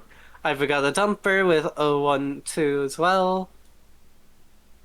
Doubles going to Young Sung to I've got a dumper, and an error going to Batsmith. We love errors in this league. Over to the pitching on both sides. The loser, Kilgannon, will decrease to 3-7 on season, or something. Sears with a 5 inning pitched, 4-run start. A massive unit comes in, not allowing anything, and then Kilgan comes in and allows two to move it to I believe that was to move it to extras. Armbender. No wait, or was that? Uh, No, yeah. yeah, allowing 3 in the 8th. That would have been. Sears that to Kilgan. Our massive unit to Kilgannon. Well, Because that was 8 1/3 innings pitched for it wouldn't have been. massive unit. Well, no, it wouldn't have been. No, it wouldn't have been the California pitchers that gave up the runs because they scored the runs to tie it. So it would have been Popo who gave up the tying runs. Wait, no, I'm saying like to go from 8 to 9, or no, Wait, 9 to 10. Wait, sorry, I'm misunderstanding what you I'm mean. it started with a massive unit in the 8th, and then moved over to Kilgannon, right? Or like very bottom of the 8th, and then moved over to That would have been in Kilgannon. the ninth Or ninth, because they sorry. pitched 8 together and then one more out in the ninth. No, yeah, sorry. To the ninth for massive unit going over to Kilgannon, right? Yeah, You know what? Never mind. I don't know where this is going. It went somewhere, not somewhere I I know, don't but know. just somewhere. On Kansas City's side, Summers with the 7 1/3 inning quality start with 1 run allowed. Bo with the blown save allowing 3, and Buster with the win going to 7-2 on the season. 1 run in 3 innings. The player of the game for the Kansas City side is Christian Summers. Numbers have Uh, screwed with my brain, I'm sorry. it's fine. A walk-off single from Adam Confused, following a tying home run from Kai Brummer. The Swifsteeds get the 8-7 win over the Flamingos. For the Swifties, 4 hits for Griffin Stone, 3 hits, 4 RBIs for Kai Brummer, who had a bases clearing triple in addition to his solo home run. Mm-hmm. 2 hits, 2 RBIs as well for Jet Fuel, and an RBI and 2 hits for Rousseau and Confused. On the Florida side, a pair of hits each for Luca, Alan Greer, Atlas Slugs, Nathan Murphy, and Ejecto Cito, with Luca and I just said it, Nathan Murphy, 5 RBIs, representing the lion's share of the team's 7. Pitching, no decisions for either of the starters. It'll be Froggy Dubois taking the blown save and the win for the State College Swift Steeds. And Lillian Blue taking the blown save and the loss for Florida. Your player of the game, Kai Brummer. Hmm. Interesting. Oh. Ooh. Ooh. Hmm. The Dillos taking a 9-run loss against the Louisville Lemurs. Narakami with a 2-3-0. 1-3-3 for Mikado. A one or Machado. What was it? Ka or cha? I It's a forgot. it's a ch like sound. CH can be a K sound, I'm sure, Well, in it, some it it languages. can it can, but not in this case. Okay. Machado, a 1-3-3. A 1-1-0 for Johnson Johnson. 1-2-1 for Sheeping. A 1-2-2 for Alaire. A 2-2-3 for Machado. And Wet Sock with a 1-3-1. Doubles to Alaire, to Machado. Home run to Brochado. Brochacho, sorry. Machado. I don't, I guess I read the CH as like a D and removed whatever hook the H has. I don't Wet know. sock and sheeping, huh? I don't know. Happens. Yeah, that happens. Narakami with 4 stolen bases, Johnson Johnson with 2. On Amarillo's side, 2-hit day for the GOAT, and that's about it. 1, 2, 3, 4 players with hits, including Volkova, Warner, Wacko Warner, and Celino Ray. You're pitching now. Caitlin Montreal, 8-8 on the season, allowing 6 runs and 11 hits in 5 innings. Carol Needfelt, right? Yeah, Yeah. Needfelt. 3 runs, 3 earned in 2 1/3. Tommy E. Jans, right? Or no, Tommy Tommy Jans. Johns. Johns. Sorry, I see the A and I want to say Jan. Tommy Johns, 1 run as well. Just beating in the death of the Dillos pitching. Shohei Wantani, 7 innings pitched, 1 run, 1 earned, and Cedillo, the bot. I love the last pitcher being a sad Dillo. Well, well, but Captain, the full player's name is Wish I Was Sedillo. Yeah, Just saying. therefore, yeah. Andrew Bachacho with the player of the game. Wish I was a Dillo definitely doesn't wish they were a Dillo. Definitely not wishing they were a Dillo right now. I thought it was just a sad Dillo. Nope, it's. I'm pretty sure that's a charity name. Wish I Was Sedillo. I forget who named it though. Someone important to the PB at one point, I guess. They're important to the Dillos. Anyway, shut Well, up because yeah. the Rana scored 5 in the top of the ninth to make a comeback victory over the Let's Wheelers. go! That's our one Rana win of the stream. On the Anchorage They side, unleashed. 3 hits for Monstar, 2 hits apiece for Checo and Jordan, with the 3 hits distributed among their 5, 6, 7 hitters.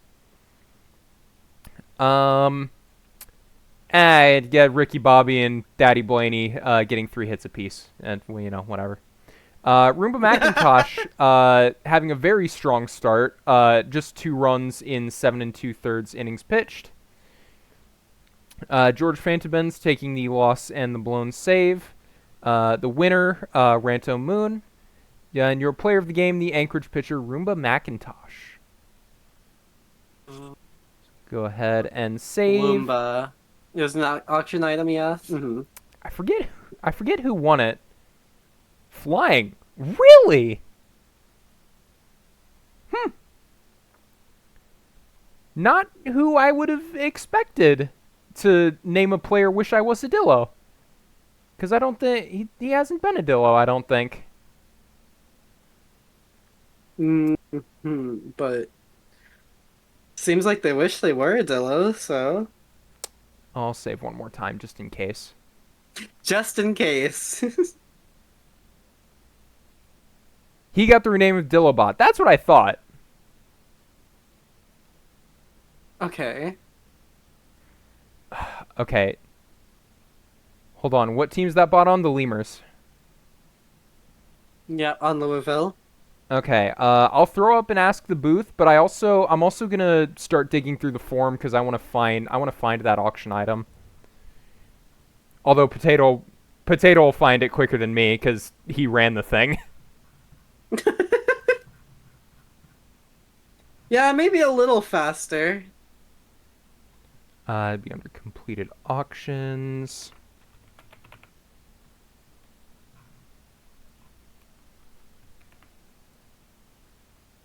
Sticker.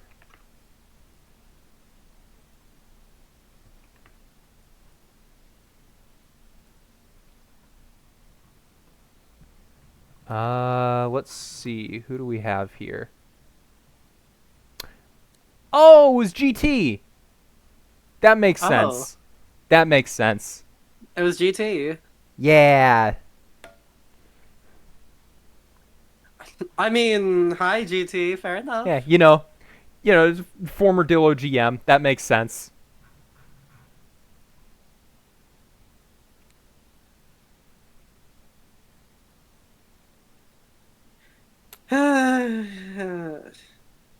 So about gets shot in the face. I don't remember what I wanted to ask. So Aria, um, how's your day going? it's going good. Hmm. I just streamed with PBE. Oh, you just streamed with on the PB. Yeah. Is that it? Well, I streamed with a very good friend of mine. Oh, I'm just a good friend now, huh? Well, I got downgraded from stream wife to sim wife, so That was a miss say.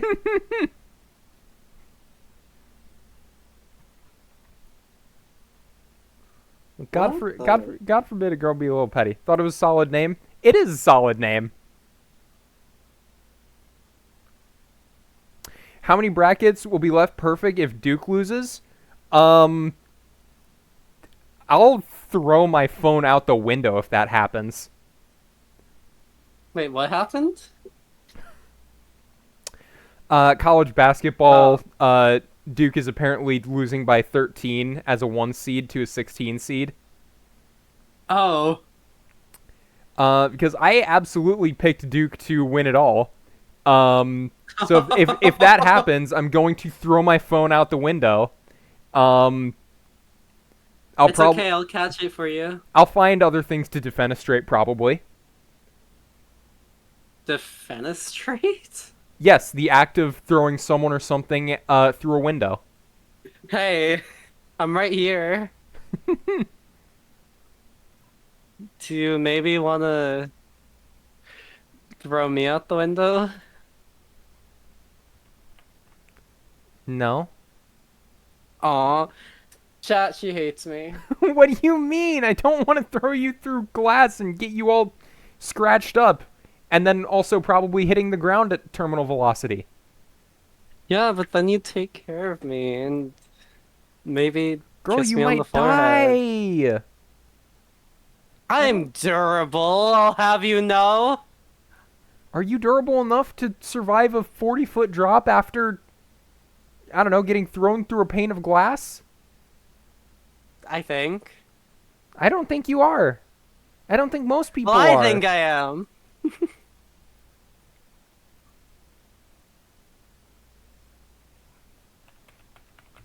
She hates me. She doesn't want to take care of me, chat. I knew it. Yeah, if you're ever interested in learning about uh getting thrown through windows, um there is a Wikipedia page, the Defenestrations of Prague. There have been Of multiple. Prague? Yes, there have been multiple. People in Prague have thrown people out windows. Let's go. Multiple times. It's as like a oh, I don't know. It's Defenestration. Defenestration of Prague. The first governmental defenestration occurred in 1419. Interesting. Uh, several members of the city council were killed by a crowd of Czech Hussites on the 30th of July, 1419. Jan Zalewski, I think, the priest of the Church of Virgin Mary and the Snows, led his congregation on a procession through the streets of Prague to the new town hall on Charles Square. I feel like I've been there at least once. Hold on, let me. Uh, Karlovo na Městě. No, it doesn't ring a bell. Never mind. Never mind. um.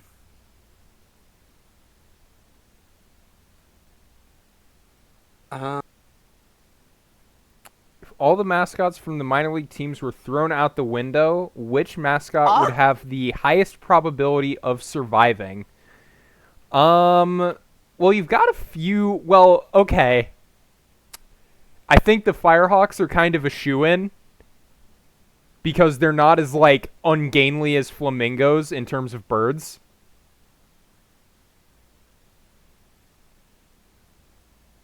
Mhm. Um, how about least likely to survive though? I don't know. Dillos, they haven't been paid enough, obviously. No, Dillos are. I mean, it would hurt. It would hurt a Dillo for sure, but it wouldn't. Maybe wouldn't kill it. Mhm. Hepcats are cats. They survive everything. I thought Firehawks, Hepcats were a no. jazz thingy or whatever Yeah, but if we whatever it was. um,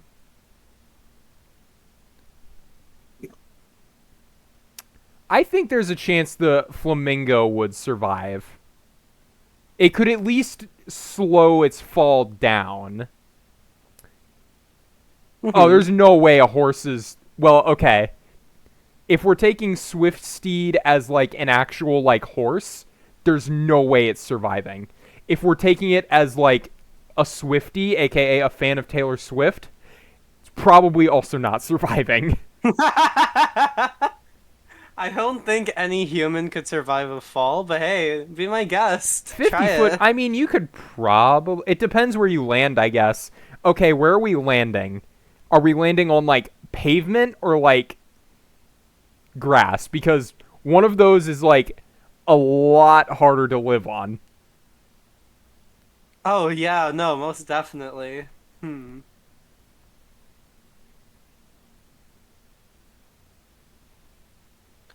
Armadillo survives and bounces. Bear, But what if it's a an bear might ultradillo? survive. It's less likely though. I mean, I don't know. In my opinion, the lowest chance of survival would either be the swift steed horse or the kingpin, who's just a guy. How many feet up is 5 stories? About 50 feet. One story is about 10 feet. Seriously? Yeah. Huh. Google says a dillo can survive a 50-foot fall. Thank you, Google. Uh,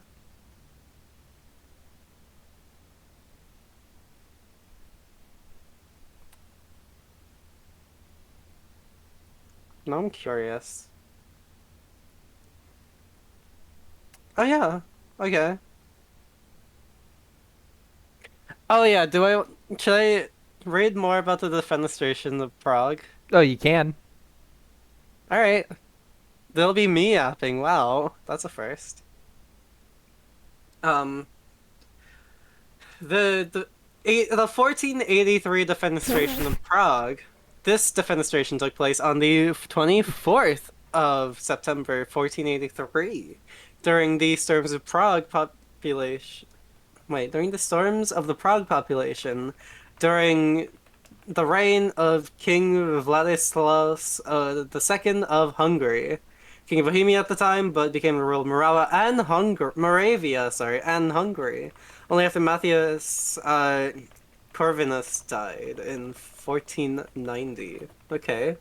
There's another commune under both kinds, fearing for their influence, carried out a violent coup in the old and new towns and Malastrana.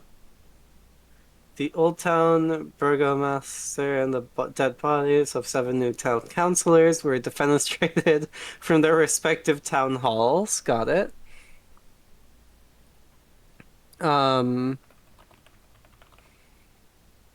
Um. 3 Prague municipalities on the 6th of October 1483 signed a treaty on unity and common action, which brought the domain blah blah blah blah blah blah. Let's just move over to 1618. Um, Background. In 1555, the Peace of Augsburg had settled religious disputes in the Holy Roman Empire by enshrining the principle of Quia Quius? I don't remember how Latin sounds. Regio eas religio, allowing a prince to determine the religion of their subjects. The Kingdom of Bohemia since 1526 had been governed by Habsburg kings who did not force their Catholic religion on their largely Protestant subject.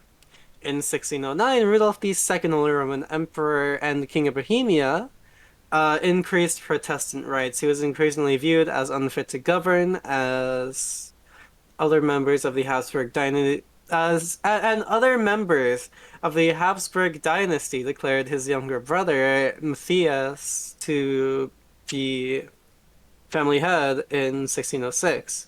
Had began to gradually wrest territory from Rudolf, beginning with Hungary. In 1609, strengthened his hold on Bohemia, issued the Letter of Majesty, which granted Bohemia's largely Protestant estates the right to freely exercise their religion, essentially setting up a Protestant Bohemian state church controlled by the estates dominated by towns and rural nobility. Upon Rudolf's death, Matthias succeeded the throne to rule Bohemia and extend his offer of more legal and religious conscience to Bohemia, relying mostly on the advice of Chancellor Bishop McClure, no, Melchior Kiso, apparently. Um, I don't remember. I don't know how that sounds. And I'm not going to pretend I know how that sounds. Especially not right now. Um, Conflict is precipitated by 2 factors. Matthias, already aging without children, made his cousin Ferdinand of Styria his heir and elected him king in 1617. Ferdinand was then a proponent of the Catholic Counter-Reformation, and not likely to be well disposed to proletarianism or Bohemian freedoms. This is interesting to read, actually. Yeah, it's history. History is interesting. I will stand on business that history is interesting. Absolutely, history is interesting. Hold on, let me also go to other things that aren't just Wikipedia. Widows on history, sure. Oh, Britannica! You know Britannica? Yeah. Yeah. This one is the 1618 one. The fenestration of Prague incident of Bohemian resistance to Habsburg authority took place on May 23rd, 1618, preceding the beginning of the 30 Years' War. In 1617, Roman Catholic officials in Bohemia closed Protestant chapels that were being constructed by citizens in the towns of Bromov and Hrab. Where is Bromov? No, not. I know it's in the Czech Republic. Just where in the Czech Republic is it? Like, okay, closer to Poland. In like the thing that sort of bumps into Poland, like second thing that bumps into Poland. That doesn't make any sense at all, I know, but that's how I describe it. You know how the Czech border looks? Right? Like it has lines going into Germany, has lines going it has the top line, which is I believe Liberec, then you have Roma, Oh, then you have you're naming the lines. I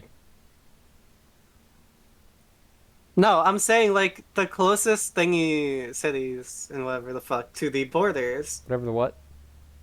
Closest huh? The filter slipped.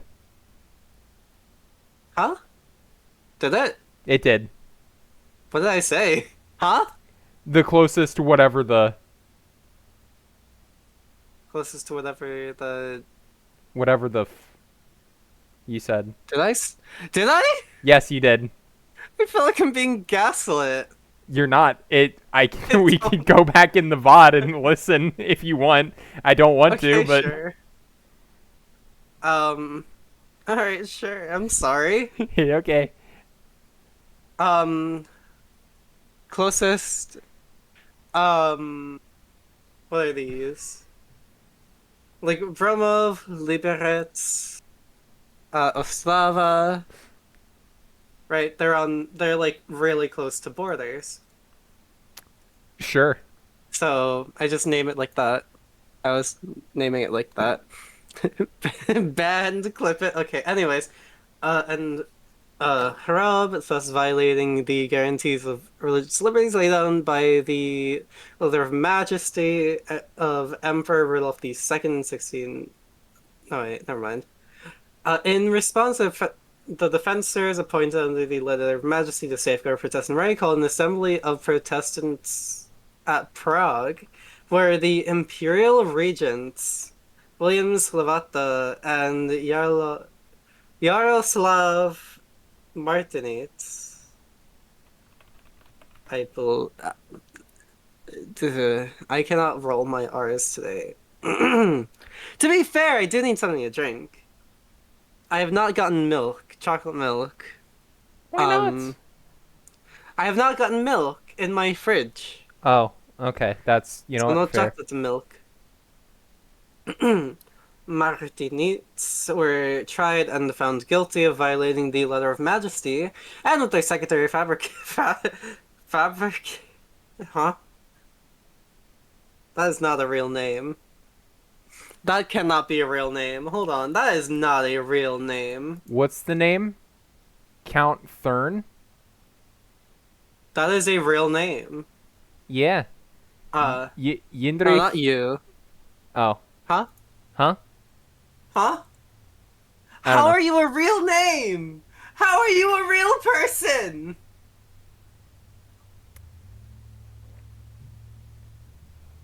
Okay. It's 2026. People can name themselves what they want. No, this was in the 1600s. And? Where am I? Tried and found guilty of violating the Letter of Majesty and with their secretary, Fabricus, were thrown from the windows of the council room of Shradzhany. On May 23rd, 1618, although inflicting no serious injury on the victims, that act, known as the Defenestration of Prague, was a signal for the beginning of the Bohemian Revolt against the Habsburg Emperor Ferdinand II, which marked one of the opening phases of the 30 Years' War. Interesting.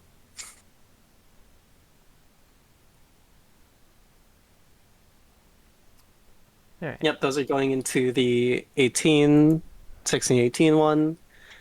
Hold on, where is the other one that I looked at? Oh, Uh, we are nearly finished with the upload, just updating the index now. So quick overview of standings with 5 sims remaining. Detroit leads the Champions East, and over the last 10 games have extended that lead by 1 over the Apex, sitting at 42, with Nashville just behind at 40. In the Champions West, it's a battle between the Scorpions and the Toros, which evened up over the last 10 at 43 wins, while New Orleans and Seattle lag behind. Playoffs started today. It would be Detroit, and I'm going to just assume Death Valley as your division winners, with Cancun and Indy as the wild cards, Nashville close behind. In the Legends, the Voyagers are the clear leaders, with the Crabs and the Aviators being the 2 clear wildcard selections, and the Vandals being the winners of the Legends West, while the rest of the Legends West is kind of on the struggle bus.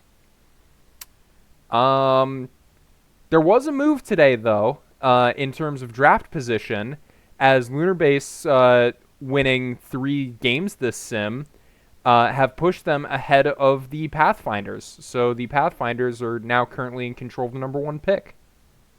ooh, nice. Oh, and I timed that just right because the index is now updated. Hell yeah. All right. So go ahead and do index is updated. Fire off a link.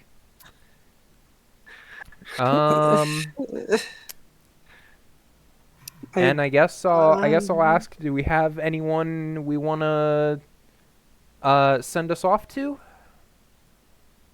Any raids? Or I don't think we got any raids, so no one's... Hey, you want to know the worst idea ever? Sure. Send everyone off to me. Oh, I mean, are you gonna be streaming? I mean, I would be if I weren't just a lot later.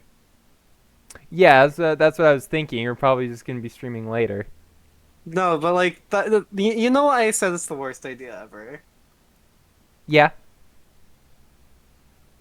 Yeah. because it's you don't have your PBE filter on. I never have my PBE filter on, in all fairness. No, you have it on. Filter. It's just got a couple holes in it. I'm gonna have to create I'm gonna have to create like a Neurosama version of me. Just hi chat. I'm going to filter it. Just every time We need you on a 6-second delay.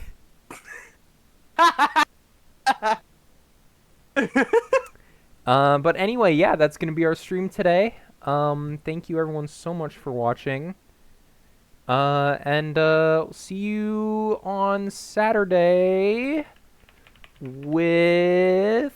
Give me 1 second here. I'm stalling just enough to see who's going to be streaming on Saturday with Valor.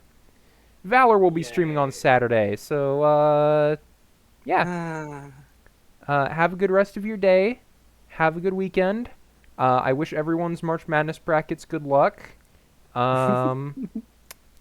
Hopefully Duke comes back from whatever Captain was talking about. Because otherwise, things are going to get defenestrated in my household. Bye! Bye bye.